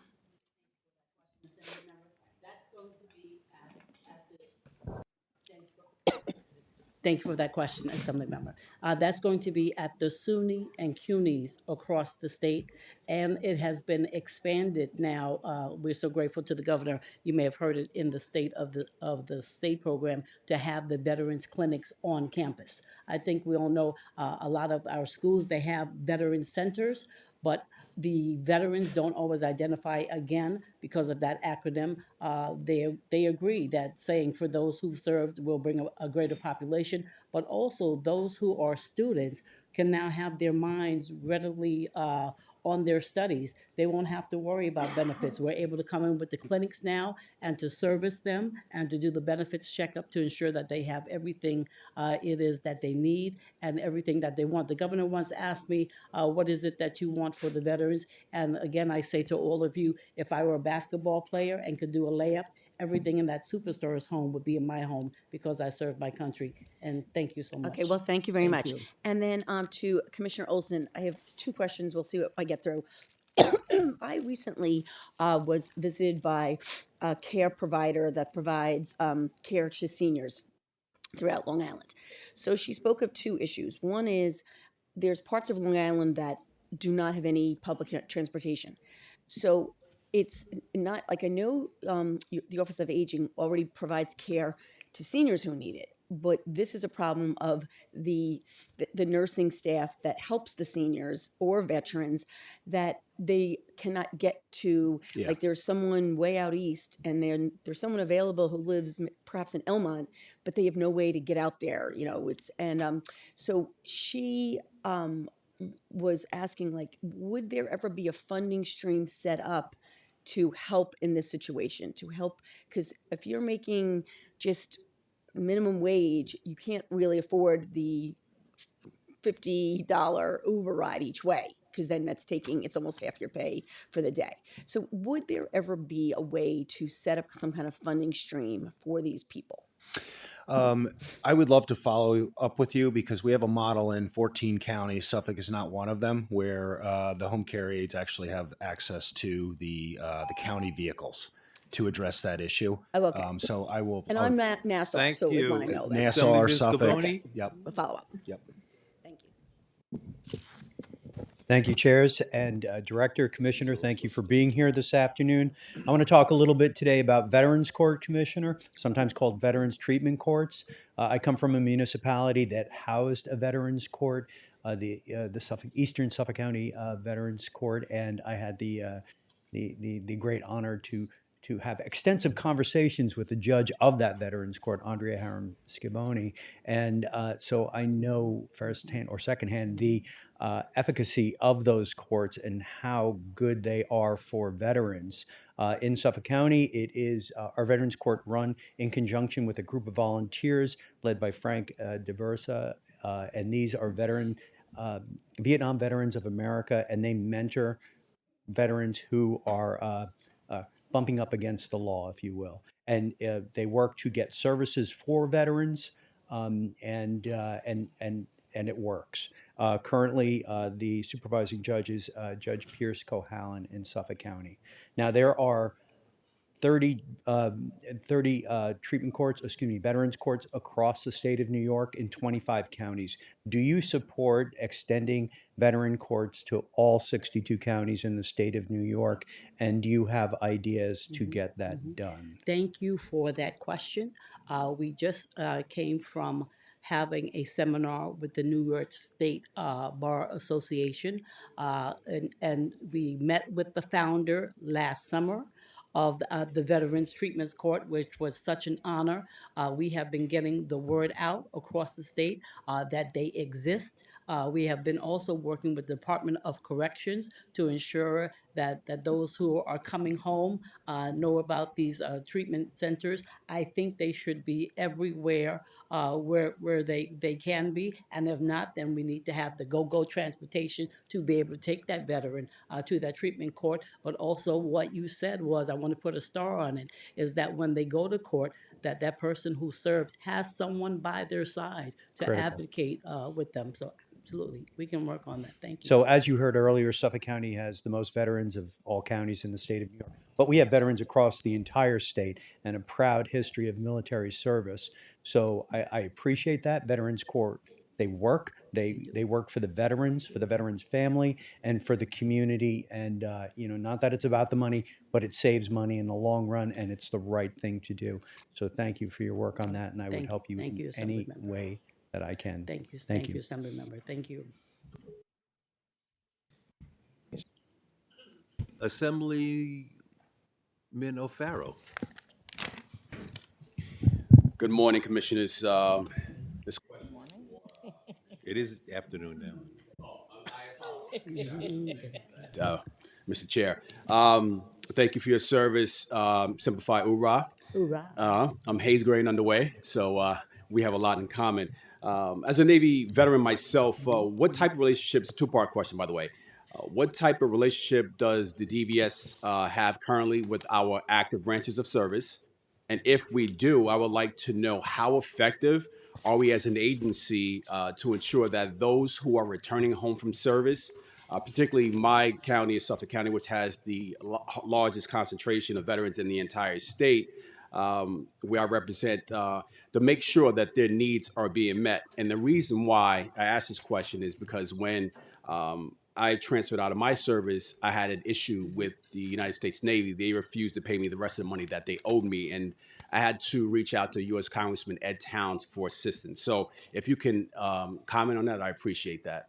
Thank you so much for that, You're Assemblymember Farrell. I want to work backwards with you with that question, so that you know. And again, we were just on the island with the New York State Bar Association, because we have been pairing pro bono services for those with needs just like yourself who are coming out. We have JAG officers, former JAG officers at the New York State Bar Association that's now taking care of those who've served with everything from adoption to Z, having zits on their neighbor's lawn and dogs and all of those things. And so we're working with that. We have been working with our military bases. We said earlier, we have military family coordinators on board. What we're doing is we're not waiting until our active duty becomes veterans, but if there are services that the military family coordinator cannot assist with, for instance, we have Operation Baby, where we have the free items. That's for those who've served and those who are serving. With the free diapers, thanks to this governor, we've given out 3 tons of diapers, baby clothes, formula. Car seats are very expensive. I'm a former Long Island girl, Nassau and Suffolk, Ocean County, and out there in Hauppauge, and so for 10 plus years. And so we are aware of the needs. And again, we're so happy to work with the amazing director on Suffolk County. And so all of the service needs and the things that you said have been met, have been put into place. I utilize people like you as an example because we are not utilizing the quantitative anymore for those who've served, but the qualitative lived experience to go out and across the state and ask them what they need and to provide it. Thank you, Commissioner. Assemblywoman Zinnemann?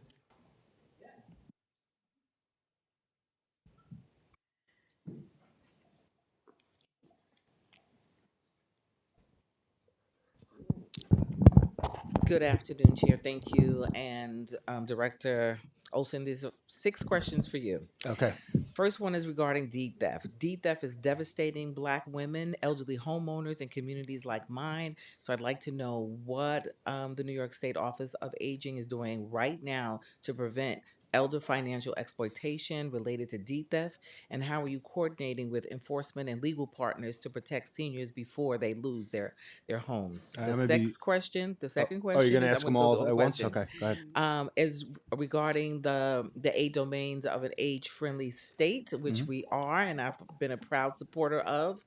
New York has committed to these 8 domains of age-friendly state, but how are we measuring whether we are actually meeting those domains statewide, and where do you see the biggest gaps today? The master plan for aging. As you know, we must produce real world results. So, what are the top 2 changes older adults will experience in the next 12 to 24 months because of your implementation of the master plan? Supporting working families and caregivers, which is probably my number 2 issue in the district. Many working adults, especially entrepreneurs and small business owners, are caring for aging parents. What specific supports exist to help these caregivers stay economically stable while caring for their loved ones? Number 5, everybody's favorite topic, CDPAP, which allows, of course, seniors to be cared for people who they trust. What is the current status of the implementation, and how are you ensuring continuity of care for seniors and timely fair pay for our caregivers? Finally, older adults, jobs, and economic stability.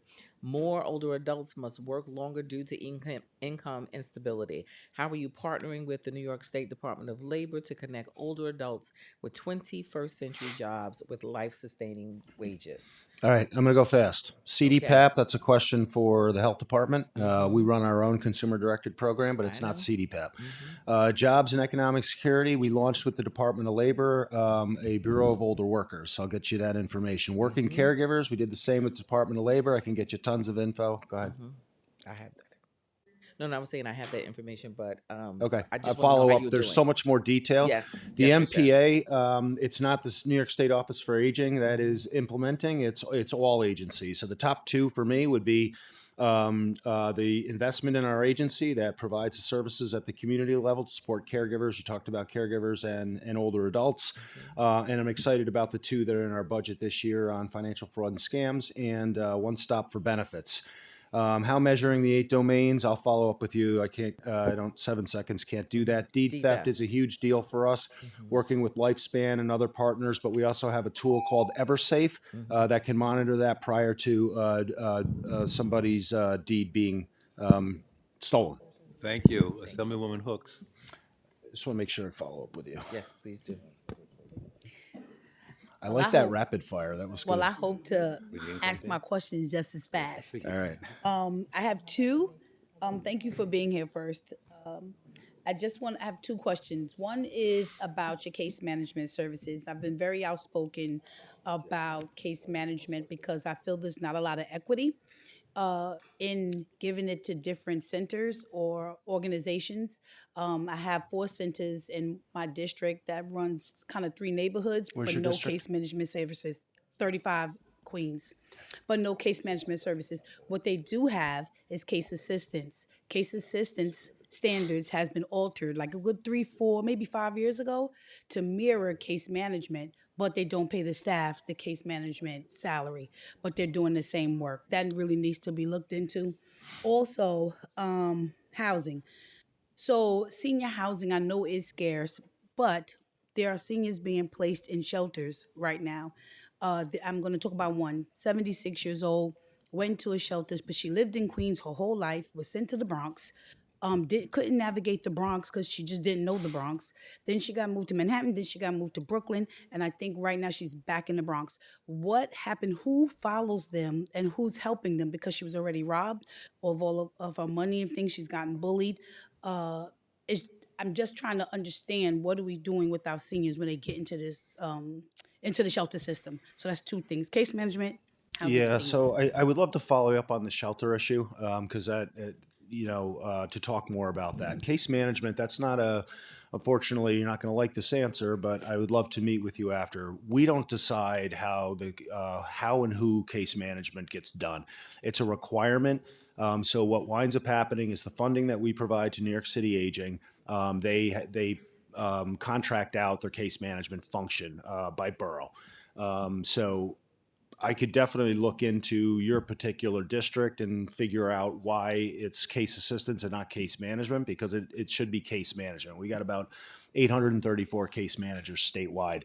But those decisions on the hiring, et cetera, it's all done at the county level because that's the way it's structured, not by us. And most of your big counties they're going to have vendors. Most of your smaller counties, the case managers are on staff of the Office for Aging, and the only exception really is Suffolk County, who hires their own case managers. Got it. Thank you. Yeah, I will follow up with you, Assemblywoman. Yes. Assemblyman Meeks. Thank you, Chair. This question is for Commissioner DeCohen. How are you this afternoon? I'm doing well. You mentioned earlier about numbers in regards to staffing, going from 80 to 100 plus. What were those numbers exactly? When I came aboard, it was at 89, and we're now at the full 110. Okay, great.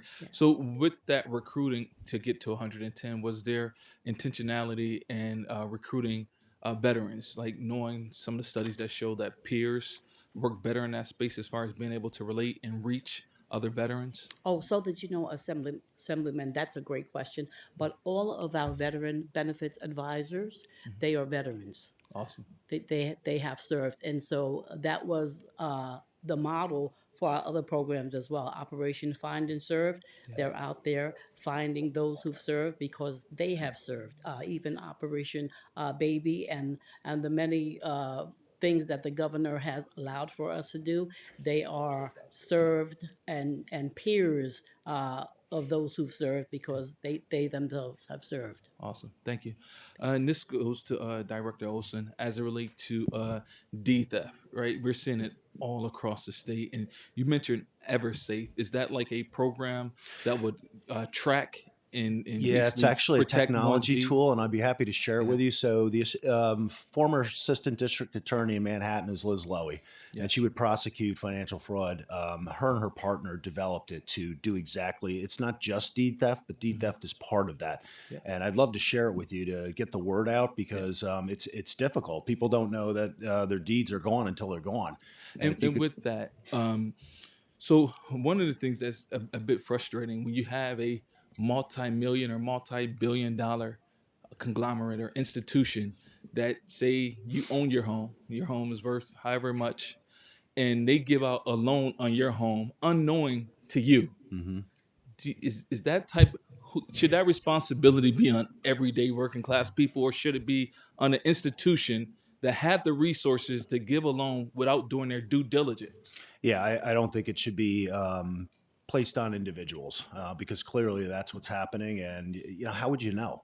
I own my own home. How would I know that somebody stole my the deed or took out the equity in my home until it's too late? Absolutely. So there's got to be, especially with the tools you have now with AI, there's got to be other ways to identify this to prevent this from happening to people. And I think one simplistic way to go about that is for those institutions to hire individuals on their team that will actually go and knock on the door and say, "Hey, Miss Johnson, we just want to congratulate you on this loan that we're offering you." And Ms. Johnson would tell you, "Well, I never what are you sought talking a about?" loan from your institution." So I think there's some things that we can do a lot better in that space, and we look forward to working with you. Thank you. Thank you, Assemblyman. Thank you, Assemblyman. Assemblyman Chang. Okay. Thank you very much for both. I have one question for each of you. First is DeCohen. Thank you for your service. I'm 24 years myself in the Navy, and I served a tour in Afghanistan. One question for you is, people from, especially from active duty, and I know this from firsthand, how do we keep track of veterans who come off active duty, come back home? How do we keep track as a veteran? And Director Olson, question is how can we expand incentives for developers to increase senior housing, either rental or outright home purchase, designate more senior housing itself because they have their unique needs. Ma'am, how about you first? Thank you for your service, Assemblyman Chang. Not just then, but now and always, service never ends for us. Yes. Just so you know, even though we're working with the military bases to capture them when they come out, there's no guarantee. We're hoping that the ops program, like the one that they have at Fort Drum, is going to be the key, so that the 6 months to a year before they get out, that they are partnered with a peer that will continue to follow them, that will assist with decreasing veteran suicide because they'll already have someone Yes. to mentor them afterwards, but also get them the resources that they need. And the same thing with our kiosk across the state. People are touching it, utilizing it, but it's up to them whether or not they want to remain in the system and remain with us. The hope again is that the Fort Drum program we can continue to mimic on all of the military installations. But that's the Army, but the other services, we have it's hard Yeah. to track. No, it's true. So that's the hope that the other services as well. We have the military coordinators on base. That's a help, but that's not the answer. That's why I say we've done great, but there's still much more that we can do. Thank you, Mr. Olson. Yeah, on the housing, it's I don't think it's the financing that's the issue. The governor has a 5-year, $25 billion housing plan. We're a home rule state, and you can't build without the municipality agreeing to it. So there's been incentives that have been in place to encourage or incentivize municipalities to become, housing friendly by changing their zoning and planning. But that's really what the issue is. I know that the goal is to build or preserve 800,000 new units, so that'll bring the cost down. But it's up to localities. A lot of it is not in my backyard, unfortunately, but the housing need is there. I'm in Brooklyn, so it's growing. The aging population is growing in New York, and I would like to see them right-size the building instead of a person living in a 3-bedroom home, maybe 1 bedroom specifically for senior housing, so we can right-size that up. And it's growing population for the elderly, and I'm one of them, which is great. That add the texture in our fabric in our society. But thank you. Thank you. Assemblywoman Seawright for a 3-minute follow-up. Thank you, Chairman. Commissioner DeCohen, in Senator Krueger and mine's district in New York City, in 1925, there was a grove of trees planted in Central Park to honor women, service members, nurses, and volunteers. And we'd love to have you come and visit that grove of trees honoring women. Also, the New York City Foundation for Seniors has successfully matched older adults with affordable housing in their home sharing program. Is that something that you're seeing with veterans being done around the state? Thank you for that. That's new information for me. I'm interested in learning more about that. And then for your grove, I'm very interested in that. And I hope that you've seen our Women Veterans Trail that we have and that we're now trying to get across the state. So thank you for that. Thank you. Let's work with that. Thank you. And Commissioner Olson, you mentioned that you were proud of the funding in the budget for agency services, yet there's nothing for the master plan proposal 50. Why is that? I don't know there's 100+ proposals. What's proposal 50? And I could also comment on the home share. We've been that runs through our agency, and we've been growing that across the state. Which one is 50? It funds services for the elderly, full funding for the services. I wanted to bring up, you mentioned that Senator Krueger had written or raised it 4 years ago about the city formula. Mm-hmm. Senator Clear has offered to broker a meeting. I would suggest that we have a hearing possibly to just get this settled once and for all on the funding with New York City. Thank you both for your work. Thank you.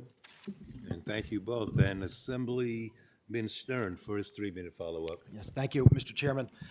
So, Commissioner, it's been mentioned many times in many different ways throughout the hearing today about the kinds of things that we can and should be doing to assist our veterans in fighting this challenge of veteran suicide. And I did not want to close without putting it to you once more because of the critical importance of this issue for way too many of our bravest across our state. There are resources that are allocated in this budget specifically for this purpose. So I wanted to ask you what you foresee specifically what those allocations will be used for when we're providing assistance to veterans and their families when it comes to fighting the scourge of veteran suicide.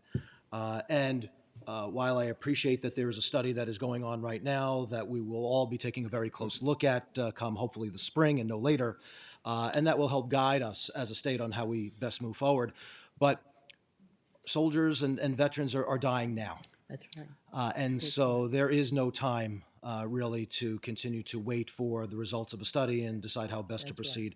What are some of the things that as representatives of our community and so many fantastic stakeholders and professionals that are interested in providing those services right now to those who are in need, what are the kinds of things that we can and should be doing now to be most impactful? Thank you so much for that, Assembly Member Stern, and I want to thank you as well because I know of the work.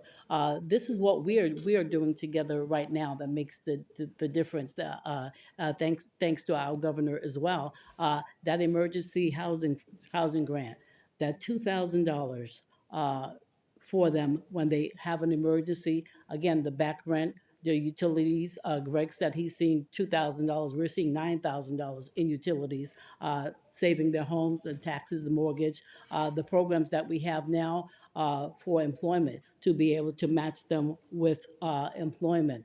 The housing and the supportive services. Again, things like the diaper program being there and the other resources that can catch them. Also, the ability for the peer-to-peer, working with the Dwyer program for the outdoors. These are the things that help to reduce that they don't have the isolation, that they have the support that they need, that they are employed, the food programs, and this is why we say more. I don't celebrate that we had a 2 millionth meal for Hello Fresh. I think it's an atrocity that we still have folk who served that are still hungry. Those are things that we can do to ensure that the mental wellness of those who served is intact, and that's what we're doing, and that's what we're going to continue to do on a higher level. Thank you, Commissioner, for your answers, and Mr. Director for your answers. This concludes this section. I want to thank you for the new chairs you got this year. These are very comfortable as a witness. Thank you. And Thank you. okay. Thank you. And Thank you. I'd like now to convene Panel A, AARP of New York, Beth Finkel, the New York Statewide Senior Action Council, Gail Myers, the Essential Care Visitor, Marcella Goshen, and Lifespan of Greater Rochester, Anne Marie Cook. And there's more. The Association on Aging in New York, Rebecca Perv, and the New York Foundation for Senior Citizens, Barbara Baer.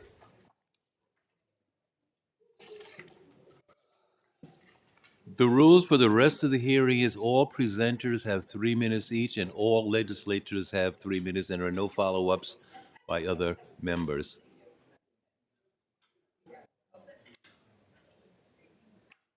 And Assemblyman Meeks is being a very nice gentleman.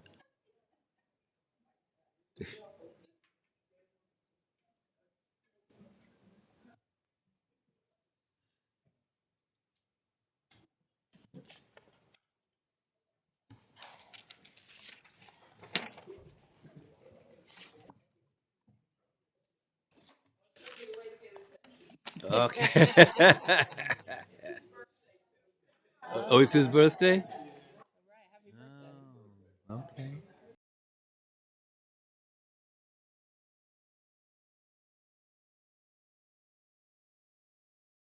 right to left? I'm giving you the choice. You can go first.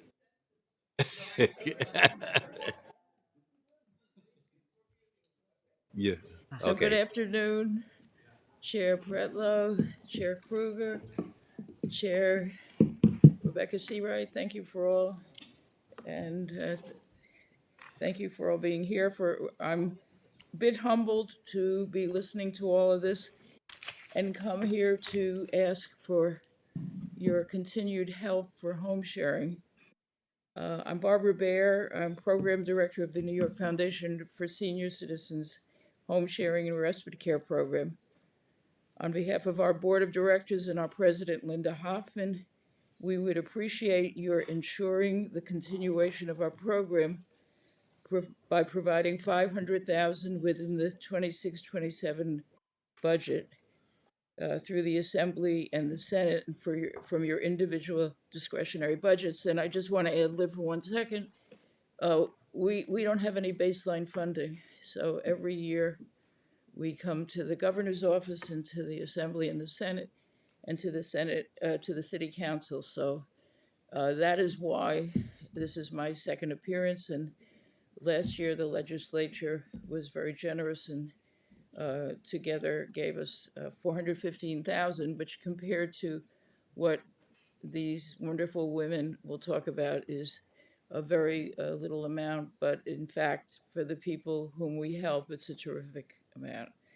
So you probably know that home sharing is a way to match two people, a host and a guest, so that they can live together. Our program is run by clinical social workers and social workers. And what we do is to interview them and vet them and ask them all sorts of questions so that we can provide some modicum of housing. What the guest gets is a room and kitchen privileges, and what the host gets is a bit of money to maintain his or her house, and in the alternative to obtain their apartment. I'm happy to say that during the first 7 months of this year, we've matched really we've done about 37 matches, which means that by the end of the fiscal year, the June fiscal year, we'll have done 60 to 70, which is a 10 to 15% increase from what we did last year. And part of that is that the need in New York City, because of inflation, because people are living longer, is greater and greater. Our respite care service, which is the second one that I'm going to talk about for 1 second, is implemented by professional social workers. They arrange affordable short-term in-home care at low cost, and basically it's $19.65 an hour. I know I have to stop, but respite care takes care of people for a very short time, and compared to $30 in the for-profits, the $19.65 is a deal. So again, thank you, and I hope you'll Okay. fund us. Thank you, Ms. Baer. Hi, I'm Beth Finkel. I'm the State Director for AARP New York.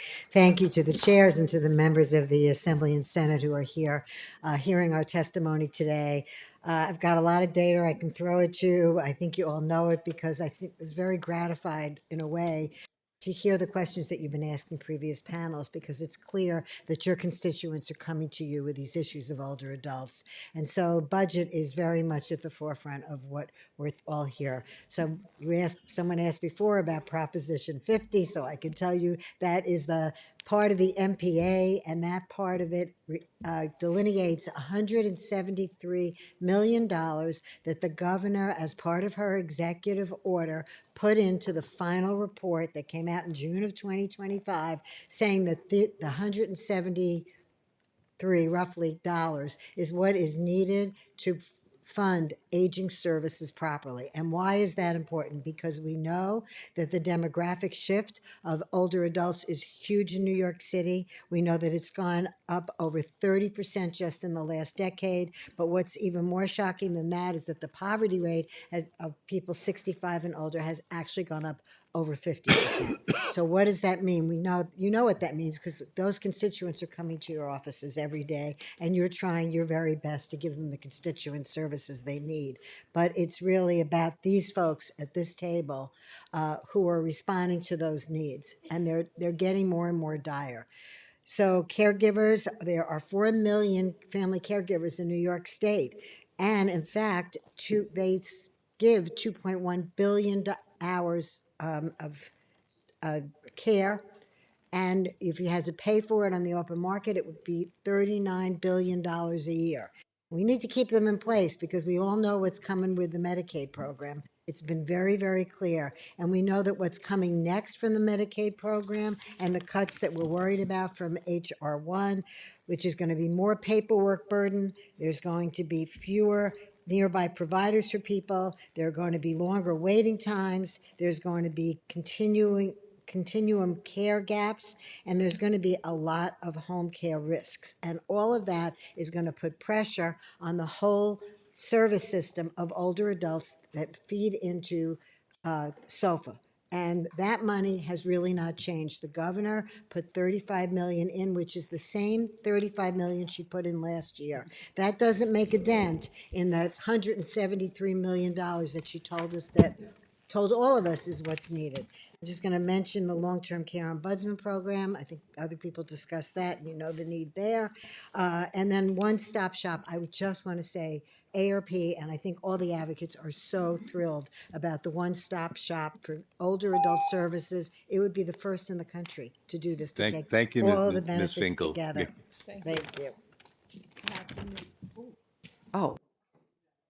Afternoon, Chairpersons Pretlow and Kruger, Assemblyman Hevesy, all of you distinguished members of the Senate and Assembly. My name is Marcella Goheen, and I am the founder of EssentialCareVisitor.com, which is a platform that advocates for families and residents in nursing homes throughout New York State since 2020. We advocate, collaborate, and educate the family consumer and as well as the residents now inside nursing homes. We are in our 6th year. And I'm in my formerly 10th year of serving my husband who resides in a nursing home, and a nursing home which is his affordable housing and is his hopefully I want to grow it to be an age-friendly space. So when we talk about New York State being an age-friendly state, we can't exclude the nursing home setting. My husband's name is Robert Victor Viteri. And I say his name every year. He's nonverbal, and I told him I was going to come see you guys today, and he gave me an eyebrow raise. So he says hello. He can't move. As you know, we've witnessed a lot as nursing home consumers over the past 10 years. And during COVID, we witnessed and needed the consumer. We all needed the same thing at the same time. We needed to get in. But now, 5 years, 6 years later, it's not one size fits all. So you have families who are suffering, because they don't know the system, they don't know how to navigate the system. The care transitions, as Assemblyman Hevesy was talking about earlier, are complicated, they're traumatic. And they're cluttered. So our Family Essential program, I have to report that over the past 16 months through some pilot funding from Greg through NYSOFA, and we just got some additional funding through him and some private funding through a private foundation, is an answer to this age-friendly solution inside of a nursing home. Our FEP, we've served over 1,035 families in the past 16 months in 3 counties, and we want to jumpstart the program this year by asking you to ask the governor in the One House budget for $500,000. The $500,000 would serve all 11 regions for roughly $16 to $18 per family over a 72-hour period. What we do with them is we hold their hand, we do one-to-one programming, we care transition them, we system navigate in a non-clinical peer-to-peer model. Why is that non-clinical peer-to-peer model so important? As the Assemblyman Hevesy so beautifully described before, is that I hear something very clearly from another family member who's going through the same thing I'm going through. I'm 10 years in, folks, and it is an honor and privilege to continue to serve that family member on the front line as my husband remains one of 2 survivors from COVID on his floor. So I do this work in honor of the thousands that we lost and those family members coming in who don't know the nursing home pre-COVID. So I'm here to heal back home, our nursing home, at our age-friendly homes in New York State. Thank you. Thank you. Thank you very much to the chairs. I also want to thank Assemblymember Seawright for your leadership in aging, and of course, recognize my fellow Rochesterian, Assemblymember Meeks. Thank you, Assemblymember. I want to thank you so much. I have 3 points to make today. I'm Anne Marie Cook, and I'm the President and CEO of Lifespan. First of all, I stand with my colleagues in support of proposal number 50 to fully fund the Aging Service Network, as Beth said, at $173 million.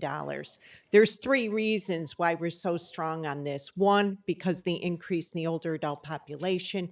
2, because the increase in poverty in older adults, which we've really seen.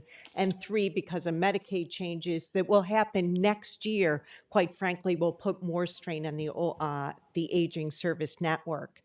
Funding it now will address our unmet needs, our waiting list, elder abuse prevention, and personal care services, and it would give the Aging Service Network the resources to really help those older adults in your district. The second issue I want to talk about is elder abuse. It's near and dear to my heart. Lifespan operates New York State Elder Abuse Coalition.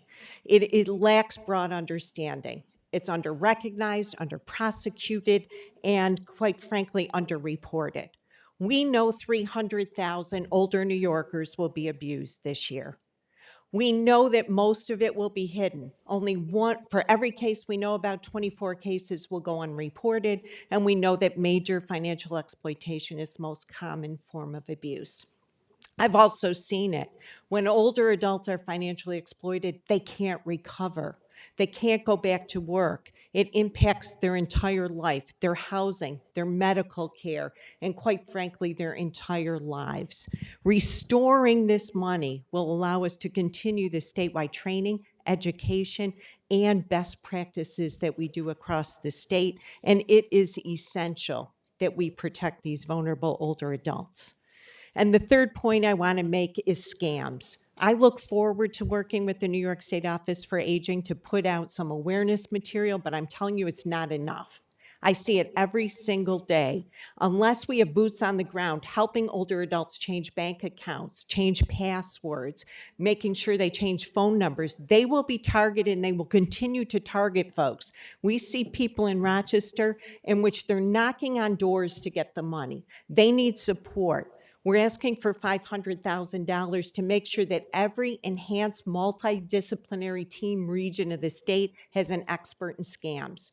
I will end by saying when I go out and do presentations with scams and we ask older adults, have you been scammed or know someone who has been scammed? 100% of the people raise their hand. It is really time to help those vulnerable older adults. Thank you.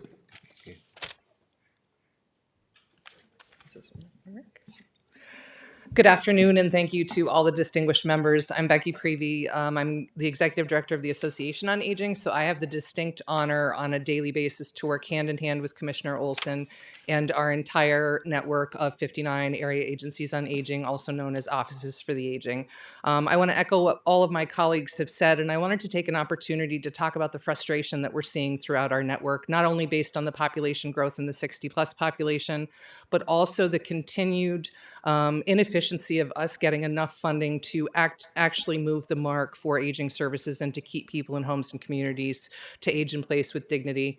And I raise that because we have 30 years of reports. We have the SAGE Commission report. We have the Office of Community Living Feasibility Study. We have Project 2015, which was released in the early 2000s. We have the 2-year 2018 joint venture between Department of Health and New York State Office for the Aging to reimagine long-term care. And we've just spent a couple $1 million on a master plan for aging that was largely absent from any conversation in the State of the State budget address or the proposed executive budget in a meaningful way. When I say meaningful way, there were massive investments in a lot of areas that we fully support. I'm a mom. I love what's happening with childcare and free meals at schools. But to make a statement of universal child care being a right, but not having universally available social adult day programs for older people is something that's devastating to our network. We have over 70,000 units of service that are waitlisted in the state today. And I know the governor has made a commitment to the affordability agenda. As you could hear from Beth's testimony, the portion of the population most impacted by the affordability crisis are older individuals. We also talk a lot about, no child should ever wonder where their next meal comes from. I completely agree. We have people dying on a waiting list for a hot home delivered meal. And those are the realities of the system that we work within. And I think when you look at what the state is trying to do on affordability and to control Medicaid costs, we are the solution. We're serving people in homes and communities on average for 7 to 9 years for less than $10,000 apiece versus $150,000 in a skilled nursing facility setting. On top of that, we're seeing hospital closures and layoffs all across the state, most notably in the North Country area. We have lost nursing home beds over the course of the past 6 years, so there is no current infrastructure to support the rapidly growing population. I also want to talk about the fact that we're serving Medicaid customers at 1/17th of the cost of Medicaid, and we have those services waitlisted because we don't have enough funds available. And lastly, I just want to highlight, we need to talk about the enormous economic contributions of the older population. Older people pay $72 billion per year in state and local taxes. They make up almost 43% of the tax base. And the New York State Office for the Aging budget is less than 0.8% of the overall budget. We need to come to a point where we're not writing reports. We need to actively and effectively engage in a budget that supports the older population and caregivers. Thank you. Thank you.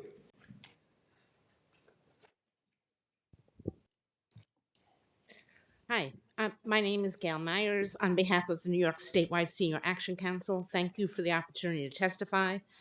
Many of us are working in coalition together, and I want to start out by urging you to reject flat funding for aging services in order to both meet the needs of today's older population, the future older population, and the capacity of the service provider network to build. You can't just turn on a spigot and expect the services to be ready. So we need to be prepared. And that is what the Master Plan on Aging was designed to do. So we're asking you to take a hard look at that. For more than 2 decades, our organization has operated 2 state-funded helplines contracted through NYSOFA from state appropriations. Due to NYSOFA's delays in contracting, we have not received any funding from the $585,500 appropriated for both programs in the current fiscal year. We have not contracted. We have not received funding. You've appropriated. So regarding our Patients' Rights Hotline and Advocacy Project, we'd like you to ensure that the current year's $200,000 in legislative funds are reappropriated, please. Restore the legislative funds of $200,000 for the new year. The governor did not include what the legislature included for a program. And noting that we haven't had an increase since 2020, we seek $50,000. We'd like to see $500,000, but we think that reasonably for not having had a cost of living increase all these years, that $50,000 will at least help us with some of our costs, which have clearly increased. The second contract is for the Managed Care Consumer Assistance Program. The governor's budget funds this at the same level as prior years. We are seeking for the 6 not-for-profits that deliver these services an additional $1 million proportionately. We do the case finding and enrollment assistance for older New Yorkers in various programs, but particularly related to the Medicare Savings Program. We seek changes in the EPIC program to promote affordability, the Elderly Pharmaceutical Insurance Coverage Program. And we're working with Senator Clear on expanding that program and hopefully with Ms. Seawright as well. We also ask you to provide a $0 co-payment for EPIC. You have provided that for other insureds, for asthma inhalers, and for insulin. There's no reason that the EPIC program can't mimic that for EPIC enrollees. We urge you to repeal the Medicaid home care qualifications changes that went into effect September 1. They were already showing up in offices for aging. So instead of getting 50% federal share on Medicaid for those home care services, we are now spending 100% state share over on the ISIP side and stressing that network. You can repeal that. We also, finally, I just want to mention to you that the governor has proposed Sensitive Locations Protection Act in the budget bill. There is much more that needs to be done to include human services providers, and I urge you to include congregate meal sites, senior centers, shelters, and heating and cooling stations. Thank you, Ms. Myers. Councilman Hevesy, 3 minutes. Thank you, sir. Hi, thank you all for your testimony. I really appreciate it. I learned a lot. particularly the 173 million and the need for the 173. I got it, and I appreciate that. So I'm happy to be supportive of that. I'm just going to spend my time with Marcella, if I can. Forgive me, and just give you an opportunity to talk about the program and maybe some of the people you've helped.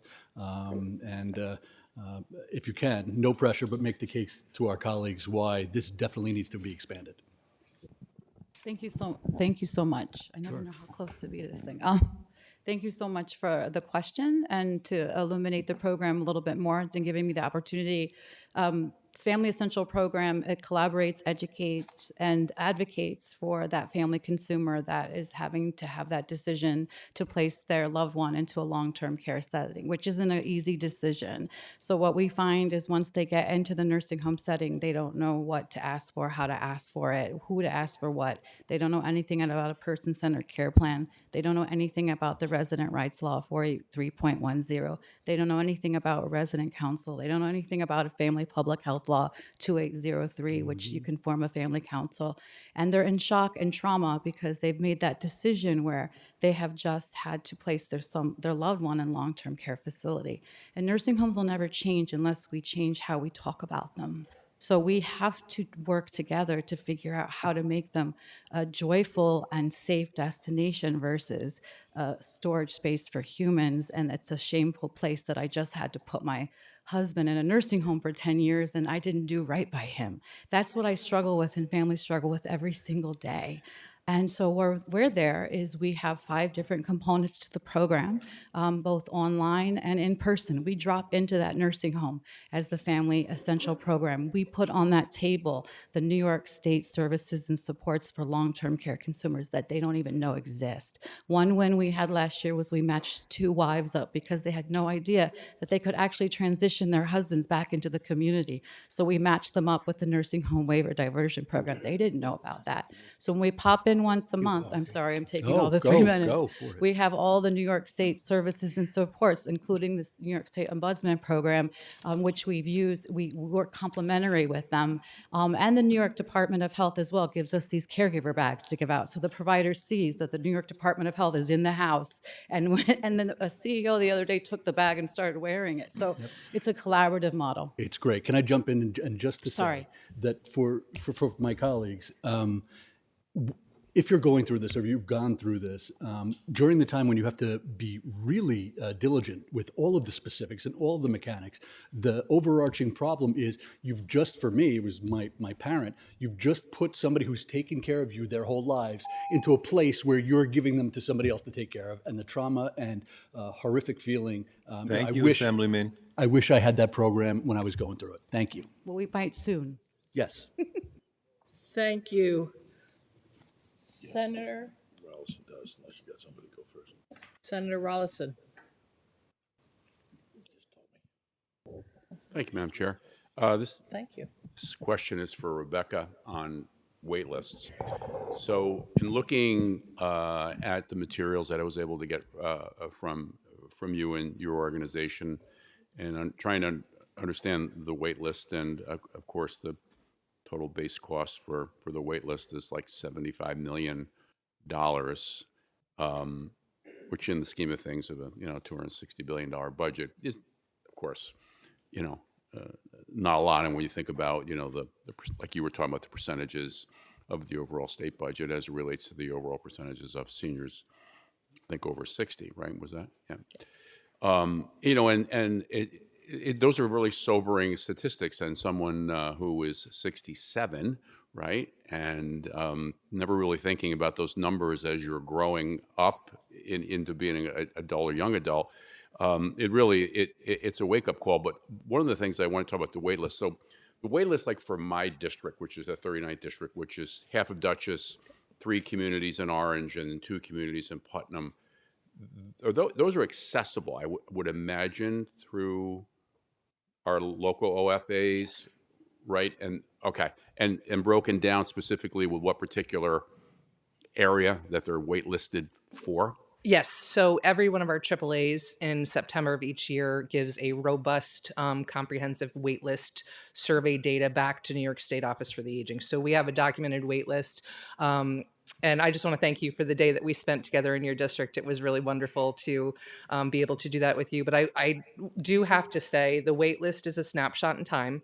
The wait list is not reflective of the actual need because if someone comes to our network in crisis, which happens on a daily basis, if we can't turn a service on for them relatively quickly, many of them have to make a choice to go a different route or a different option. I'll give you an example. In my community last week, I did a home visit with a gentleman that needed some services that would be waitlisted. Because his family couldn't wait, I did a pooled trust application and spent him down to Medicaid, which is exactly what we could avoid if we were actually funded at a level to serve people that are currently on our waiting list. And to your point about the budget, I think one of the things we looked at as we came up with our policy agenda is the governor was really excited about a $14.6 billion rainy day surplus fund. And that's hard to swallow when we have this many people that are waiting for services in their home and community. Yeah, and I think also too in the remaining seconds that I have, most people don't know that. I didn't, and so it is really something pretty stark. And also too, I want to thank you for coming to the district that day too. That was a really great day for everybody who cares about the aging population. It was wonderful. Thank you. Thank you. Assemblywoman Seawright? Yes, thank you, Chair Pretlow. So I'd like to ask Barbara Baer with the home sharing program. How do you ensure safety with the matches that you make?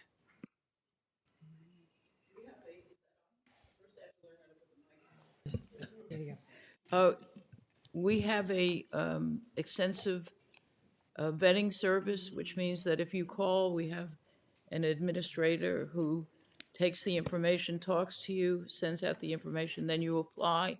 And what we say is that either we will do a background check or you have to get 3 letters of reference, not from friends or family. So that's a filter. And so some people don't do it. And in a way, maybe they wouldn't be qualified to be home sharing. After they send the letters of reference in, all the letters of reference are called and they're marked. And then there's a 45-minute Zoom call, many of which I do, and we ask the same questions of hosts and guests. And then after that, what we have is really a team approach, which is really terrific. And basically, every day at 1:30, we sit for an hour and we discuss the cases and we see whom can be matched with whom. And then if somebody says, no, I don't think so, we talk about it, and then we may say that that person can't be matched. In 90% of the cases, we can match them. And in that way, we're looking at a number of things are most outstanding. One is gender. Many females only want to live with a female. The second is how much can the person contribute, because we are saying to the host, this person can pay you. So if somebody comes in and has $1,100 Social Security, which is frequently, then if they say they want to live in a house and the person is going to charge them $1,000, either we try to negotiate it down or we say we can't suggest you to that host. So all of that is part of the sort of synergy that gets to the safety. And then we know the people. I mean, I don't remember names necessarily, but I can remember most of the cases, and we talk to the people during the time they're there. What we find sometimes is that the first month or two, like anybody moving in with anybody, there are, issues, and then we talk them through, and many, many people stay for quite a while as a result of it. And that's why really nothing is 100% safe in this world, but this is really very safe. Thank you. Are majority of your matches men or women? Or More women. More women. Yeah, interesting. More women, and many women over 70. Many want companionship, and many just want somebody that's there at night, so that, because they're alone at night and they want to sort of feel like someone's there. Okay, thank you. Okay, thank you. So yesterday we had the mental hygiene hearing with a variety of different commissioners, one of whom oversees the Justice Center, which is an agency the state set up, I'm going to say maybe 10 years ago now. No, I'm not sure about the year. To oversee complaints for vulnerable people in institutional settings. And I asked the question, why don't we have this agency doing follow-up on complaints for people in nursing homes? Because I think most of us probably hear from a variety of people about concerns about what's happening to their family members who are in different kinds of nursing homes. And I appreciate so much, Marcella, your work for years on behalf of, I think, your own husband and endless other people. And I'm curious whether you think that that model would be right for nursing homes in this state, or if you've looked at it at all. Thank you for the question. And reflect that you might have asked the question last year, and I do. And what I want to say to that nuance is that the value of our FEP, not to pivot the question at all, is that we teach the families how to navigate on the front line with language whereby the provider and us can come on the same page and that resident care can be impacted and they get what they need, versus it being escalated into a grievance with the DOH or even the ombudsman program that needs support. So I feel like the nuance of a justice center would be interesting, right? In a collaborative way, if there was a infrastructure set up where it was truly collaborative with the provider in a way where everybody is on the same page. So instead of they viewing another layer of oversight of what might be happening in their nursing home, that there's actual infrastructure and a really specific program written with the justice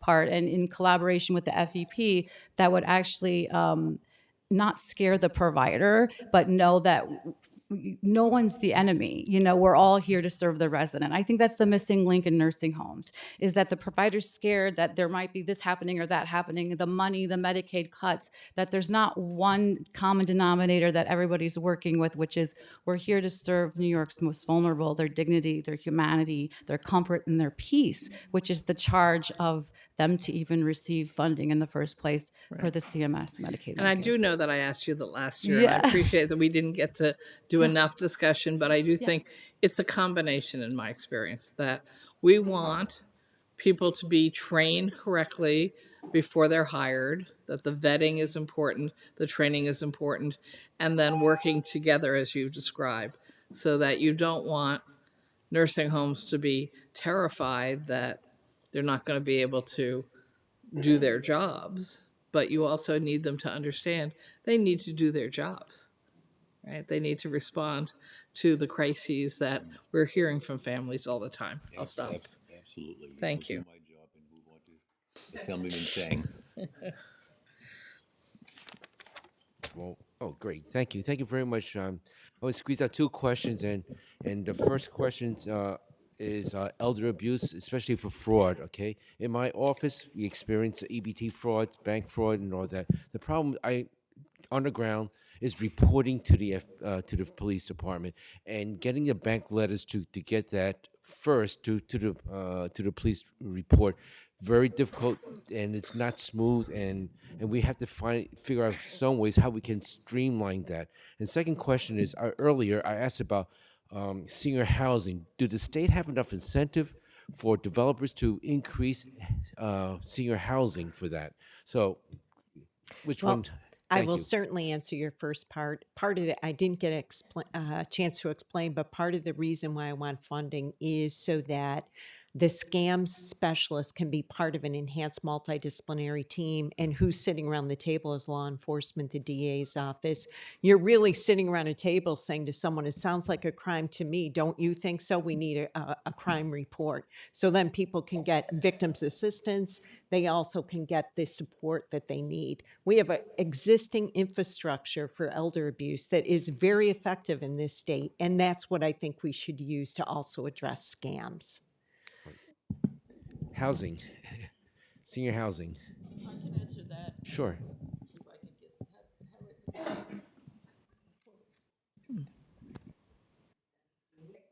Okay. All right.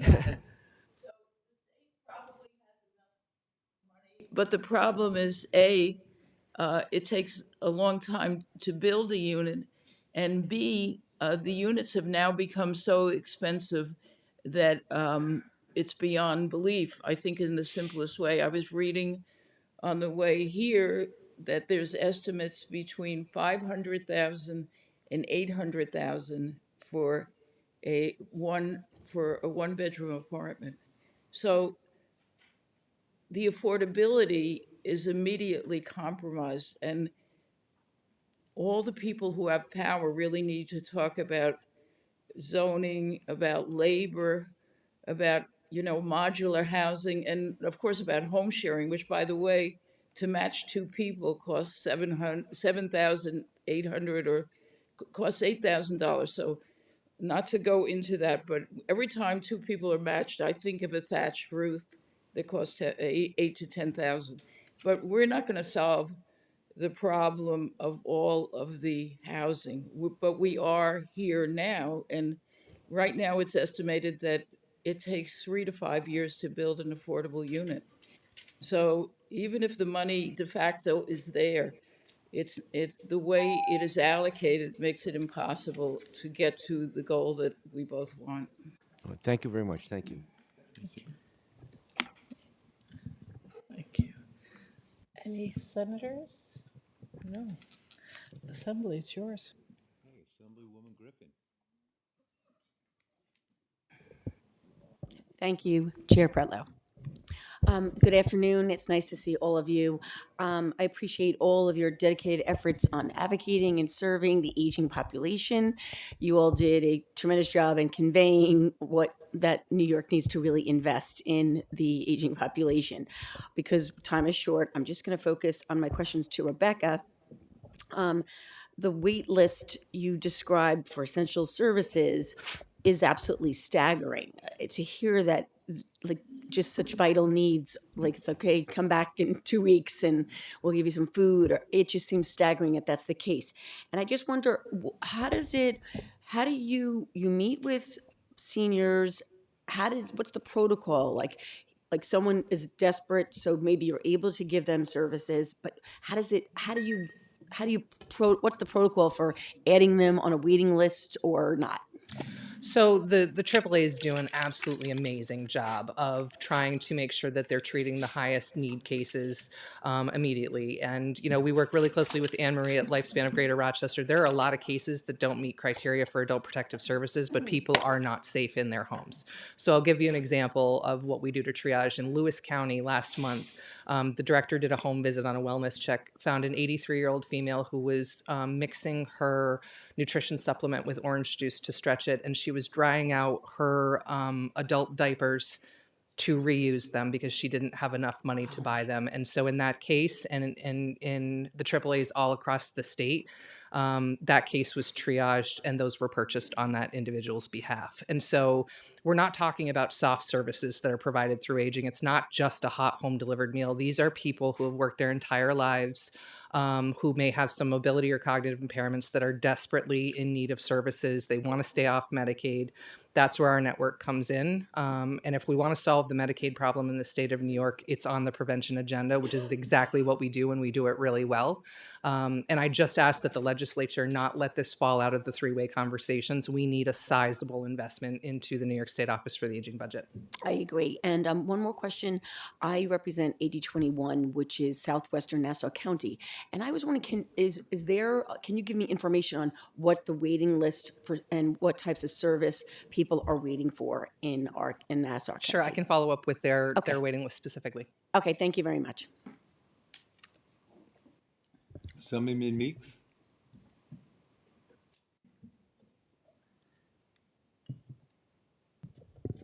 Thank you, Chair. This series of questions for Anne-Marie Cook. And Barbara, I just want to make sure you say you were reading on your way down. You took the train. You wasn't driving and reading, correct? So I was on the 5:40 a.m. train. all right, awesome, awesome. So you mentioned the 500K needed for the experts as it relates to scams. Can you speak to some of the skill sets of those individuals who work in that space and their ability and some of the things they may have prevented from happening, as well as push back against happening? Yeah, absolutely. 5 years ago, we had one half-time person on scams, one half-time person in the state. Today, we have 4 full-time people. We're asked to go all over the state, and quite frankly, we don't have the resources. Of those 4 full-time people, 3 are former law enforcement officers, 2 sheriff, 1 police officer. The 4th one is a licensed clinical master social worker to work with individuals. Because we're seeing all sorts of scams, as you can imagine, government impersonation scams, romance scams that often need the help of a social worker. Somebody mentioned deed scams before. You name it, we see it. Those individuals are out there all the time helping people understand the scam and then how to prevent from further being scammed. Okay. You mentioned deed scams. Are you seeing an uptick of that happening across the state? Honestly, we're seeing an uptick in romance scams and government impersonation scams, but deed scams have been flat for us. Okay. So there's a bill, I'll pitch it, A9554. If you get a chance, it's pertaining to challenges with deed theft. And it's very simplistic. The purpose of the bill is to prevent fraudulent loans from being borrowed without permission of the rightful owner. Absolutely, Really? I support it. Well, thank you very much. And it's really simplistic, but I just want to say thank you to each and every one of you for the work that you do for our most vulnerable populations across the state. And the challenges are absolutely criminal, and we as your representatives and legislators have a responsibility, and so many of us are truly committed to fighting for the resources that are needed and the advocacy. So thank you all for your contributions. Thank you. Thank you. And Assemblyman Stern? So, thank you, Mr. Chairman, and thank you to all of you for all of your good work and for being here. Ms. Cook, my wife was at a women's business network meeting just the other day, and she came home and she said about 20 people that were there at that meeting, all 20 had parents that had been victims of a scam of some type. And not a little scam, not a couple of bucks here and there, $20,000, $50,000, $100,000. And of course, that is an issue that just continues to grow. I have an interest in this area. My very first government experience was working as an intern for the U.S. House Select Committee on Aging. One of my roles was to coordinate the congressional hearings on the federal response to the growing problem of elder abuse. Yeah. And so when you say, the time has certainly come for us to take it much more seriously and to allocate the necessary resources, I think back to my experience on Capitol Hill in 1989, when we can all just imagine that while it was an important problem and a growing issue throughout the country, it was 1989. The opportunities for scam were nowhere near what those opportunities are today for all the myriad of reasons that we understand. So with that, my question, when you talk about infrastructure and the overall infrastructure on combating the problem of elder abuse throughout New York State, you say is robust. But I'd ask you, in your experience, what do you think the most impactful outreach effort is? When we talk about, who's giving these presentations and the why and the how of all, which is all wonderful, but what, in your experience, makes the most impact? And if we're allocating resources, where are they best spent? I'm going to tell you when we do it directly. So we do a lot of different things. We do billboards. We do all the things you have to do. But when we walk into a older adult center or advertise for people to come in to hear scams, I'm going to tell you people are very interested and they want to ask questions. They want to ask questions about their specific situation and how to get for help. I think it's one of the most important things we do. But as I said earlier, once they have been scammed, we pounce on it because once you're a target, they're going to keep coming after you. They're relentless in this. I will also say, Mr. Assemblyman, I think I have that report. When I'm back next week, I want to stop by your office and show you. I've been doing this for a long time, and I have that report that you're talking about. Thank you.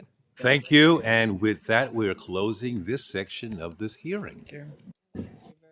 Thank you very much for your participation. And I'm now calling panel B, ECE on the move. Shanita Bowen, Citizens Committee for Children of New York, Alice Bufkin, Early Care and Learning Center, Meredith Chiminato, The Wonder School by Chris Bennett, and Project Guardianship with Kimberly George.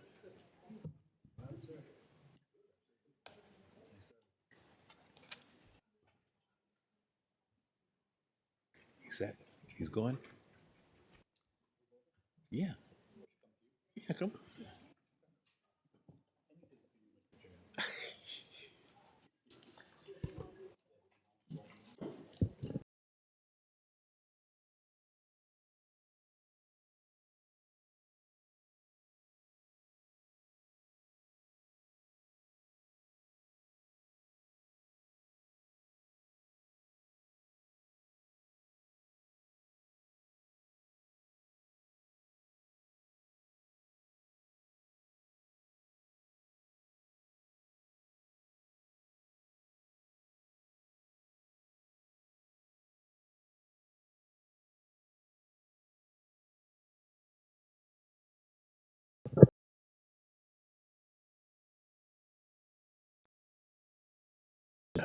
Good afternoon, ladies. How are you today?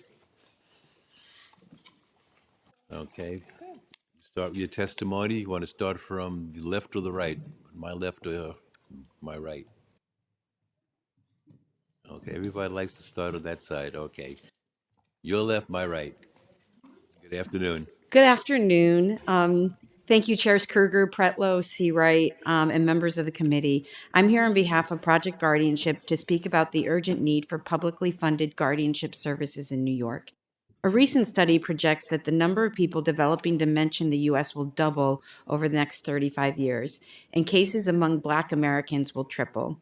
In New York, older adults already make up 25 to 30% of the population in many counties, and some turning 65 today have a 70% chance of needing long-term care, including guardianship.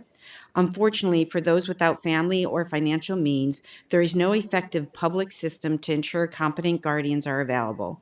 Project Guardianship is deeply concerned that the executive budget for 2027 includes no funding for these essential services. Without support, vulnerable New Yorkers face delays or risk being appointed unqualified guardians, jeopardizing their health, safety, and dignity. Let me share one example. After an eviction, Mr. A took up residence in the New York City subway system, where his physical and mental health quickly deteriorated. Transit officers found him in crisis, and a judge determined he had no family or friends able to care for him, appointing Project Guardianship as his legal guardian. With a multidisciplinary team, including a case manager, lawyer, housing and benefits specialist, and a finance associate, Mr. A began to stabilize. He entered supervised transitional housing, started treatment for schizophrenia, and in less than a year, his daily living skills improved and his confidence grew. Today, he lives in supportive, semi-independent apartment, maintains friendships, manages his symptoms, and engages with a caring team that continues to advocate for him.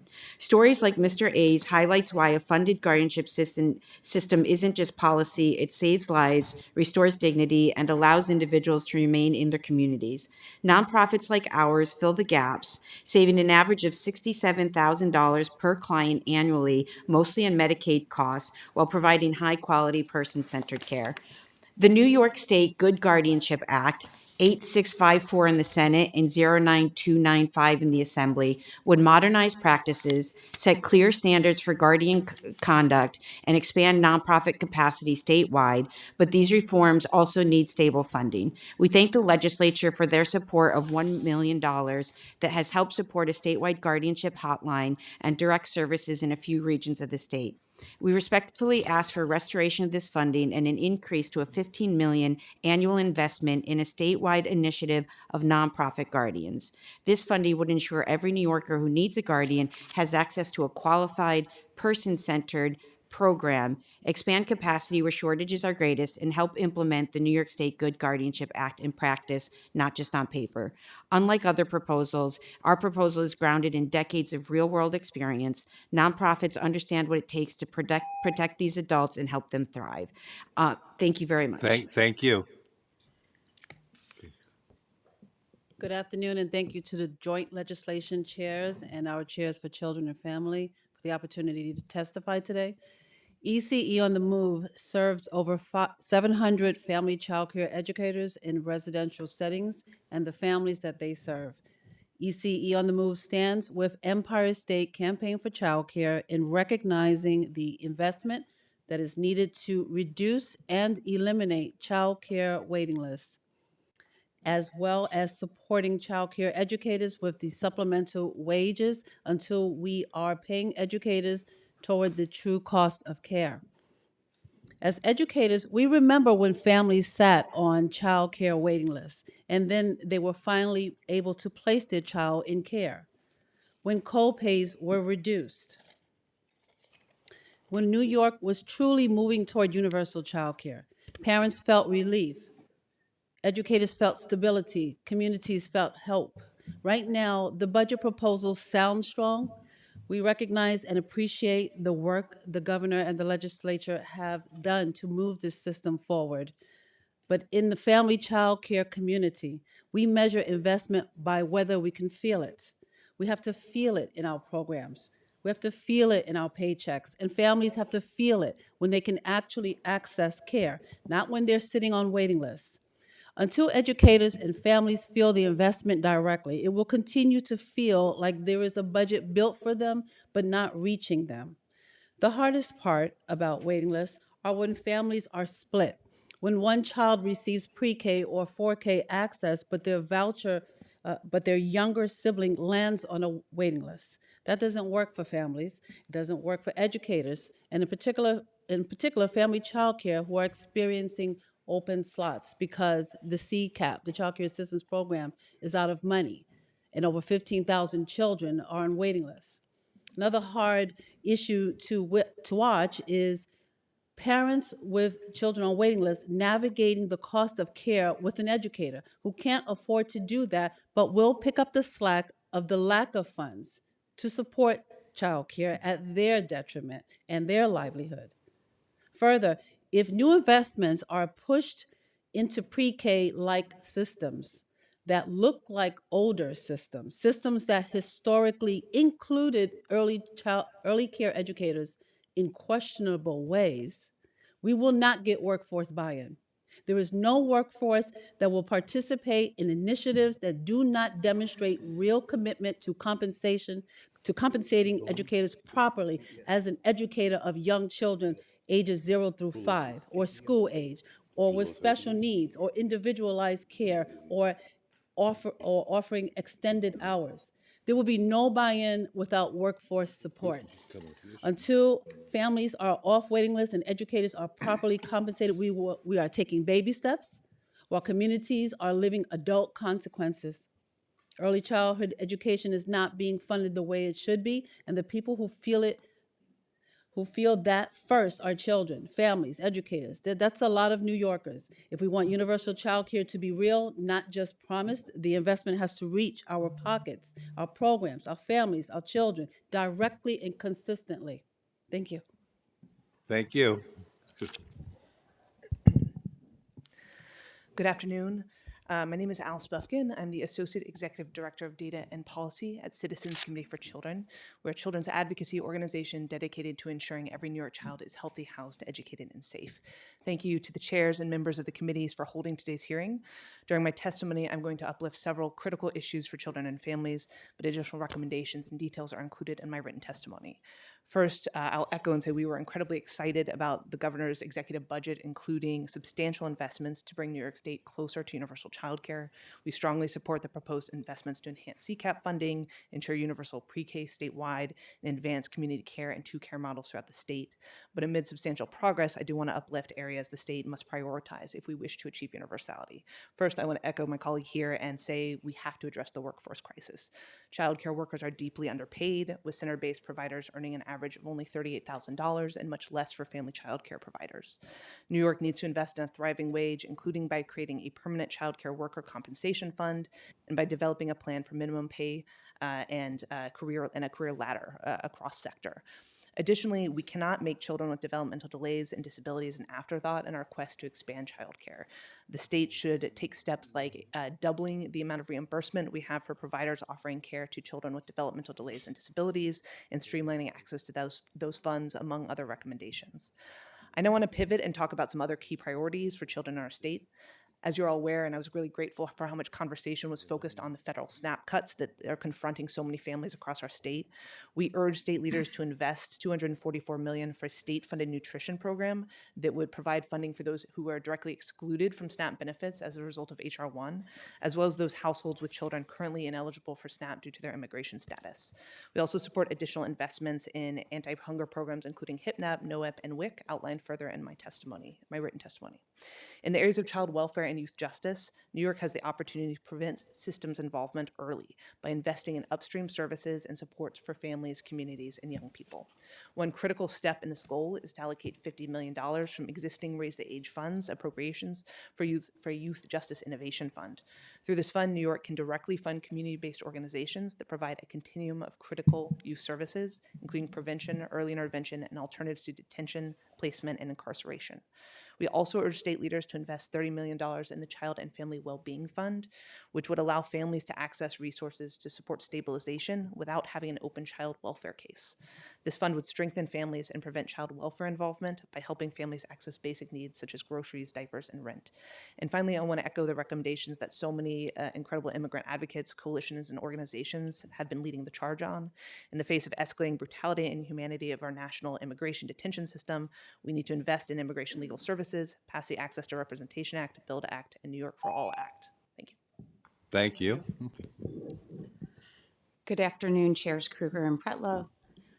For more than 50 years, child care resource and referral agencies, CCR&Rs, have worked across New York State to improve the quality, affordability, and accessibility of child care. My name is Meredith Chimeno, and I'm the Executive Director of the Early Care and Learning Council. We serve as the coordinating agency for the state network of 35 child care resource and referral agencies who work directly with providers, families, and employers to support all 62 counties in the state. We are grateful to the Hochul administration, the legislature, and the Office of Children and Family Services for their continued partnership and the recognition of the essential role CCR&Rs play in the ecosystem. CCR&Rs are local, nonprofit, community-based organizations with hundreds of qualified staff. Over 40% of our staff have been with their R&R for over 5 years, and I think a few have been there for 50. We are committed to our local communities. We have the depth and breadth in the system that is unmatched. We help families find childcare that meets their needs and budgets, including navigating the subsidy system, programs such as CCAP. We support childcare providers through training, technical assistance, and access to technology, which supports supply and improves quality. We applaud the executive's budget's historic investment in childcare and pre-K, including the $1.7 billion increase for a total investment of $4.5 billion. The commitment to expanding CCAP is particularly important. However, CCAP funding is only effective if families and providers can access it. While counties administer CCAP payments, CCR&Rs are the infrastructure that ensures families and providers can successfully navigate the system. Without R&Rs, families struggle with complex processes and providers face barriers to participation. CCR&Rs understand the fabric of their local communities, from New York City to the North Country to Niagara. They meet the regional needs of families, providers, and the community members. We strongly support the proposed $5 million increase in CCR&R contract funding.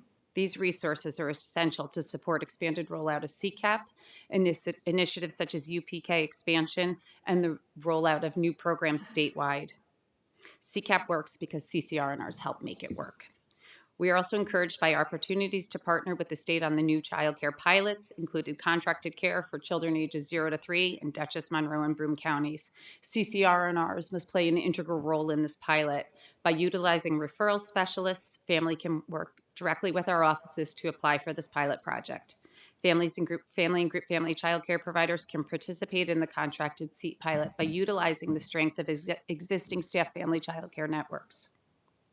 These initiatives present meaningful opportunities, but to be successful, they must be supported by coordinated system-wide investments. New York has invested in research, and that's it. 'Cause I'm done. Thank you. Thank you. Assemblymember Hevesy.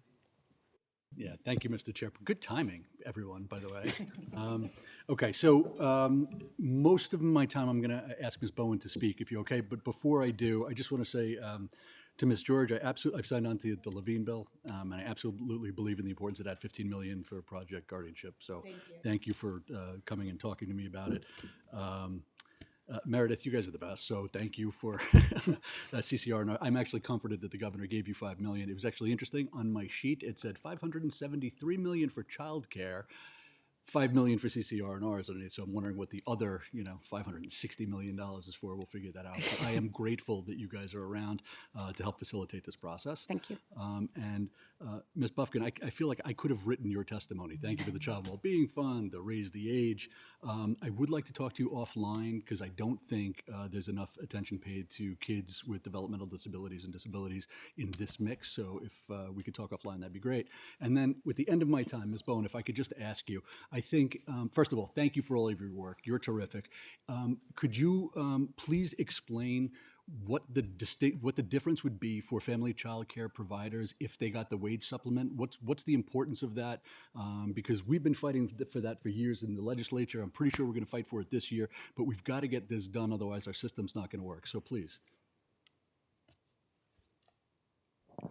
Thank you for asking that question, Assemblymember Hevesy. So what would happen if the family child care, all educators received the workforce supplement? They would reach the onset of stabilization. Family child care in particular are small businesses. They would be paying their taxes, running the payrolls, hiring, managing, cooking, cleaning, teaching, caring, paying insurance, workers' comp, bringing in compliance, maintaining marketing, uplifting a bright spot in the community. All of that, except paying themselves. And so we need them to reach livable wages and to give hope to their assistants so that they know that being in education pays, that they can enjoy the work that they do and be paid as an educator should be paid. And that's what they would do with that money. Yes. I appreciate it. Let me just follow up with, I think, so we're clearly moving towards universal child care in a number of different ways, but that's the one thing, that's the spark that will push us over the hump into having a successful child care system. That's the one thing we haven't been able to address. And I believe the legislature, we're going to keep fighting to make sure we pay that workforce. Then you can get to universal child care. But I thank you so much for your experience. Thank you.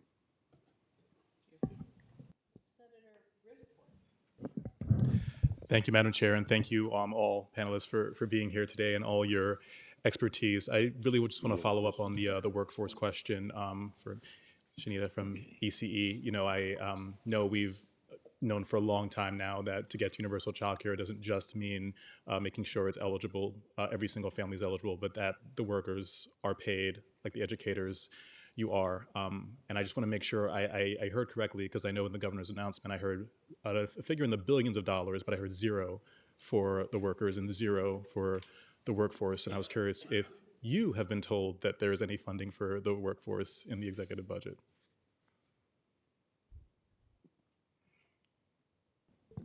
Well, did that just happen?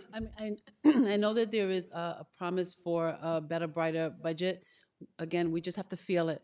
It has to trickle down and mean something to us. We have to feel it so that we're thriving. We have to see that our families are applying for CCAP and getting in our spots. This whole family child care educators sitting around are working, I'm sorry, not sitting around, working with lots of spots. That is unacceptable while families are waiting. And so if this is true and we really truly are moving toward a universal system, we have to see it. You have to see educators being happy to serve their communities and being paid like an educator should. We know what it looks like and what it feels like. We'll let you know. Thank you. And just as we approach the April 1st deadline for the budget, do you think my colleagues and I would be able to say it's a successful budget for childcare if we leave the workers behind? It would not be successful if, once again, workforce compensation is not addressed. We cannot address one side of the coin and not the other. We cannot address continuously adding funds into the CCAP, the Child Care Assistance Program, without addressing the compensation piece, because there will be no providers to receive these parents if you're not paying them properly. Thank you so much. Assemblywoman Seawright?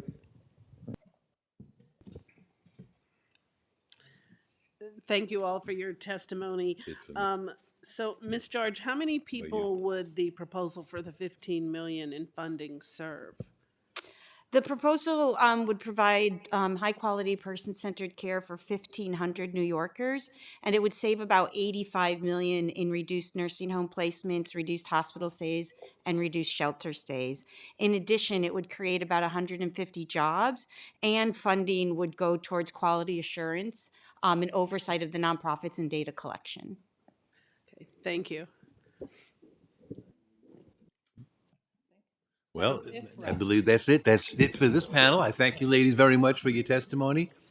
And I'm now calling panel C, Northern Rivers Family of Services, William Getman, the New York Foundling, Shiana Holmes, New York Association of Training and Employment Professionals, Sylvie Nilsson, Council of Family and Child Caring Agencies, Michelle Newman.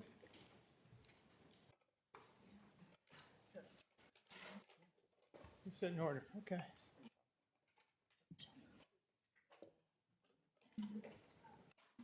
Yes.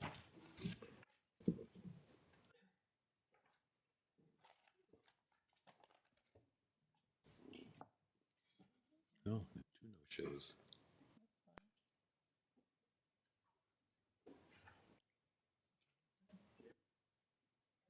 Is it okay? You're here, you get to testify.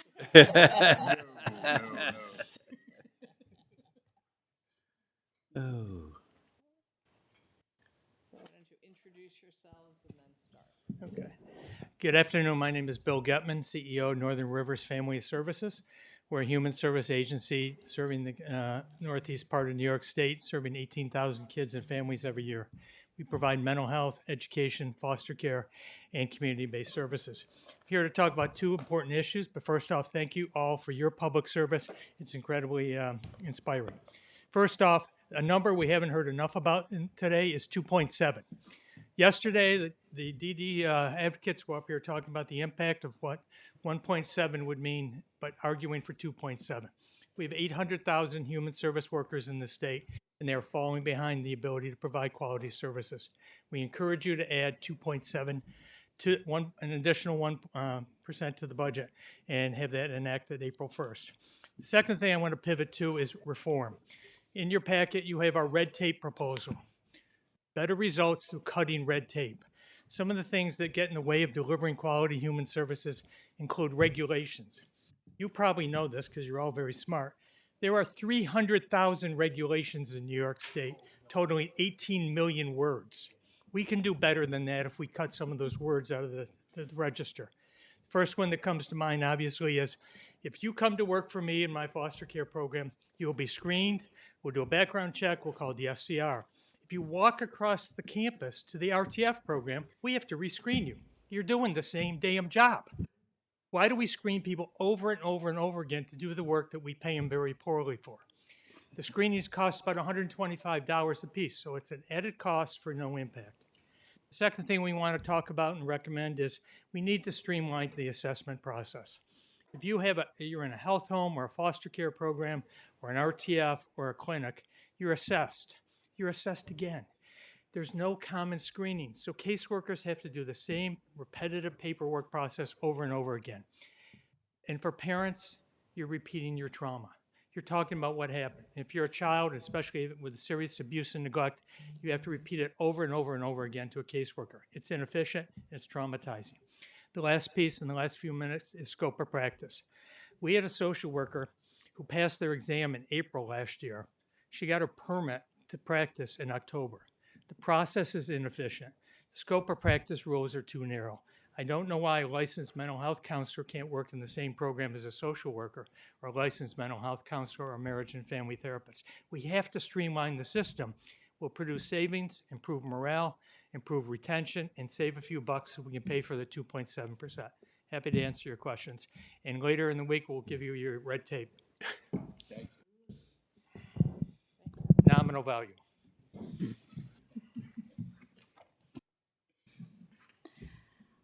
Good afternoon. My name is Michelle Newman. I'm the Associate Executive Director at Kafka, representing over 100 nonprofit organizations providing foster care, prevention, adoption, and juvenile justice services in New York. At this moment of federal uncertainty, we need a New York State budget that protects access to families' basic needs. We strongly support the governor's executive budget focus on affordability, preserving access to health care, food, and housing. We applaud the vision to bring universal childcare to the state. This would be a game changer for both the families we support and our workforce. We recommend additional state investment and actions to enhance support for families. First, I want to strongly emphasize our collective sector ask for increasing the human services targeted inflationary investment to 2.7%. We seek to strengthen the TII by ensuring prevention programs and health home care managers serving children are included, and that foster care rates are able to grow year over year as intended. Kafka recommends enhancing access to a robust continuum of care through establishing appropriately funded and flexible intensive services programs to meet the needs of young people that are falling through the cracks, expanding populations served under Article 29I health facilities, ensuring that the annual $17 million allocated to address the QRTP federal IMD intersection is indeed used to support medical staffing needs, as noted in the appropriation. Our agencies experienced almost a third of their nursing staff turning over in 2024. Additionally, we urgently request that the state intervene to stabilize the insurance market for foster care providers. Legislation has been introduced in both houses to establish a foster care liability insurance risk pool, provide bridge funding to support agencies with cost increases, and update rates to fully account for these costs as we move forward. When children and youth in foster care are ultimately in the care of and custody of the state, counties contract with our agencies for these services, for foster care services. Our members currently serve 75% of foster care children and youth statewide and 100% in New York City. There is very limited capacity for government to provide these services directly. However, should these agencies lose access to their mandated insurance coverage, responsibility would shift to the counties, and families would experience significant disruptions in their care, as has happened in California. We've been raising this issue for several years now with little progress. The state must act. Thank you. Thank you. Assemblyman Hevesy? Thank you, Mr. Chair. Good to see both of you. Really, I'm out of time already? No. Thank you. You have an answer for that? 2.7. Thank you both. Let me start with, I agree on the 2.7. Yeah, Obviously, we agree. And Michelle, thank you for bringing up the other parts of the human services workforce that are not caught in the COLA, because I think they are hugely important. I'm sorry, I'm going to keep calling it a COLA. I don't know what a TII is. And let me talk to you, if I can, Michelle, offline about the intensive services programs. But if you could do me a favor, and you know what, let me do it this way. I'm going to end with you. Mr. Getman, I just want to say thank you for all your work, obviously, but also I'd love to have a conversation with you about some of the things you've raised, the screening people twice, these assessments. There may be some work we can do together to make this better. So I look forward to that. And then, Michelle, I'd just like to give you the opportunity. Tell us what's happened in California and what we're about to face if we don't get up and fix this crucial problem. Yeah, so the major provider in California, I think it's almost 2 years ago now, pulled out of the market. They were covering 90% of the family foster care agencies in the state. They decided that the industry is too risky. This is a national problem. It's not just existing in California or New York. But they pulled out of New York or California first. As a result, 19 agencies in California stopped providing family foster care services, shifting thousands of youth to the counties in California. They were caught unaware, not prepared, and it caused real significant disruptions. We're proposing solutions to avoid that here in New York, where we serve a very much larger share of the foster care population than those nonprofits in California. So it's just a matter of, if I'm hearing you correctly, there's a huge swath of kids, thousands of kids, that are just going to lose all their services. Period. That's what we're facing. If our agencies can't get mandated insurance coverage, they can't provide foster care services, and counties will have to pick it up. That's as much of an existential threat as I've seen to any of the services we provide here in the 20 years I've been here. So I look forward to working with you on that and making sure that next year when you come back, you're not talking about the small amount of progress. I would like to not raise this again. Thank you.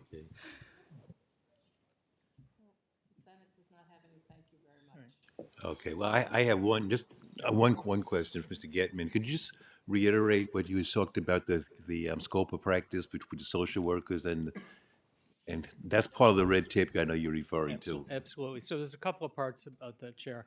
One is if you're funded through the managed care programs, the MCOs often have different requirements for service delivery. So they will allow a social worker to provide counseling, but they may not allow a licensed mental health counselor or a family therapist. We need to make sure that everyone who's licensed by the state of New York under the scope of practice can provide all the services regardless of whether it's an insurance company paying for it or Medicaid. We have too many silos on the scope of practice. And what happens sometimes is if I'm getting therapy from a social worker and he or she leaves for another job, I have to run around and find someone who can provide the therapy. I have to re-traumatize and go through that process. And then I need to make sure I got the right insurance coverage, because a licensed mental health counselor might not be eligible to provide the service and be paid for by the insurance. It's very geeky, I understand that, but we need to get common definition of who can provide the service and make sure all the plans in the Medicaid system support that. Okay, well, as you know, a license is designed to protect a profession and not to allow intrusion to that profession. And so whenever we try, and we have done this in the past, scope of practice bills, it meets with a lot of resistance from whomever is giving up some of the items that they were previously licensed to do only. So it is difficult, and I understand, the difficulty that many people go through trying to navigate the whole system. But, they say it is what it is. But I do see what you're saying. There's plenty of work, Chair. That's what we always say to all the professionals. There's plenty of work for everyone. There's wait lists in every mental health program across the state. Nobody's going to lose their work. Let's let state ed continue to license them. We would agree to that. Let's make it easier for the consumer and the kids. I agree with you. Well taken. Okay, well, I thank the two of you for your testimony. And that concludes this section of the hearing. Thank you. Appreciate it.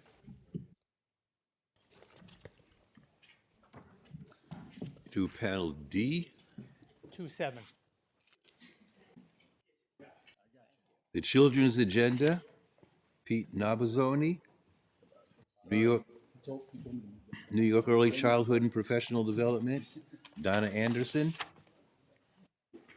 New York State Network for Youth Success, Jen O'Connor, Daycare Council of New York, Gregory Brender, Ali Forey Center, G. Galloway, and Reach Out and Read of Greater New York, Carrie Kajaka. Yeah, okay.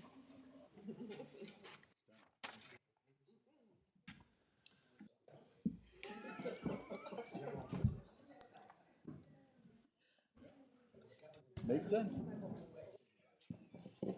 What does she want? No, no. Said, give me the plate of somebody, a better member. Give me somebody else's name. Was this the three of you? Indeed. Oh, two people bailed on you, huh? Okay, that's... Do we get their time? No. We could use it. That time reverts to us. You can start. How are you? Great. I'm well, thank you. Good afternoon, everyone. Thank you again for the opportunity to come and speak with you today. My name is Donna Anderson. I am the Executive Director of the New York Early Childhood Professional Development Institute. And we want to really commend the state for the historic investments that it has made in childcare and early childhood education. We strongly support the administration's commitment and your commitment to dramatically expanding access to high-quality childcare for children 5 and under to make pre-K and childcare truly universal across New York State by the 28-29 school year. As New York moves toward universal childcare, it's critical that we build not just more capacity, but a cohesive early childhood system. We already have seen what alignment can achieve through historic partnerships between the state and New York City, even just with the launch and the proposal of 2Care.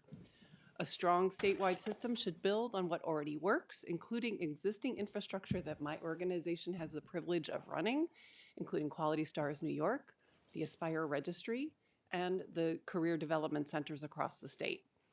These initiatives support quality, workforce development, and accountability, and they will be integral to a unified system with the expansion of both pre-K and childcare. This is not going to be a surprise what I'm going to say next. Any expansion of childcare and early learning also depends on a stable, skilled, and appropriately compensated workforce. Compensation is the foundation of sustainability, stability, and quality. I have submitted my own testimony for the Institute, but I would also encourage you to look at the testimony from the Early Child Care Workforce Collective, which we are a part of, as well as some other folks who will be giving testimony today, that is specifically working on compensation, how a workforce fund could and should be implemented, along with a career ladder and a resulting salary scale. So we're happy to share that and talk more with you about the details of what that will really look like in practice. Another thing that I just want to mention is that strong systems also require strong leadership. Directors and administrators translate policy into practice. They support educators, manage public funds, ensure compliance, create environments where children and families thrive. Yet leadership development in early childhood has long been under-resourced. Intentional leadership pathways are essential to sustaining quality at scale and as we think about expansion. Just a little piece of good news. This spring, the Institute, working with the CUNY School for Professional Studies, has launched a master's degree program in early childhood policy and leadership that is specifically designed to be a stackable credential for working professionals. So people who are in the field already, allowing them to get credit for what they know and learn more to make them stronger leaders. Thank you. Thank you. Hi, I'm Jen O'Connor. I'm a policy consultant representing today the New York State Network for Youth Success, which in turn represents after-school, extended learning, and summer programs across New York State. Our budget ask is for $155 million to restore LEAPS funding to 48,000 kids across the state who lost it over the last couple of years, and an additional $25 million to expand after-school programming to older youth, those in middle and high school who are cut out of LEAPS entirely. We are also pushing or urging you to think about a more targeted ask. We are huge proponents of universal childcare and universal pre-K, So we are hoping that in those 3 pilot counties, Dutchess, Broome, and Monroe, that you would at the very least restore the LEAPS funding, the LEAPS slots there. That would cost about $10.2 million. When I think about the situation that we're going to set up for families to provide free childcare for 3 years, free pre-K for their 4-year-old, and then suddenly they're going to have this cliff that they fall off of. After school programming is about $17,000 per year on average. And so we're setting lower and middle income families up for a little bit of a rude awakening.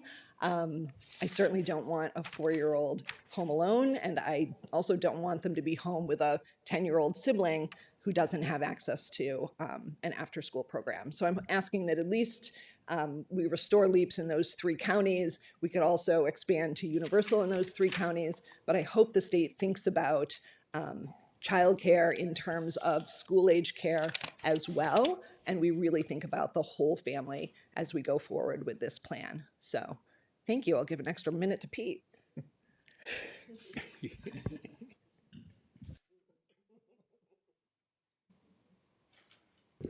I would have taken it. Thank you to the chairs and members of the respective committees for the opportunity to deliver testimony today. My name is Pete Nabozny, and I am the Director of Policy for the Children's Agenda in Rochester. The Children's Agenda is a leader of the Empire State Campaign for Childcare, the statewide campaign for universal childcare. We fully support that campaign's budget recommendations this year. The Children's Agenda is also thrilled that the executive budget proposal recognizes the critical importance of childcare for children, families, and the entire economy. We are pleased that the governor's budget includes elements of a plan released by the Empire State Campaign for Childcare this past fall. We support the historic proposals championed by Governor Hochul in her executive budget and hope the legislature can build upon the governor's commitments to deliver a path to truly universal childcare throughout New York State. There are a few specific ways we'd like to see the legislature build upon the governor's proposal. First of all, I want to echo the things that were said earlier, the earlier panel about the critical importance of workforce. I'm going to try to get to that. But if I don't have time, then I fully endorse everything my colleague Shanita said. But one thing I do want to highlight is for the rest of state, the $155 million that was added as proposed as a supplemental fund, we're concerned that proposal, it has budget language that mirrors what we saw last year, and a significant portion, probably most of that funding, we believe in the end, won't get out to those counties for that additional support for childcare. There are ways we can fix this. I'd love to be able to talk about that, but we're concerned that we're replicating an issue that prevented a lot of families from getting care over the past year. We're also concerned that despite the unprecedented investment in the Child Care Assistance Program that we are thrilled about, it is actually not clear whether the funding will be sufficient to ensure that families throughout the state will be able to access the program without encountering waitlists throughout the entire rest of the year. We don't want to recreate what's happened this year, where you have more than 30 counties in New York City with closed enrollment, well over 10,000 children on wait lists in New York City alone, and more throughout the rest of the state. So where possible, we encourage the legislature to increase funding for this critical program to ensure that eligible families can access the program throughout the state. We also think it's time to reform the management of the Child Care Assistance Program. The current approach to funding the program across the state relies on an unwieldy block grant program from the state to 58 different social services districts. This is very inefficient, and over time, decisions made at the state and local levels have led to wildly different allocations in various parts of the state, with rural and less affluent communities typically receiving far less funding per eligible child than wealthier, more densely populated parts of the state. We should make structural changes to the state's flawed block grant system to ensure equitable access across the program. We also are strongly supportive of the community care pilots and believe it's actually in our state's interest to add at least one more community to ensure we can roll this out in rural parts of the state, as mentioned earlier in earlier testimony. Thank you. Thank you. Assemblyman Hevesy. Hi, everyone. Friends. Good to see you guys. Let me start with Ms. Anderson, if I can. So first, are we doing enough in this budget for Quality Stars and some of the other programs you mentioned, or they're not lined out in here, are they? Quality Stars we have a $5 million allocation in the education budget, and then we currently, it's not lined out, but we have an MOU from with OCFS for $15 million for Quality Stars and $2 million for the Career Development Centers. Terrific. It's good to know because I don't see it as it comes Sure. through. I'll just say, I think Go. Quality Stars has been a real asset in expansion efforts in the past through the Preschool Development Grant and the OCFS expansions with the recovery funds. Quality Stars is a really important part in making sure that those new seats are quality seats. Yeah, and my limited experience with that program, it's great to let parents know exactly what kind of providers they're going to be dealing with. I would like to talk to you offline about credentialing, however, and have a deeper conversation about that. Thank you. Ms. O'Connor, it's great to see you, and I appreciate your push for after school. One question I had, and I think when I spoke to my colleagues earlier, I may have screwed up. So 55 million gets you to the 48,000 after school kids that we haven't touched, right? Is that, but sorry, let me finish up. But that was distinct from the high school and junior high school kids that we cut out from the LEAPS changeover? Yeah. So, so when we consolidated Advantage and Empire into LEAPS, we cut out about 48. Well, there just wasn't enough money to fund all the existing programs. So about 48,000 kids are now eligible, but not funded. They're on that kind of wait list at OCFS. For 155 million. And 155 million. And that's universal, right? So if you come close to that 155, Well, it would be that's comprehensive after school, no? Comprehensive after school. It would not be universal because LEAP still doesn't include high school kids. So 14 and up, 13 and up at this point are still not covered. Okay. Yeah. Okay, so we have some work to do.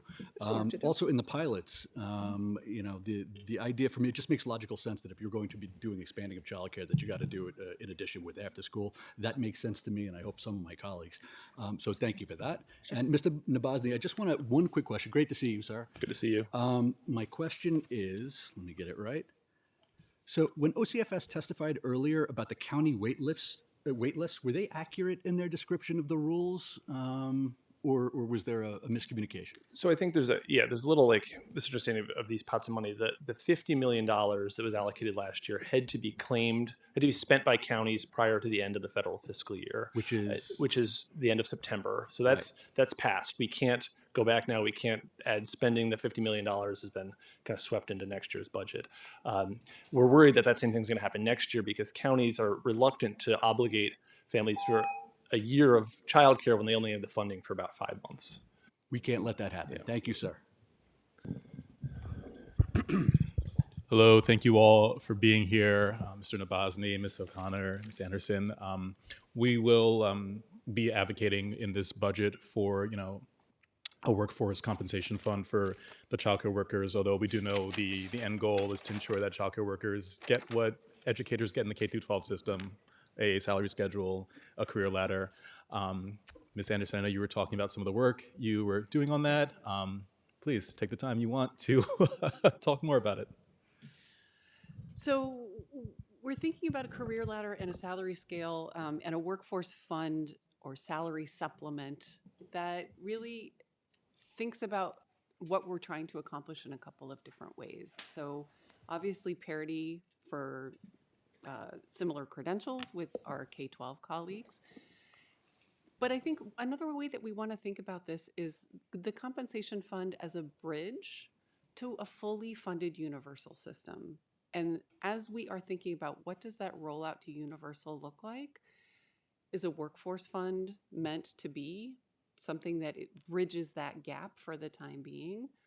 Or is it something that really exists also to drive quality? And I think that there's some really exciting things that we can think about in how we help to incentivize and support our workforce to pursue the degrees and credentials and certificates that they want to pursue but don't have the resources to pursue right now, and that incentivizes them to do so with funds that come back into their pockets. So there's a lot of real promise there. And we're looking at a lot of other states that are doing this already. New Mexico, Maine, we've spoken with Vermont, we spoke with Michigan. Like, folks are really thinking about this compensation in a real way. And how do we put that money directly into people's pockets, directly to the professionals, so that it's not necessarily going through a program, but directly into their pockets for the work that they're doing, so that they themselves are incentivized to really control their own profession and their own career. So There's a lot there. And I just think, you know, one point that I want to really focus on is that this is the way that we get to quality. And if we don't focus on the compensation part of things, we are not going to get to quality. And that's simply the, you know, when we look at it, it all leads back. Compensation is what is going to help drive us and support us in recruitment efforts, retention efforts, additional higher education. So I also sit on the higher education side of things. And so we're really thinking about how do we support higher education programs to be where people are and to stop closing around the state. So that's been a real concern that we've had on the workforce development side of things. So we're really thinking about an overall workforce development structure for childcare and early childhood. Thank you.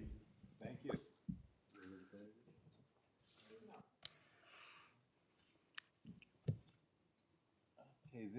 Thank you for your testimony. This concludes this section of the hearing, and I'll now call Panel E, Albany Damien Center, Legal Service Access Alliance, SAGE, and the Center for Justice Innovation.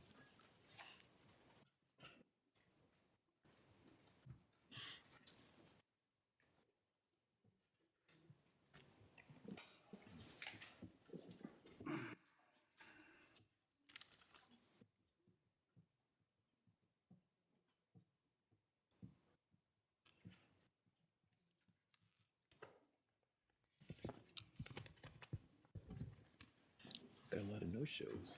A lot. Yeah, it's good. The mic's up.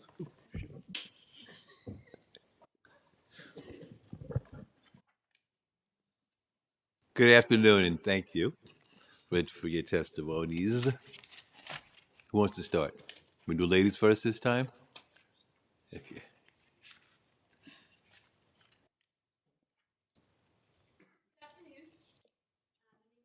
Stutz. I'm the Senior Director of Sage Serves Supportive Services.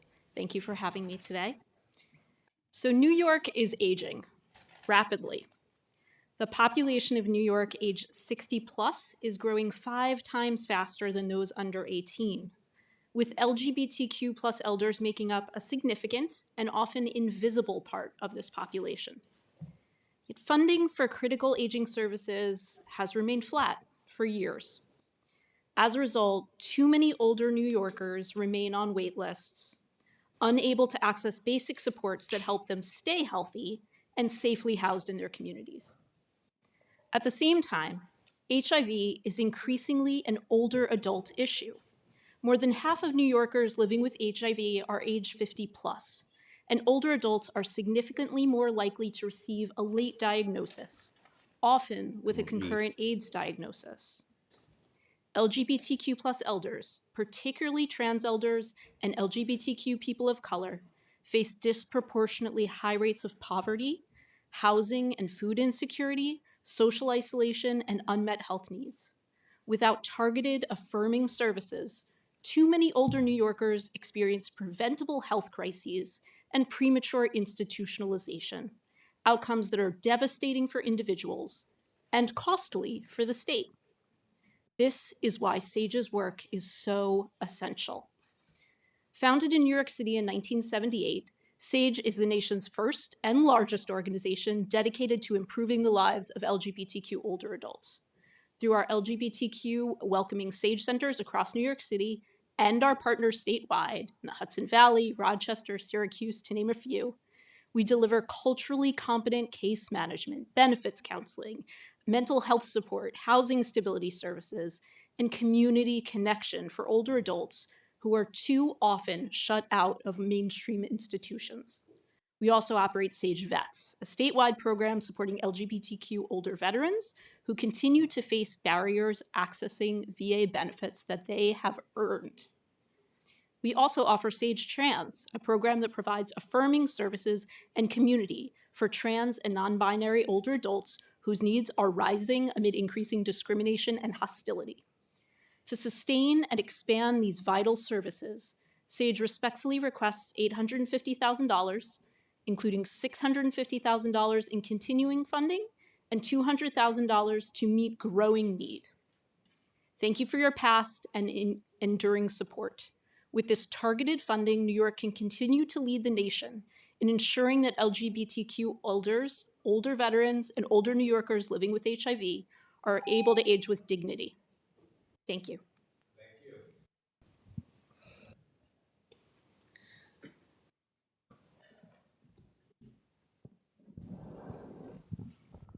Hello. My name is Stuart Kaufman. I'm a managing attorney at the Legal Aid Society of Northeastern New York, and I'm here today to speak on behalf of the Legal Services Access Alliance. We represent 7 of the largest civil legal services providers serving all 57 counties outside of New York City with housing stability and eviction prevention services. Together, our organizations employ over 900 legal service workers and serve hundreds of thousands of low-income New Yorkers every year. Today, we want to highlight one essential priority: continued support for the Legal Representation for Eviction Services Program. It's also known as the Legal Services for Housing Stability Program. We are deeply grateful for Governor Hochul's commitment of $35 million in the executive budget for this program. Last year, the legislature added $20 million in funding, allowing us to expand services statewide and in New York City. This investment has been transformative, but the needs remain intense. Eviction filings across New York remain at concerning levels. To maintain the current level of service across all 57 counties, we respectfully request support for the governor's allotment of $35 million in funding for these eviction prevention legal services. We also request $10 million in additional legislative funding for a total of $45 million to continue the program's expanded reach for areas outside of New York City.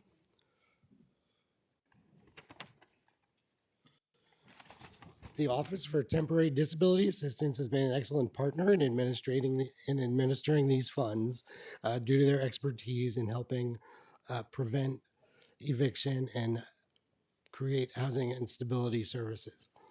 The funding that we've received so far has helped us serve 137,000 low-income New Yorkers, and we've closed over 75,000 eviction-related cases. These services prevent displacement, keep families safely housed, and reduce pressure on shelters, schools, and local and community systems. This funding has also supported 31 different community partner agencies and has provided vital infrastructure necessary for an eventual statewide right to counsel in eviction matters. Because of your support, our alliance and partner organizations have been able to expand legal services into previously underserved rural courts and communities. We've built partnerships with 25 community organizations and 6 different law schools, which has helped us create a pipeline for new legal service attorneys. We'd like to thank you for your continued support. Thank you. Assemblyman Hepburn. Thank you both for your testimony. I appreciate it. Ms. Sutz, can I ask you a question? Sure. Yeah, the $850,000 seems like a small ask. Okay. Yeah, that's the question. It seems like a reasonable ask. The need has to be more, correct? The need is great. Absolutely. You're asking if I want you to ask for more money? Certainly. Is what that would on it the what would it take to solve this problem or get close to dealing with the magnitude of the problem? Oh, Because well, it's got to be well more than we've sought. Okay. Yeah. Okay. At some point, I'd like to talk to you about what the Would love true that. numbers. Yeah, but thank you. I appreciate it. And Mr. Kaufman, I got to give you an old Shelley Silverline. I hear you. I hear you about the money. Thank you, sir. Thank you very much. Thank you. We have Senator Scarcella Scranton.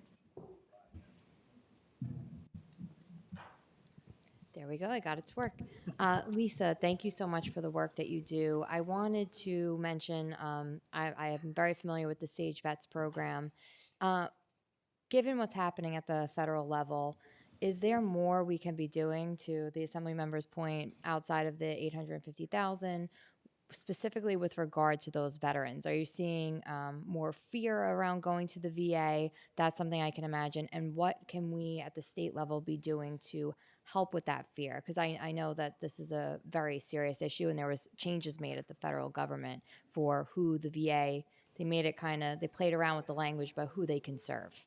Yeah, absolutely. We are definitely seeing a change, particularly among trans veterans. And one of the things that is most important is creating clarity and visibility for veterans about what their rights actually are. There's a lot of misinformation.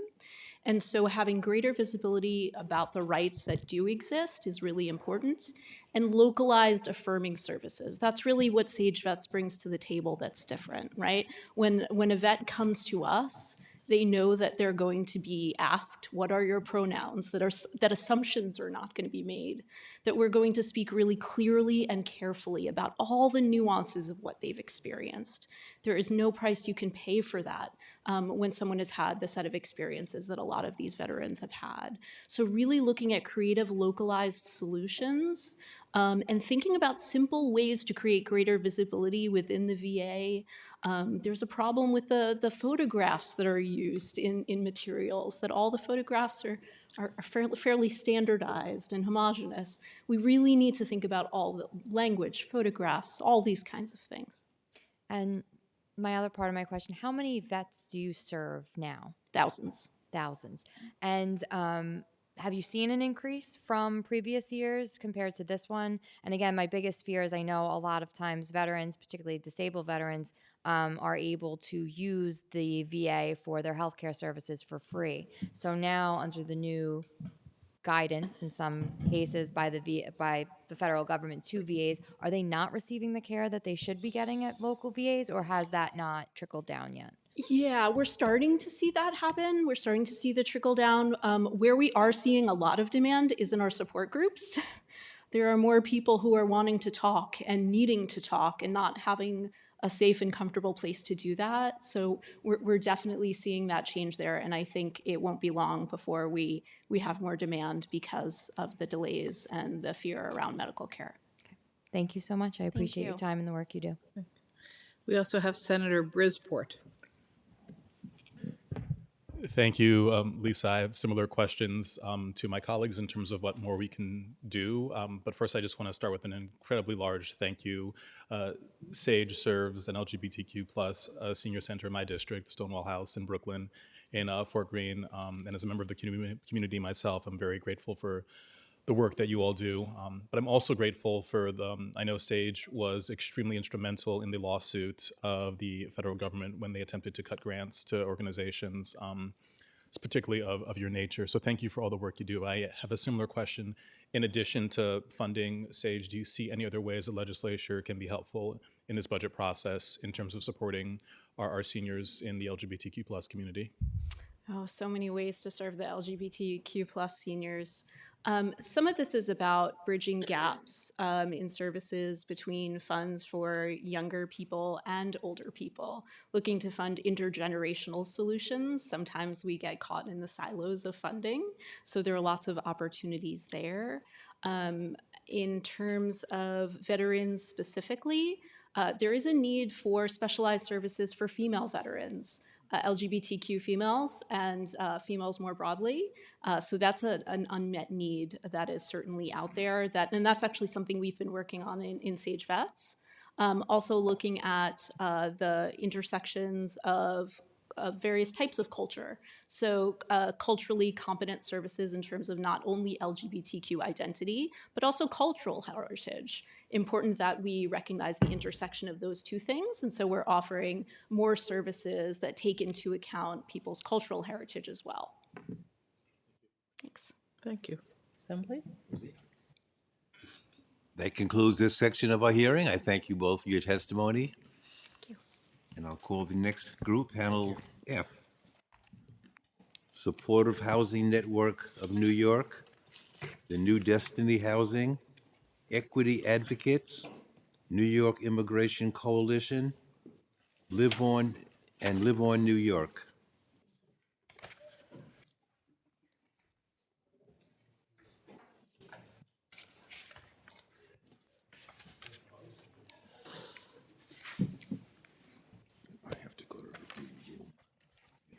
No problem.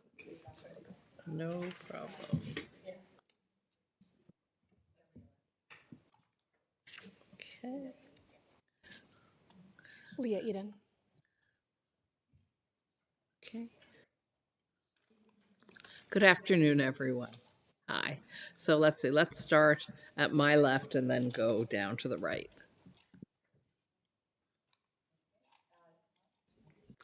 You press till the green go, there you go. Okay, thank Perfect. you.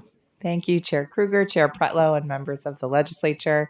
My name is Rebecca Zangen. I'm the Chief Policy Officer at the Supportive Housing Network of New York, the statewide membership organization representing over 200 nonprofit providers of supportive housing in every region of the state. We're in every single county. Supportive housing remains one of New York's most effective tools to end homelessness, but today it is facing an existential threat. While much of the current stability is coming from Washington, decades of chronic underfunding of New York's own supportive housing programs have left thousands of tenants at real risk of returning to homelessness. And that is a crisis squarely within the state's power to prevent. In our written testimony, we outlined several urgent actions needed to stabilize the New York State Supportive Housing Program, NYSHIP, the state's first program to fund services in permanent housing. Under OTDA, NYSHIP supports more than 20,000 units of supportive housing, nearly half of which are dangerously underfunded. First, we urge you to invest $62.1 million in NYSHIP in this budget year to finally bring parity across supportive housing programs statewide. We are deeply grateful for last year's historic $17.8 million increase, the largest in NYSHIP's nearly 40-year history. But even with that progress, NYSHIP funding still falls dramatically short of modern programs like eSHI, which funds services at more than $30,000 per unit annually. That gap is unsustainable, and it is already driving closures. Since 2003, 1/3 of NYSHIP-only programs have been lost. Most recently, in St. Lawrence County, a provider was forced to close dozens of units serving single adults and families after absorbing more than $1 million in losses since 2020. Similar closures are unfolding across the state, and they will continue without decisive action. Second, we urge you to end the 5-year competitive rebidding process and move NYSHIP to automatic contract renewals, consistent with every other supportive housing program. This change would reduce unnecessary administrative burden and ensure continuity of care for tenants who rely on the stability of these programs. Third, we ask that NYSHIP be given the flexibility to support both services and operating costs so providers can maintain safe, well-run buildings while delivering effective services. Stabilizing existing housing is essential, but it is not enough. To truly meet the moment, New York must also build. We are asking the state to double the Homeless Housing Assistance Program to $256 billion and continue the $25 million stabilization set aside for a total of $281 million. HHAP is often the only viable capital source for rural and upstate projects, and demand has never been higher. For the second year in a row, the program was oversubscribed, forced to suspend applications within the first quarter. As a result, 7 projects are currently waitlisted, delaying the construction of 772 new homes, including 247 eSHI units, while Thank you. costs continue to rise. Someone else can talk about the 2.7% TII. I'm sure they will. Thank you. Thank you. Good afternoon, Chair Pretlow, Chair Kruger, and members of the state legislature. Thank you for holding this hearing and for sticking around for what has been a very long day for everyone, and also for the opportunity to testify on behalf of New Destiny Housing. My name is Gabriela Sandoval Requena. I'm the Vice President of External Affairs at New Destiny. New Destiny is the only organization in New York that's focused 100% on permanent housing solutions for survivors of domestic violence. We operate the first and largest HUD Continuum of Care funded rapid rehousing program for survivors in New York City, which, as Rebecca mentioned, is under serious threat from the federal government. And we are the main provider of supportive housing for New Yorkers impacted by domestic violence in the state. Why do we do this work? Because domestic violence is the main driver of family homelessness in New York City, pushing more families into shelter than evictions. Because 1 in 3 New Yorkers across the state will experience abuse by an intimate partner in their lifetime. and because access to a safe and affordable home often determines whether survivors leave their abuser and stay alive. I'm here to underscore that supportive housing is a life-saving solution for domestic violence survivors, and to call for our state leaders to act on 3 critical areas. First, we ask you to protect survivors in supportive housing. This is twofold. We need to save the New York State Supportive Housing Program, or NYSHIP, by increasing funding by $62.1 million as year 2 of a 5-year plan. New Destiny operates 5 NYSHIP buildings with a total of 177 apartments where we house hundreds of children and adults who survived the double trauma of abuse and homelessness. NYSHIP is supposed to fund basic case management and security, but it has fallen tragically short. We thank our state leaders for increasing funding for NYSHIP last year and for creating a new enhanced rate. This funding will allow New Destiny to provide more case management support, but it's not enough to provide 24-hour building security and other needs. Similarly, we need to bring all supportive housing sites funded through the Empire State Supportive Housing Initiative, or ESHI, to the increased rates approved last year. Sites in development and older projects created at lower rates were not included in this increase. Second, we must increase OTDA's Homeless Housing Assistance Program, or HHAP, to $281 million. Last year, $400 million in HHAP funds were requested, with only a third of projects being awarded. And third, we need a 2.7% targeted inflationary increase across all human service contracts, including the domestic violence workforce, which has been excluded in previous increases. And I'm nodding, Senator Purcell, thank you so much for your support. You've been a champion. On behalf of New Destiny, I would like to thank the legislature for the opportunity to testify, and I'm happy to answer your questions. Thank you. Aye. Thank you for the opportunity to testify this afternoon. I'm Leah Eden. I'm here on behalf of Equity Advocates and our 60 food and farm community partners. It has never been more urgent for our state to invest in food access. Today, 1 in 7 New Yorkers experiences hunger, and non-citizens are twice as likely to experience food insecurity as citizens. We also know, we heard today, that SNAP works. It's the nation's most effective anti-hunger program, and it provides 3 million New Yorkers with nutrition assistance and generates $1.54 in economic activity for every SNAP dollar spent. And yet, many immigrant New Yorkers remain unjustly excluded from SNAP due solely to their citizenship status. And as we heard today, the federal HR 1 bill triggered major disruptions and cuts to these benefits, including for an estimated 41,000 New Yorkers, refugees, asylees, survivors of domestic violence and human trafficking in New York, who just lost their access to these critical funds in June. Hunger is not a zero-sum game. Citizens and non-citizens live in the same households, they work the same jobs, they shop at the same stores, and they pay the same taxes. New York has a long-lasting legacy of welcoming immigrant families, and we cannot let the federal immigration crackdown erode that commitment. We're urging the legislature to include $244 million for a new SNAP for All food benefit, which would restore these benefits for those 41,000 asylees, refugees, and provide benefits to an additional 65,000 households with children, as identified by the governor's own Child Poverty Reduction Advisory Council.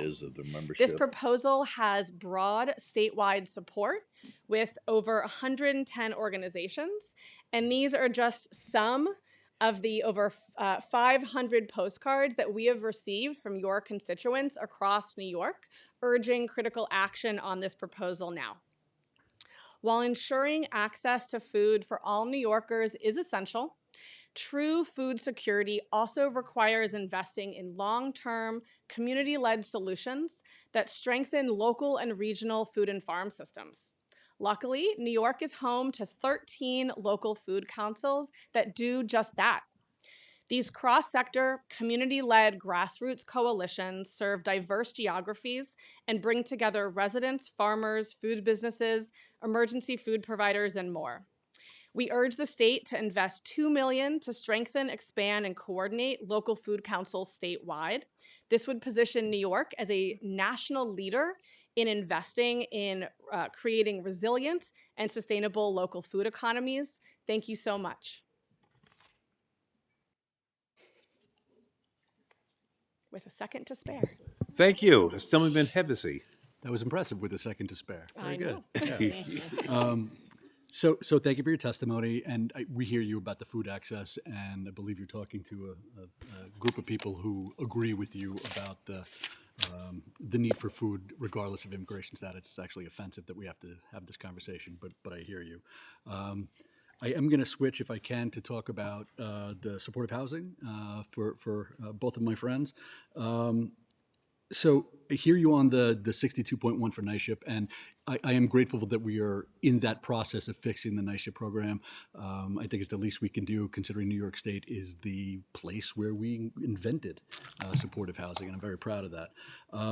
One question for you, Rebecca, if I can. The ending 5-year renewals, is that in legislative form yet, or is that something that we need to talk about? We think that we could address that in Article 7 budget language. And so we're very grateful for your support. If the legislature could add that, we think that's something we can solve this year. Great, thank you. And Mr. Aquino, just one last question, and thank you for your testimony and all of the work you do.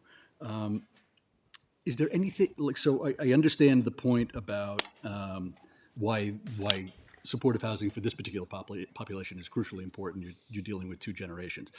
Is there a wait list for there is. Can you tell us how big that wait list is? We can get more information about the wait list, but I think it's safe to say that there is a huge need for this type of housing, not just for domestic violence survivors, but also other vulnerable populations. If we're thinking about domestic violence survivors in particular, I mean, it's 1 in 3 New Yorkers that will be impacted if you're somebody who does not have the safety net or who's been, because of the abuse, separated or removed from your social network and also financially abused. Then it's just going to be more difficult for you to get back on your feet once you are able to flee that situation. Forgive me for asking this question. I probably should know this. Is there a distinction in the wait list between full supportive housing and supportive housing for domestic violence? How does that work? Is there prioritization? Well, in New York City, that's where New Destiny operates. There is, the process is not the same than for other populations. For domestic violence survivors, there is a referral process that happens. We work directly with the HRA Domestic Violence Shelter System to receive those referrals. We're not in the what's known as the coordinated entry process, or CAPS. So we're moving towards being part of that system, but we're not there yet, which is the reason also why it's so hard to quantify the need. Because there isn't a centralized place where survivors are applying for this type of housing, but moving there. I got you. Thank you very much. Senator Griswold.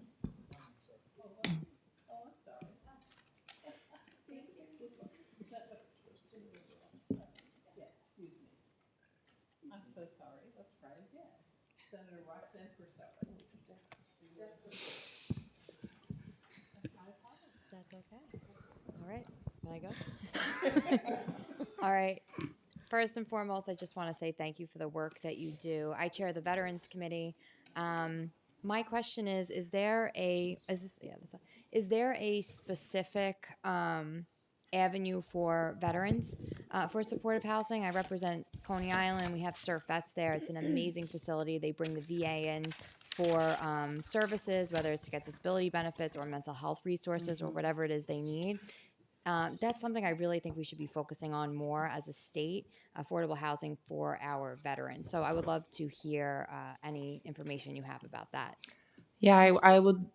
We have a number of supportive housing programs that are specifically dedicated to veterans that are run by nonprofits that specifically work with that population. But we also have veterans across all supportive housing programs, across our OMH programs, our OASS programs. And I was speaking about NYSHIP.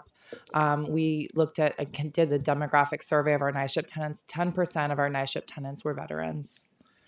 So investing in that program is going to help us continue to house those veterans more with better services and better quality housing. Excellent, thank you. And really quick for New Destiny Housing, what is I guess a victim's best path forward if they're trying to get into that permanent housing? Because one of the things that I think we struggle with is when we have someone who's coming to our office with a domestic violence issue, it's of course extremely sensitive, but it seems difficult to point them in the right direction. So as an office, what could we be doing better to serve that population who really needs it? That's a great question. And I'll just share that we do have a building in your district, Senator, as well, Raven Hall, yes. So thank you for housing domestic violence survivors and supportive housing in your district. I think that going back to Assemblymember Hevesi's question, there is a huge need for this type of housing. There are over 10,000 survivors with children go through the shelter system, the HRA shelter system every year, and then thousands more go through the general shelter system population. So there is a huge need, just underscore that. In terms of services, the family justice centers that are operated in each borough are a huge hub for domestic violence survivors. There are other programs like rapid rehousing that a survivor can be referred to. Well, they'll be able to access a permanent home and access light touch case management services, or at least term limited. And that's another, but we'd love to talk to you directly and speak more about what we can offer and how we can help. Yep, would love to talk to you offline about that, but I will say those are two of my favorite supportive housing developments, both in Coney Island. I'm very proud of them and I reference them a lot, so it means a lot to hear that you have involvement in that. So thank you for the work you guys do. Thank you. Thank you. Assemblywoman Simon? Thank you. Thank you for your testimony. So, I did want to kind of follow up a little bit on this issue of supported housing and the different types, obviously the difference between ESHI and everything else, which is a huge issue, but also the wait list issue.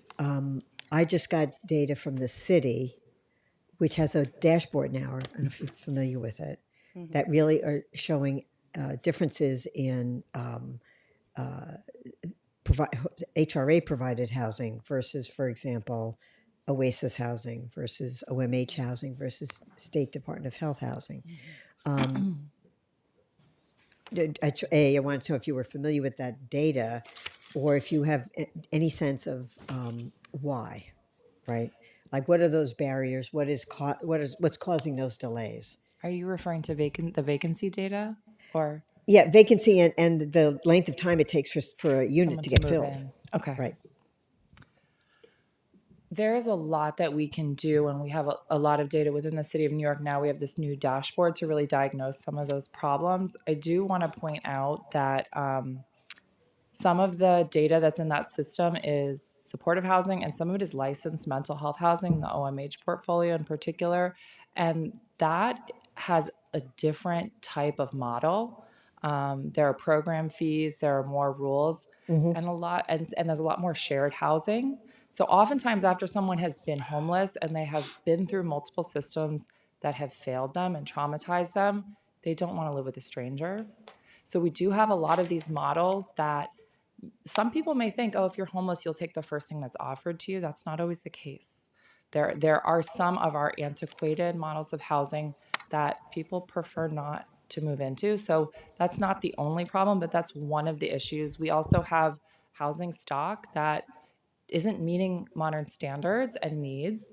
And we think updating that housing stock, updating some of our program models, and then just looking at more administrative efficiencies. I think there's a lot that we can do, and we look forward to working with the city administration and working with you all at the state as well to make sure that we're leaving no stone unturned and that the units that we already do have can be used as best they can. I would say among my priorities, I chair mental health, is to fix the housing that needs to be fixed. Yeah. Like streamline that. And there's money, I understand, still in the city budget, probably, which came from the state, that hasn't been expended. And really address this issue of doubles, because nobody wants to be in a double. And it's not even something that clinically makes a lot of sense for most people. So it's the service delivery and the model. And so I'm really very eager to work on finding ways to make changes there so that we can stop perpetuating the problems that have been going on for far too long. So thank you very much. I look forward to working with you, and we'll follow up. Thank you very much. Thank you. Senator Roxanne Persaud. I'm finally here. So, good afternoon. Thank you all for your testimony. I just want to first say yes, we must TII across the board, and we are working on that. I hope all of my colleagues will understand the importance of it and support me in getting it across the finish line. Can you tell me, any of you, NISHIP, tell us really what you think will happen if we do not fully fund NISHIP? Well, because we're really trying to get the money. I And we got know. a small fraction of Yeah. it last year. And we don't seem to be going anywhere. What do you think is the outcome if we do not fund it? So we just, I mentioned in my testimony, we had 2 programs close in the North Country. So it was 32 units for single adults and then 33 units for families.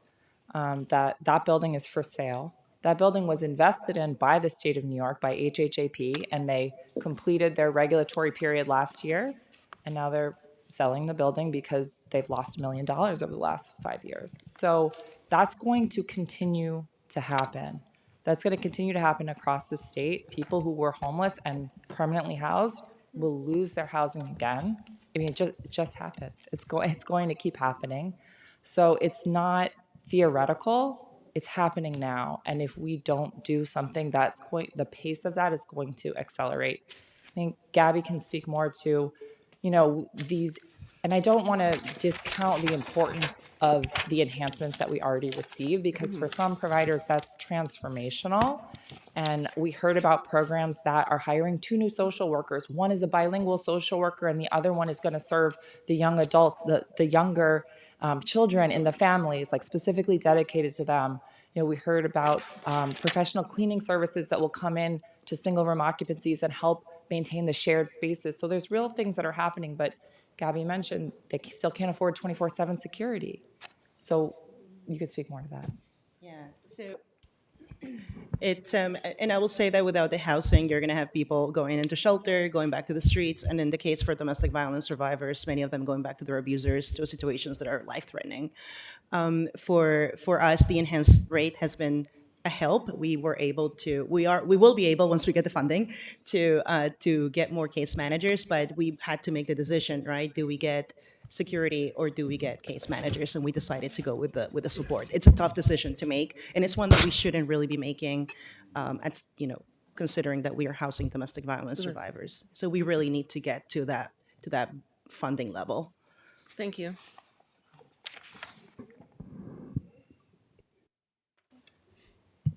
I thank you all for your testimony. That concludes this section of the hearing. I'll now call panel G, the Schuyler Center for Analysts and Advocacy, Human Services Council of New York, and the Hunger Solutions of New York.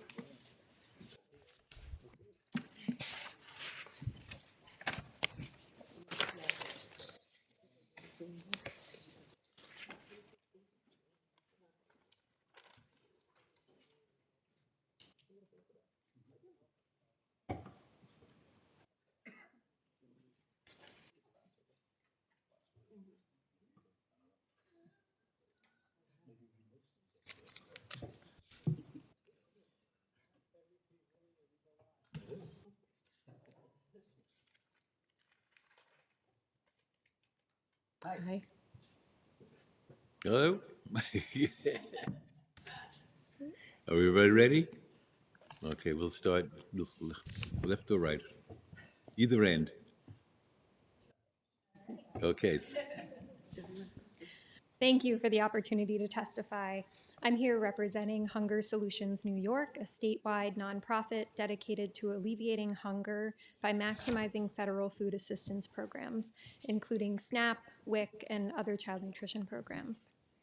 We're here as federal cuts to SNAP are set to jeopardize food assistance for hundreds of thousands of New Yorkers, from veterans, older adults, and others who will now be subject to a 3-month time limit for SNAP, to refugees and asylees who will lose access altogether. But you already know about these cuts and the harm they will impose on your constituents and our neighbors across the state. I'm here today to share about a program that can help, a program that can protect access to SNAP for as many New Yorkers as possible, the Nutrition Outreach and Education Program, or NOEP. NOEP is our state's network of SNAP navigators.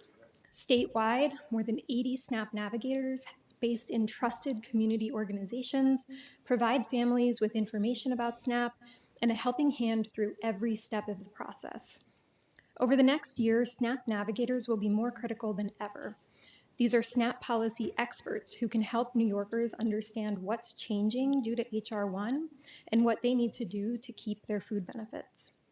But the cruel irony is that this program that will be critical for minimizing harm from H.R. 1 was also harmed by H.R. 1. Currently, NOEP is funded through a 50-50 split of state and federal funds, but the federal portion of NOEP's funding will soon be cut in half. Without added state investment, NOEP will need to scale back SNAP navigators when families need them the most. To sustain SNAP navigators statewide, we ask the legislature to provide a $4.8 million add-on to fund NOEP at a total of $8.5 million. We also urge the legislature to invest in WIC, technically in the health budget, but of great concern for human services. WIC provides vital nutrition support for infants, young children, and pregnant and postpartum New Yorkers. Amid cuts to SNAP, WIC access is more critical than ever, but budget shortfalls at New York's local WIC agencies are jeopardizing access to the program. $30 million in the state budget will ensure our WIC agencies can serve all eligible families who are seeking services and help us reach more of the 200,000 additional New Yorkers who are eligible for WIC but not yet participating. We also strongly support proposals to fund EBT chip cards, a higher minimum SNAP benefit, SNAP for all, emergency food resources, and other investments that support a more food secure New York. Thank you. Thank you. Good afternoon. Glad it's not evening yet, but we're getting there. I'm Dee Dee Hill. I'm Vice President of Policy for the Schuyler Center for Analysis and Advocacy. For 153 years and counting, we have been advancing policies and investments that support child and family well-being with a real focus on family economic security. In 2026, with low-income and immigrant New Yorkers being targeted for harsh federal benefits cuts, administrative actions, and family separation, we urge you to pass a bold budget that both protects all New Yorkers and keeps building a New York that is welcoming and affordable for all families. Turning first to childcare, there's much to celebrate. We fully support the executive budget's historic new recurring investment in the Child Care Assistance Program. This prioritizes low-income families as New York builds towards statewide universal childcare and pre-K. I joined previous speakers in calling for adjustments to the executive budget to ensure those funds flow swiftly to counties. We need to end the wait lists immediately. And if you want me to talk solutions, I can pick up where Pete Nabozny left off if you ask me a question later. We also support the proposed community care universal models outside of New York City and TwoCare in New York City. But we urge they be rolled out in a manner that guards against the loss of already scarce infant and toddler childcare seats and allows home-based childcare providers to fully participate. And let's not treat these as one-time pilots. These are bridges to universal childcare. Let's set a plan this year for the next communities and keep building. And of course, I echo the many calls. None of this works without permanent investment in the childcare workforce. Turning to child welfare, we request funding for the Child and Family Wellbeing Fund at $30 million at a moment when many New Yorkers are wary of interacting with government. This would provide families support from trusted community-based organizations. This is the year. To reduce child poverty and make New York more affordable for all families, we urge swift adoption of the recommendations of the Child Poverty Reduction Advisory Council, including SNAP for All and the many. I join Hunger Solutions in all of the recommendations, and I look forward to your questions and refer you to my testimony for the rest of our priorities. Thanks. Thank you.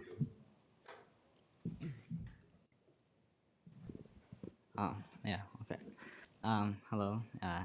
Thank you, Senator Kruger, Assemblymember Pretlow, Senator Prasad, and Assemblymember Davila for the opportunity to testify today. My name is Oybek Ocholiev, and I'm an 18-year-old student from Brooklyn Gravesand. And Yeah. and Right, the Human Services I'm a Council is not CPC, here. Chinese American Planning Council, as a youth advocate. I joined CPC about 4 years ago in high school and have continued to be a part of CPC as a youth advocate.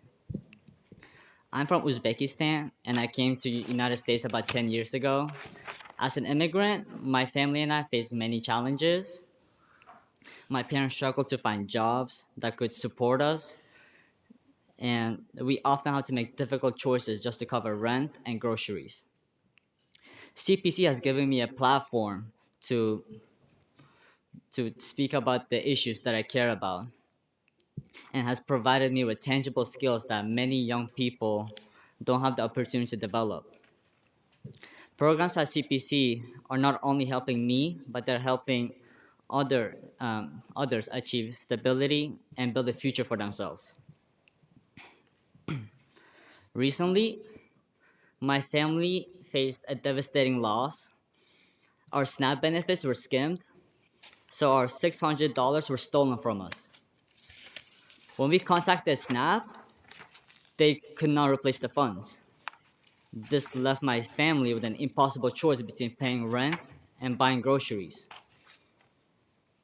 This left my sister, my 6-year-old sister, had to depend on school lunches just to eat. No family should ever have to make that decision. I firmly believe that access to food is a natural right. Policy is never just numbers on paper. Policy is about the people you see sitting right in front of you. Everyone deserves access to healthy food, affordable housing, and essential resources that allow them to thrive. My story is just one example of many challenges immigrant families face every day. I'm here today to make it clear that by passing the Protect, Invest, and Expand Food Security Package, invest in affordable housing, human services, including just pay for human service staff, and immigrant legal services, we are creating a better future for our state. Thank you for your time. Thank you. Assemblyman Hevesi. Thank you. Am I pronouncing your name right, Oybek? Yeah, exactly. I just want to say thank you. What an amazing, amazing testimony. And it's not easy for anyone to come in here and share their personal experience with the world, particularly when they're difficult. So I just want to say I'm really appreciative of you taking the time and the courage it takes to come in here and talk to us. We hear it, we understand, and we'll do our best to work on these issues that you've highlighted. So thank you, sir. Appreciate it. Thank you. Okay. As for my friends, for food, absolutely, we are on the same page. We cannot let the federal irresponsibility cause the people we represent to have that much trouble. And Didi, I could ask you 100 questions. The one I want to touch on, if I can. First of all, great to see you, and thank you for all of your work on universal childcare. You are the architect of this, as far as I'm concerned. If it goes well, you're the architect. If not, yeah. My question is about the dangers of the push and pull between the systems. That's going to be, I believe, a concern that we're going to be dealing with for a couple of years. This is an ecosystem that if you're pulling from, that could become a problem. But you mentioned infant and child care. What should specifically we be looking out for in the areas where we're looking to expand so that we're not hurting other existing businesses? Thank you for that question. It's a tough one. Yeah. But so we have observed over the years as the salient example is expansions of pre-K. And as pre-K has expanded, this has sometimes led to, so childcare programs are, most of them are small businesses, and they run, they operate with very, very tight margins. And they, caring for infants and toddlers is actually the most expensive, Yep. with good reason, because caring for our little ones, they require lots of one-on-one attention, and the ratios are appropriately set, very low educator to child ratio. And the way that child care providers, who are very awesome business people as well, the way they make it work is they have the right mix, and it's actually a little cheaper to care for the older children and then more expensive, and they just put it all together and it works. If you start pulling away the older children, then suddenly this fragile system, it starts to collapse. What if you start pulling away the workforce? Well, and then this is also what we have seen in this same model. If pre-K is able, if it's in schools and able to pay higher wages, then we often see the early childhood educators leave, and then that also leads to capacity shortages. To be continued. Thank you. Yes. Thank you. Senator Scarcella-Singh. Hello, I just wanted to thank everyone for coming here. Oi Beck, am I saying your name correctly? Correct me, please. if I'm wrong. You're saying Okay. correctly, yeah. There is a very good chance you're my constituent. I represent all of Southern Brooklyn, parts of Gravesend. So I just wanted to say I'm very proud if you are. And if you're not, I'm still proud. And you're probably friends with people in my district. But I would love to connect with you. I'm really sorry what happened to your family with regard to the SNAP skimming. This is something we hear constantly. Thank We you. are trying to take efforts in the budget this year to ensure that there's chips in the card, but I'm going to find you after so that we can connect, and my office would love to be there for you and your family. But thank you, and Thank it's you. That'd be great. great. Appreciate that. Yes, you got it. Thank you. Okay. Thank you. Senator Roxanne Purcell. Excuse me. Oh, you know what? It's not Senator Roxanne Purcell. They keep pointing me to other people, and I just get it wrong. So we're going to try for Senator Brisport. It's okay, Madam Chair. People confuse us all the time.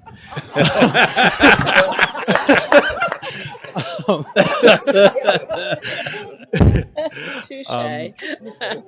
You all look the same. Oh, Becca, I want to start by just saying thank you so much. It's really impressive to be testifying here as an 18-year-old man, and just really incredible on you and your advocacy and all the work that you were doing with CPC. I'm a big fan of that organization, and thank you for that. Ms. Hill, I just had some additional questions about childcare. I wanted your expertise. We have a lot of models floating and being tried. It's good to experiment a lot of things, lots of trade-offs. Good things about the more public UPK 3K systems are that they allow the workers to be paid more, get benefits. Good things about the CCAP program are that it is full day, full year. As we are looking at all these different pilots and models, can you just, I want to give you more time to share more about how you think it's best to make sure the rollout goes well, how we balance conflicting priorities, and how we do the best by all interested parties? Wow, that's a really easy question to answer in 2 minutes. Yeah, I think I'll start with the strengths of what has been proposed in the executive budget. I think there's a recognition that New York is a big state. Different communities need different things. So I think there's real value in allowing for some flexibility. I think that we have to keep a clear eye on where we are headed, like what is universal childcare, what is the vision, and for Schuyler Center and for the Empire State Campaign for Childcare, what universal childcare means is free, high quality childcare for all children ages 0 through age 12. None of this works without after school. And it is care that spans not just the school day, but also meets the work needs of parents, or the needs of parents. So it's education and it's care so parents can work. It's a tall order, but it can definitely be done. With respect to sort of the push-pull, I think we have to be really mindful about the ratios. And I guess if I had to pinpoint something that needs to happen right away is we need to invest in the workforce. And we need to invest in the workforce not only because it's the just thing to do, we need to compensate these educators for the value of their work, but also because our lack of investment in that workforce has led to a capacity crisis. So that means we have lots of childcare providers that have empty seats because they don't have enough staff. So how can we possibly expand this system if we don't address the workforce problem? Thank you so much. We're good. Okay, I thank you all for your testimony. And this concludes this section of the hearing, and I'll now call up Panel H, the New York State Coalition Against Domestic Violence, Homeless Services United, the Woodstock, and JCCA.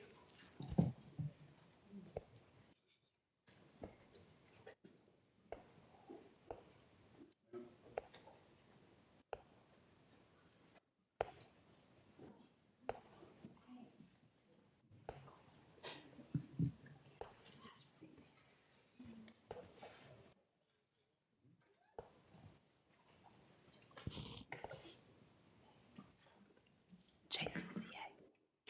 Anne Marie Scalia.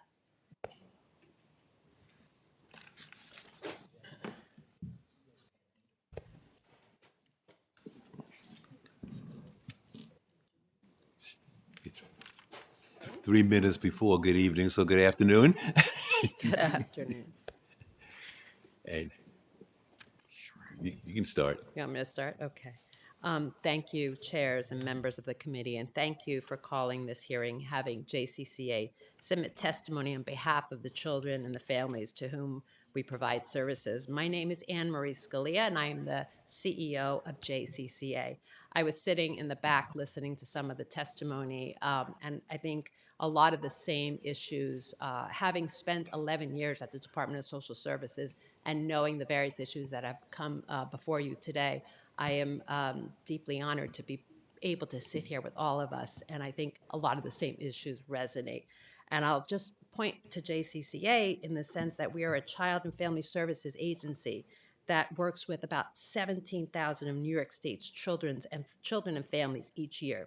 We provide foster care, residential, prevention, educational, and behavioral health services to young people across the 5 boroughs and Westchester County. I'm here today to discuss the extreme challenges facing organizations like JCCA, as you've heard from other organizations, that care for children in foster homes and residential treatment centers, which JCCA has in Westchester. Research shows that young people in foster care disproportionately struggle with mental health challenges and are more likely to experience negative long-term health outcomes, as well as homelessness.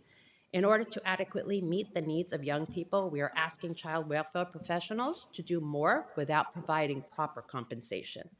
JCCA's Residential Treatment Center cares for young people who have suffered the trauma of parental separation and, in many cases, repeated moves among foster families prior to their arrival. We work hard to provide a highly structured therapeutic environment for youth to heal, to leave campus, and to achieve success. However, we are struggling to deliver the holistic therapeutic services that our youth need. JCCA and our peer organizations are experiencing a workforce crisis. Children in foster care, particularly those on residential campuses, are detrimentally impacted by this instability. We therefore ask the state to do the following. First, advocate to sufficiently fund Article 29I programs to maintain a steady team of well-trained clinicians. Foster care agencies providing community and residential services used to be paid at a flat rate that included both room, board, clinical, and medical services. This changed, with clinical and medical services being carved out and paid through 29I services in the form of core dollars, which are supplemented with billing encounters. The core rate is not sufficient to staff these clinical positions, even with encounters supplementing that payment. The problem is twofold. Nonprofit clinical medical salaries do not match the market rate for these positions, making them not competitive.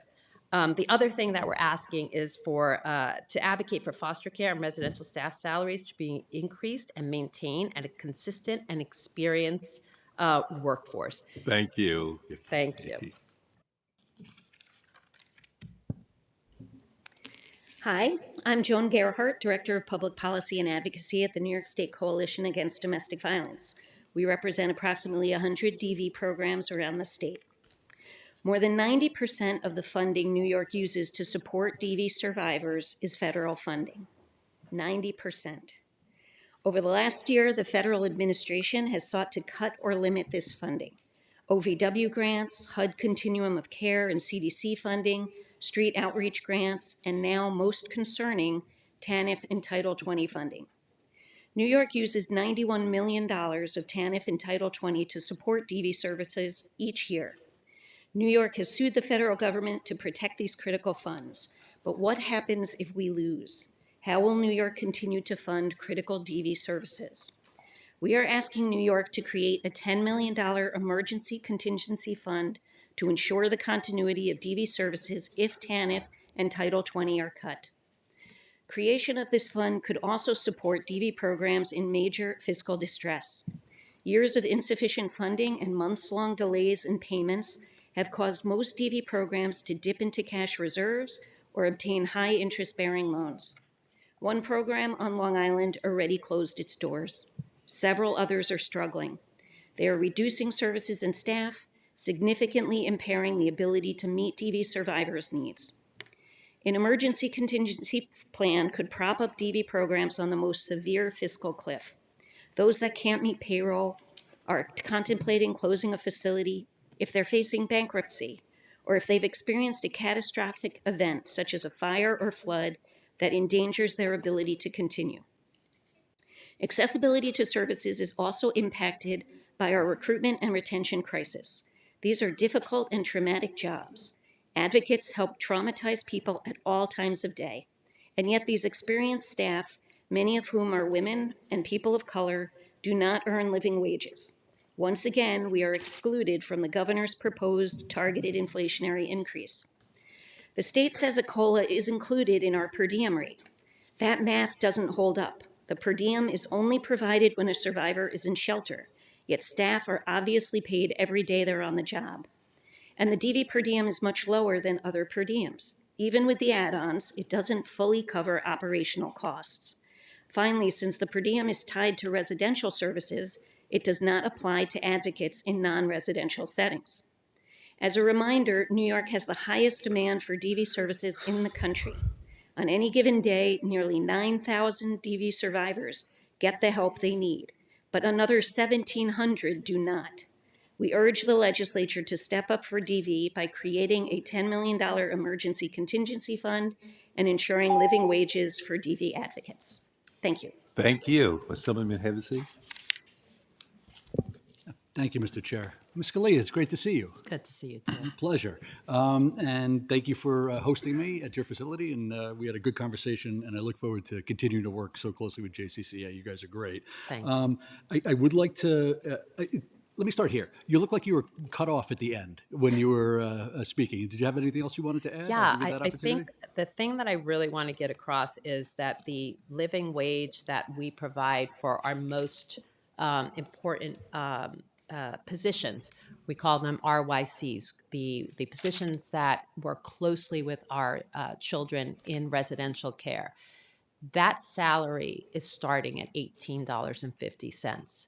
And that's based on the fact that we have to juggle there's a small amount, there's a core rate that is provided for our children.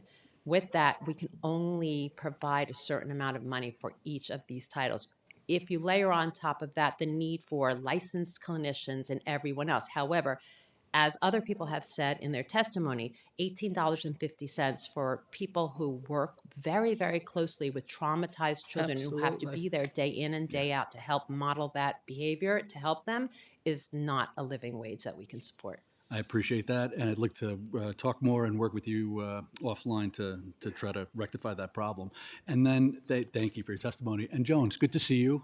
And I'm really sorry that it's under these circumstances because you and I have been working together for a long time. Every year you come here and you advocate for increases for the domestic violence workforce. Every year you tell us that you haven't been part of the COLA in years. And every year we come back and tell you we're going to work on it. And the Assembly and the Senate put it in to try to get it done in our one-house budgets, and it never gets done. And now you are at the circumstance where you're asking for an emergency contingency fund. So I'm sorry that you're in this circumstance. Can you tell us what will happen? And I know this is a familiar question. What's going to happen if we don't do this contingency fund? Well, we're already seeing programs close. We saw the Safe Center close on Long Island, which was really a travesty. We at Niskative provide technical support to several programs each week who are facing obstacles just meeting payroll and trying to figure out how they're going to, put Band-Aids on their pocketbook just so they don't have to temporarily lay anyone off or furlough people. So we're just going to continue to see that. We're going to continue to see jobs stay open because programs are not filling those vacancies. It's just going to keep going. So I refer to this as sort of an illusion of services. New York has this illusion that there are domestic violence services available all over the state. And the fact is, this sector has been underfunded for so many decades that that's just not the case. And the data bears that out. We know 1,700 survivors are not getting help every day. And now we're at crisis level. We'll look to work with you. Thank you. Thank you.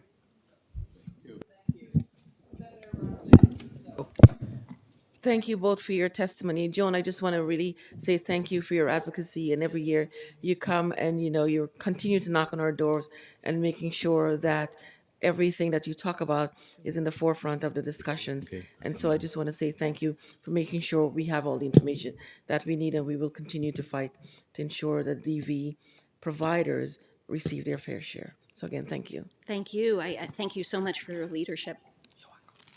Okay, next. Do you have another one? Oh, excuse me. Okay, going on to Senator Rollison. Thank you, Madam Chair.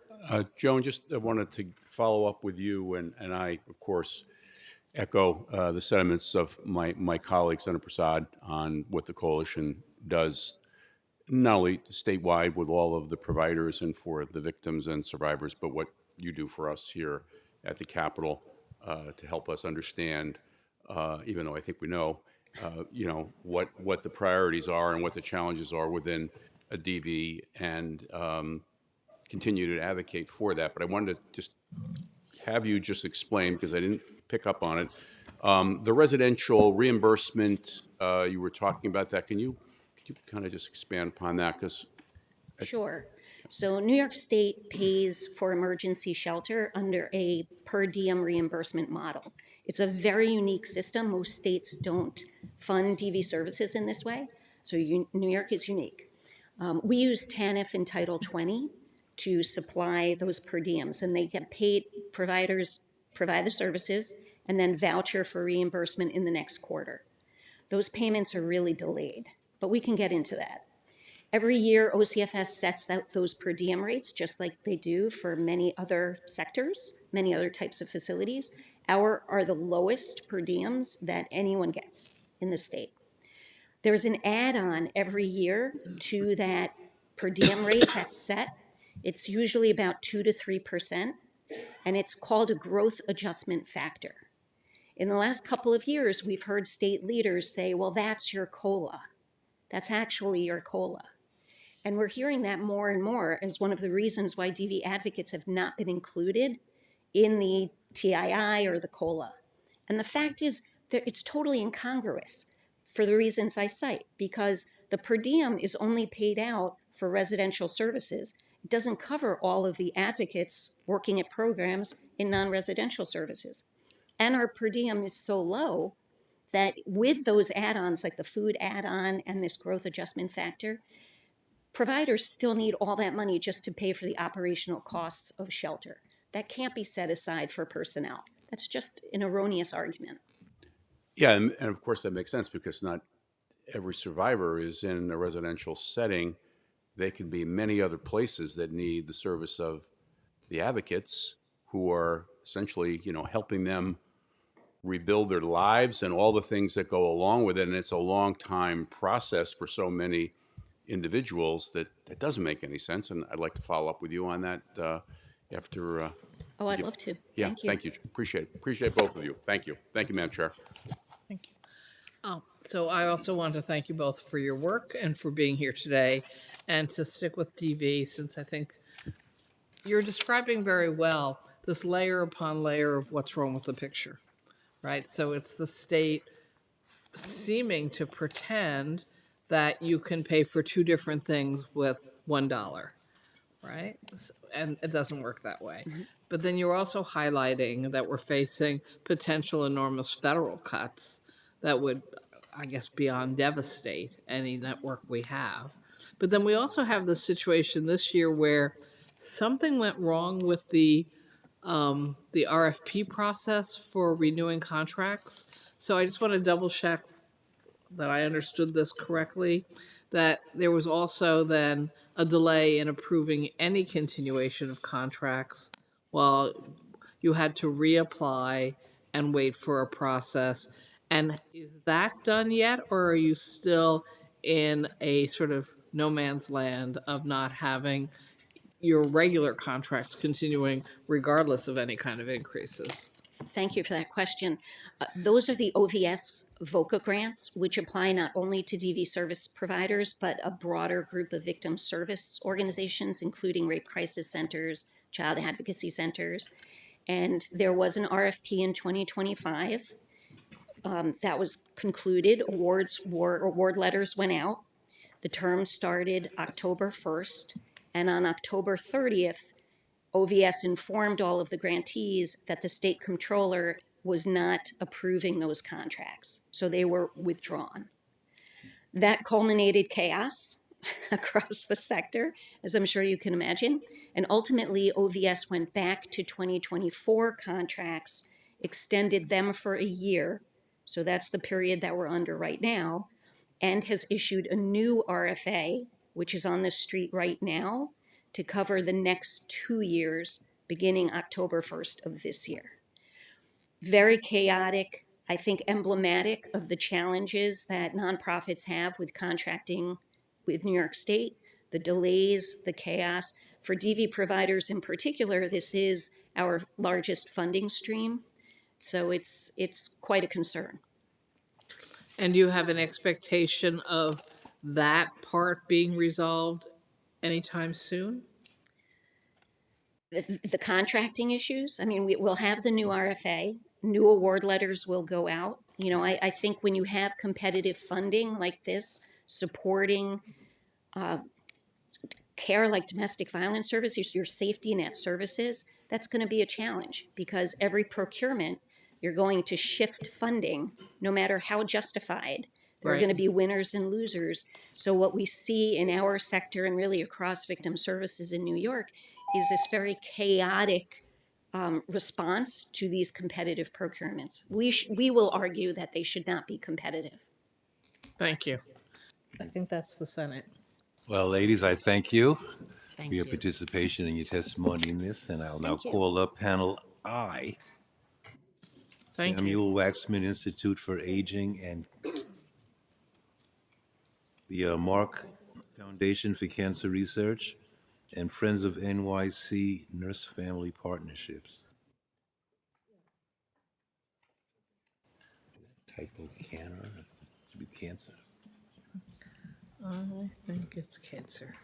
Yes, That's what I think. yes, I think so too. So.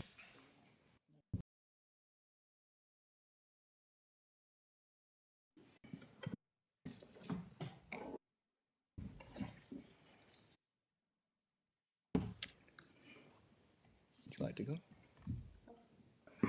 I'd be happy to start. I'm so excited to be Good here evening, today. and you can start. Okay. I'm Dr. Samuel Waxman, Professor Emeritus at Icahn School of Medicine, formerly founder and CEO of the Samuel Waxman Cancer Research Foundation. And what I was starting to say, this has been one of the most remarkable days to see we all sitting here for 8 hours, keeping our concentrations, smiling, and very receptive to hear to what we have to say. So I'm here to talk about the importance of studying aging and cancer together. Now, you keep hearing, and it is true, more people are being cured of cancer. And I've worked in it for 50 years, and it's been a remarkable achievement, hard work. But the truth is, the incidence of cancer is rising dramatically here, right in New York, and the rest of the world. And it is because we are getting older. Cancer, like many other chronic diseases, is a disease of aging. So I'm here to talk about the need to study cancer in the context of aging. Makes a lot of sense. If you look at the data on all forms, almost all forms of cancer, it starts to increase at age 50 and dramatically increases relentlessly up until the 80s. There may be a group of people that live long without getting cancer. There must be something to that. But the majority of people will start to get cancer around 60. 90% of all cancers are in an older population. Yet, we have not taken in the most important risk factor. What is it about aging that is provoking cancer? To that end, after spending 50 years looking at cancer, I thought it was time to start looking at cancer in the context of aging. So, from that point of view, we established the Samuel Waxman Institute for Aging and Cancer in New York to really bring scientists that work in aging together with people that work in cancer. Very logical. And we've formed a network to look at what are the problems that are in aging: the immune system, metabolism, the microenvironment, the bowel flora. These are all things that happen as we age that provoke cancer. Might we be able to pick this up early and think about not just cancer or aging separately? Seeing your doctor would have a way of telling you what is your aging risk. So my goal, talking today, is to raise support for forming a clinical useful algorithm that could be used by physicians in the future using AI to develop it so that we can answer the question, are you at risk of cancer due to aging, early on and correct it? Thank you for your time. I appreciate you being here. Thank you, Dr. Waxman. Thanks. Thank you, chairs and members of the committee for having us here today. My name is Ryan Schoenfeld. I am the CEO of the Mark Foundation for Cancer Research, which is the parent organization of the newly formed Samuel Waxman Institute for Aging and Cancer. I personally have spent the last 3 decades working in biomedical research, the last 8 years leading the Mark Foundation for Cancer Research, where we are deeply committed to our mission of bringing innovative new medicines and new diagnostic tests into the clinic faster to address the urgency felt by cancer patients who are waiting for better treatments. We established the new Samuel Waxman Institute for Aging and Cancer last year as an expansion upon a long-standing and productive partnership that the Mark Foundation has had with the Samuel Waxman Cancer Research Foundation. And together we are truly committed to addressing aging as the single greatest risk factor for cancer. The growing incidence of cancer in our population, as our population ages, stands as one of the largest challenges in the field of cancer research today. So to build on this momentum, the Institute, the Waxman Institute, has launched a $20 million campaign to fund aging and cancer research over the next 3 to 5 years. Philanthropic leadership alone is not going to be enough to get this done. Public investment is essential, we feel, if we are to translate these discoveries into real-world impact for patients, especially across New York State, which is Dr. Waxman mentioned is where we are based. And also, I would like to add that federal scientific research priorities, as I'm sure you're all well aware, have been shifting over the last year. And funding for cancer research, while the NIH at the federal level may have just approved, I think, a budget, I'm not sure exactly if things are fully unstuck there or not yet, but they've approved a budget at the same level as previous years in total funding. The procedural uncertainties and how grants are reviewed and things have been slowed down, grants are canceled, and certain topics, scientists are really at a loss for how to predict how the system works going forward. And they are relying now more than ever on philanthropic organizations such as the Mark Foundation and the Waxman Institute to provide an ecosystem wherein they can apply for funding in a stable way, work with reliable partners, and really get things to patients faster. So we're all about speed. We're trying to get innovations and new drugs and new treatments, new diagnostics to patients faster. We think the aging and cancer space is an area that's been overlooked by the research community on some level, and we aim to address that. And we would ask for, if I could finish quick, we would like to ask for $5 million to help us in our capital campaign to address these research priorities. Thank you.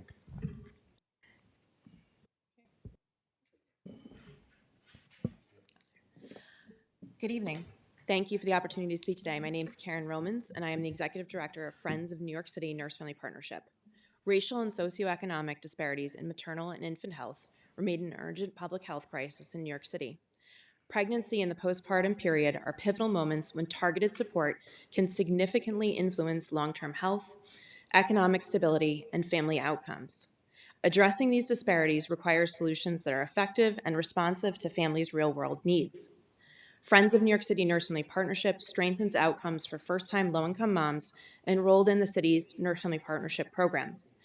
Our organization was intentionally established to complement the city's investment by filling critical funding gaps and programmatic gaps that fall outside of the scope of the public systems. We serve approximately 250 families annually across all 5 boroughs, focusing on first-time moms who are Medicaid or WIC eligible from pregnancy until a child is 2 years of age. Our mission centers on helping families achieve self-sufficiency and build community through 4 priorities: removing financial barriers, preventing family emergencies, fostering peer and professional connections, and supporting workforce and entrepreneurial pathways. We are also exploring an ambassador program for graduates. By helping families achieve stability during these critical early years, we can improve outcomes for parents and for future generations. 2 core programs illustrate this impact. The Heart's Desire Fund provides modest yet high-impact grants ranging from $500 to $2,000 for education, credentials, childcare, books, and business startup costs. Our emergency fund serves as a critical stopgap when public funding cannot respond quickly or flexibly enough, and is often the only emergency resource for DOH-MH teams to stabilize a family. Importantly, our support extends beyond financial assistance. Moms remain engaged through career readiness programs, entrepreneurship training, and community-based programming designed to reduce isolation and improve long-term stability. Our all-women team includes 2 program graduates, ensuring lived experience informs program design. One participant, Monique Hardy, completed her education with a Heart's Desire Fund grant. She then authored a grief guide and participated in our entrepreneurship and LEAP programs. Outcomes like these demonstrate the measurable impact of our work. This nonprofit city partnership improves maternal and child health outcomes, strengthens workforce development, and increases engagement in the Nurse Family Partnership program itself, maximizing the city's investment. Thank you for your time and consideration, and I truly appreciate all of you guys sitting here and paying attention for all of this time and right until the end. Thank you. Assemblywoman Seawright? Thank you, Chair. Dr. Waxman, since aging is the greatest risk factor for cancer, what role should New York State play in turning age-related cancer research into better prevention, screening, and treatment for older New Yorkers? That's a great question. Thank you, Assemblymember Seawright.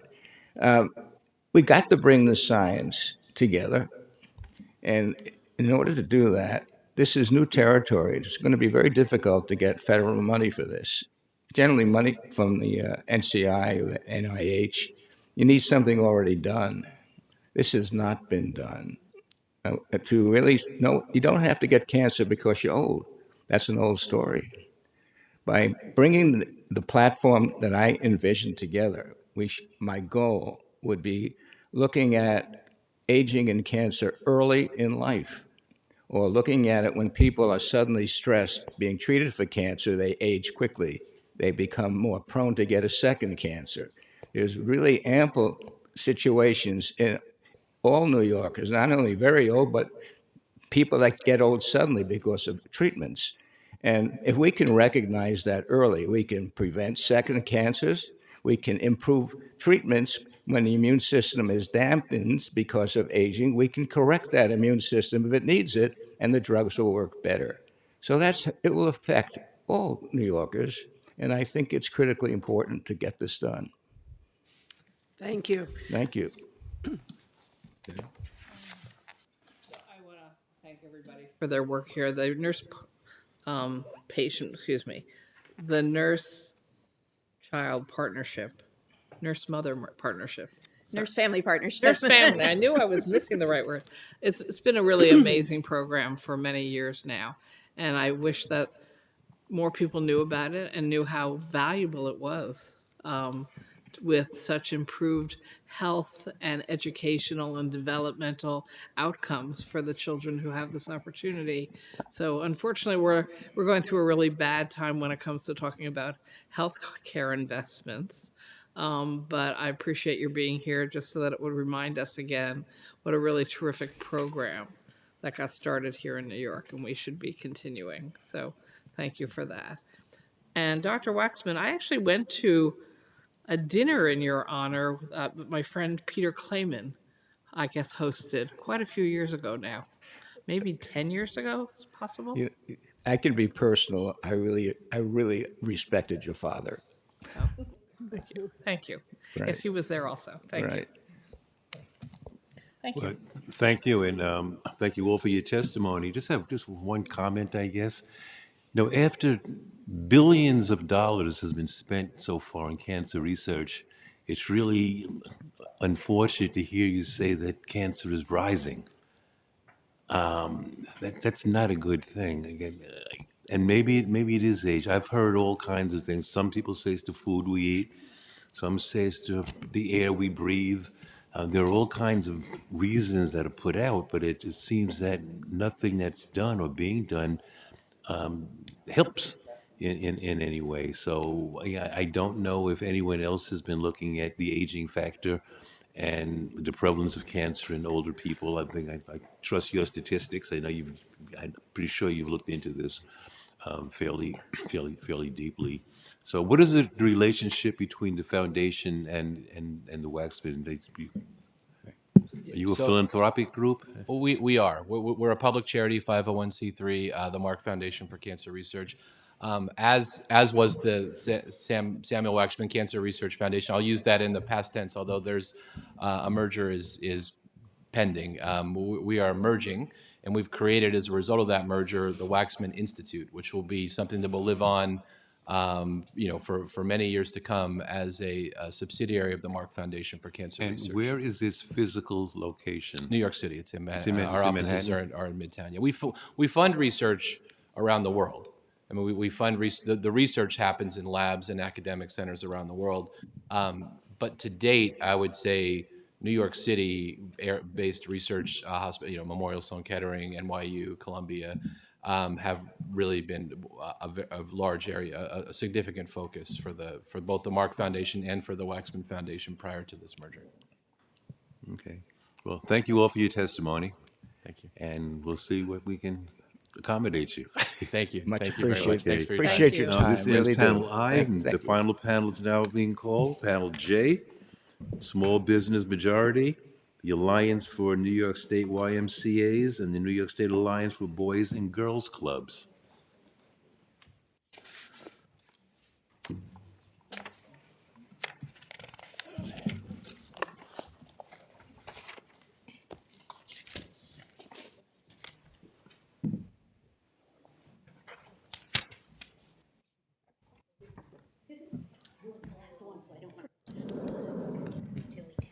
Okay, and we have 2 out of 3. That's better average today. No small business? Okay.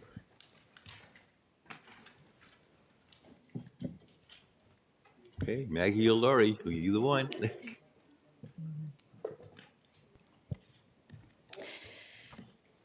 Good evening. Thank you for the opportunity to testify on the FY 2026-2027 executive budget. My name is Maggie Collins, and I serve as the Director of Public Policy for the Alliance of New York State YMCAs, representing 35 YMCA associations and 140 branches and program sites in communities across the state. YMCAs are embedded in communities supporting New Yorkers across the lifespan, from early childcare and universal pre-K to before and after school programs, summer learning, health and wellness, housing, and food access initiatives and programs. YMCAs see every day how these systems intersect for families. Today, I want to underscore the importance of investing in early childcare and education and school-age childcare as one connected system. We are grateful for and strongly support the governor's proposed investments in childcare, universal pre-K, and the $6 million proposed minimum wage adjustments for current LEAPS after-school grantees. However, as my colleagues have spoken to before me, I would like to underscore the need for a sustained investment in the workforce as providers continue to face significant challenges recruiting and retaining staff amid rising operational costs. Additionally, I would like to underscore that the demand for after-school in New York remains high. More than 1 million children who want to be in a program cannot access one, and cost remains one of the biggest barriers for families. As the largest provider of school-age after-school, or school-age childcare, YMCAs see that programs are essential, not optional for working families. In alignment with the statewide after-school network and partners, we urge the legislature to invest $155 million to restore access to slots lost in the transition from Advantage and Empire to LEAPS, and expand access to the providers that were eligible for funding but not approved due to funding availability.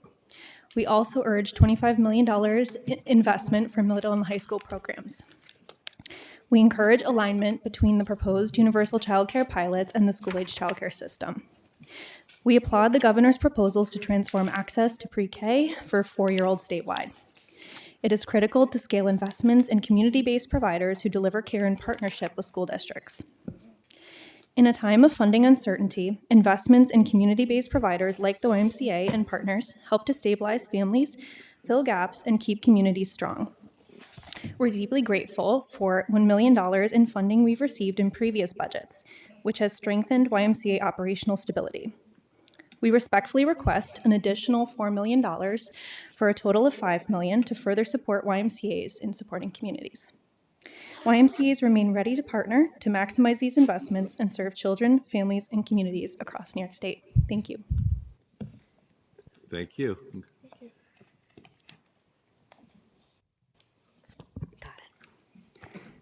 Good afternoon. Chairpersons Kruger, Pretlow, and Children and Family Chairpersons have a say. I think Bristol left. My name is Lori Rivenberg, and I'm the president of the New York State Alliance of Boys and Girls Clubs and the executive director at the Town of Wallkill Boys and Girls Club.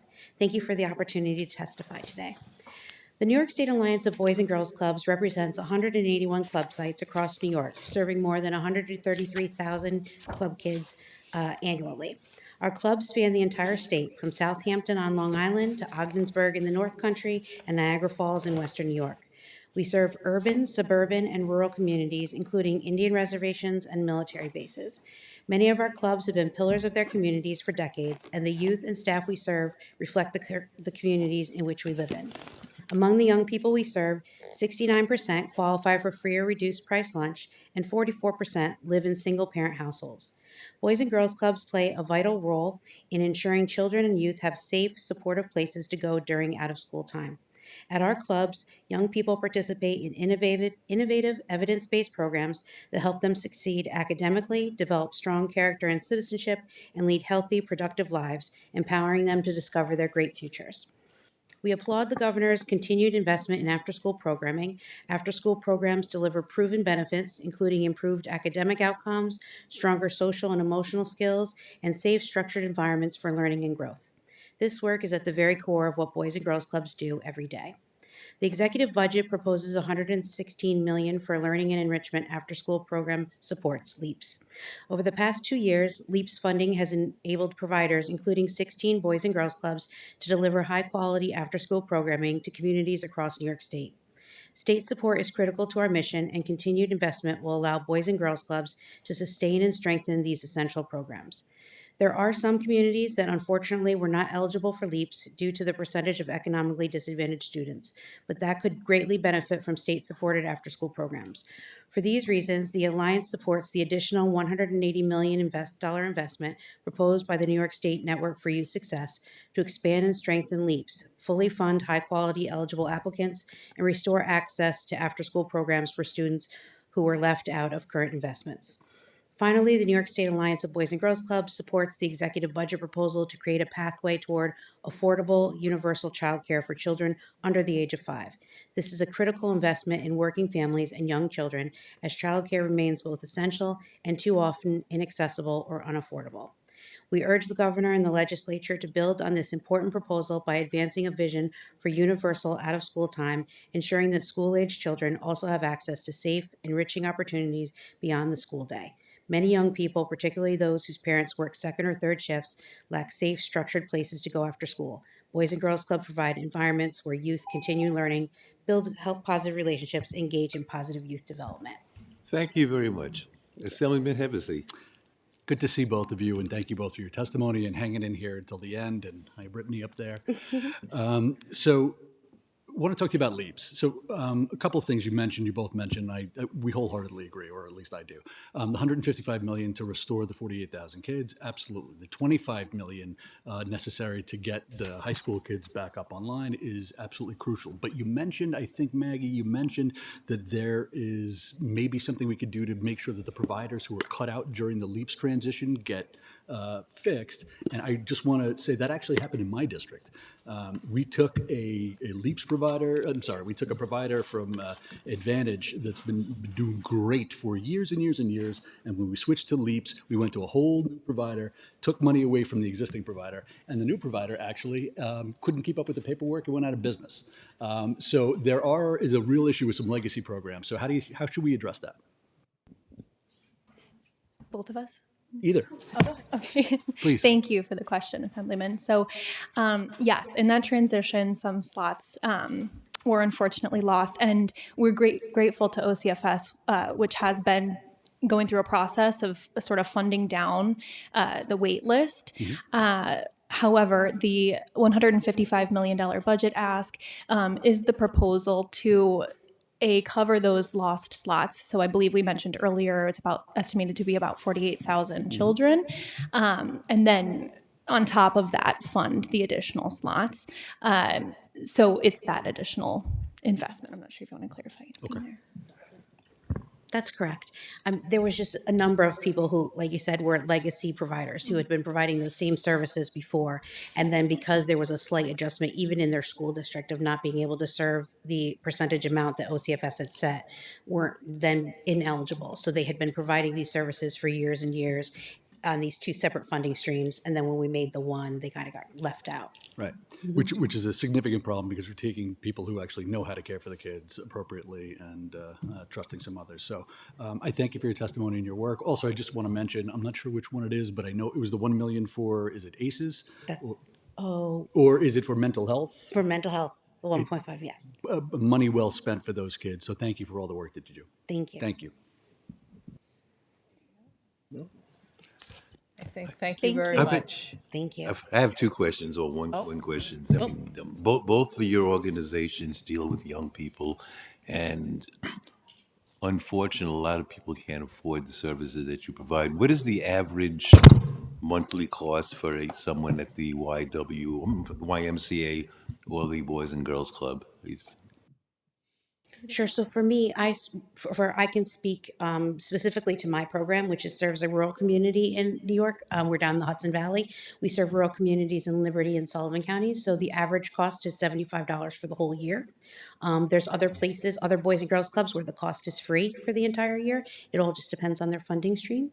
But that's why we're such an affordable option. So about $75 a year? That's And some are free for the year, depending on which Boys and Girls Club you go to. Yep, depending on their funding streams. okay.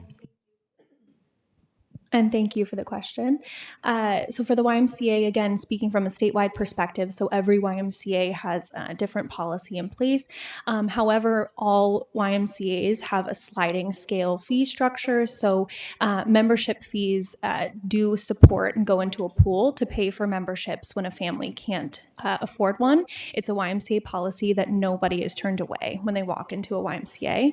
And I will quickly note that 72% of childcare participants in New York State YMCA's are on subsidy, or it's called an assistance program through the YMCA. So again, mechanisms are in place at YMCA's across the state to ensure that all families receive resources and support. Okay, and is the YMCA associated in any way with the YWCAs? We are not, but we do work with them and our partners. All righty. Well, thank you very much. This concludes this section of the hearing as well as the entire hearing. Thank you all for your participation. If you enjoyed this one, we'll be reconvening Tuesday the 10th at 9:30 for a Health Committee hearing. It promises to go on for another 8 to 10 hours. Good luck. Thank you very much.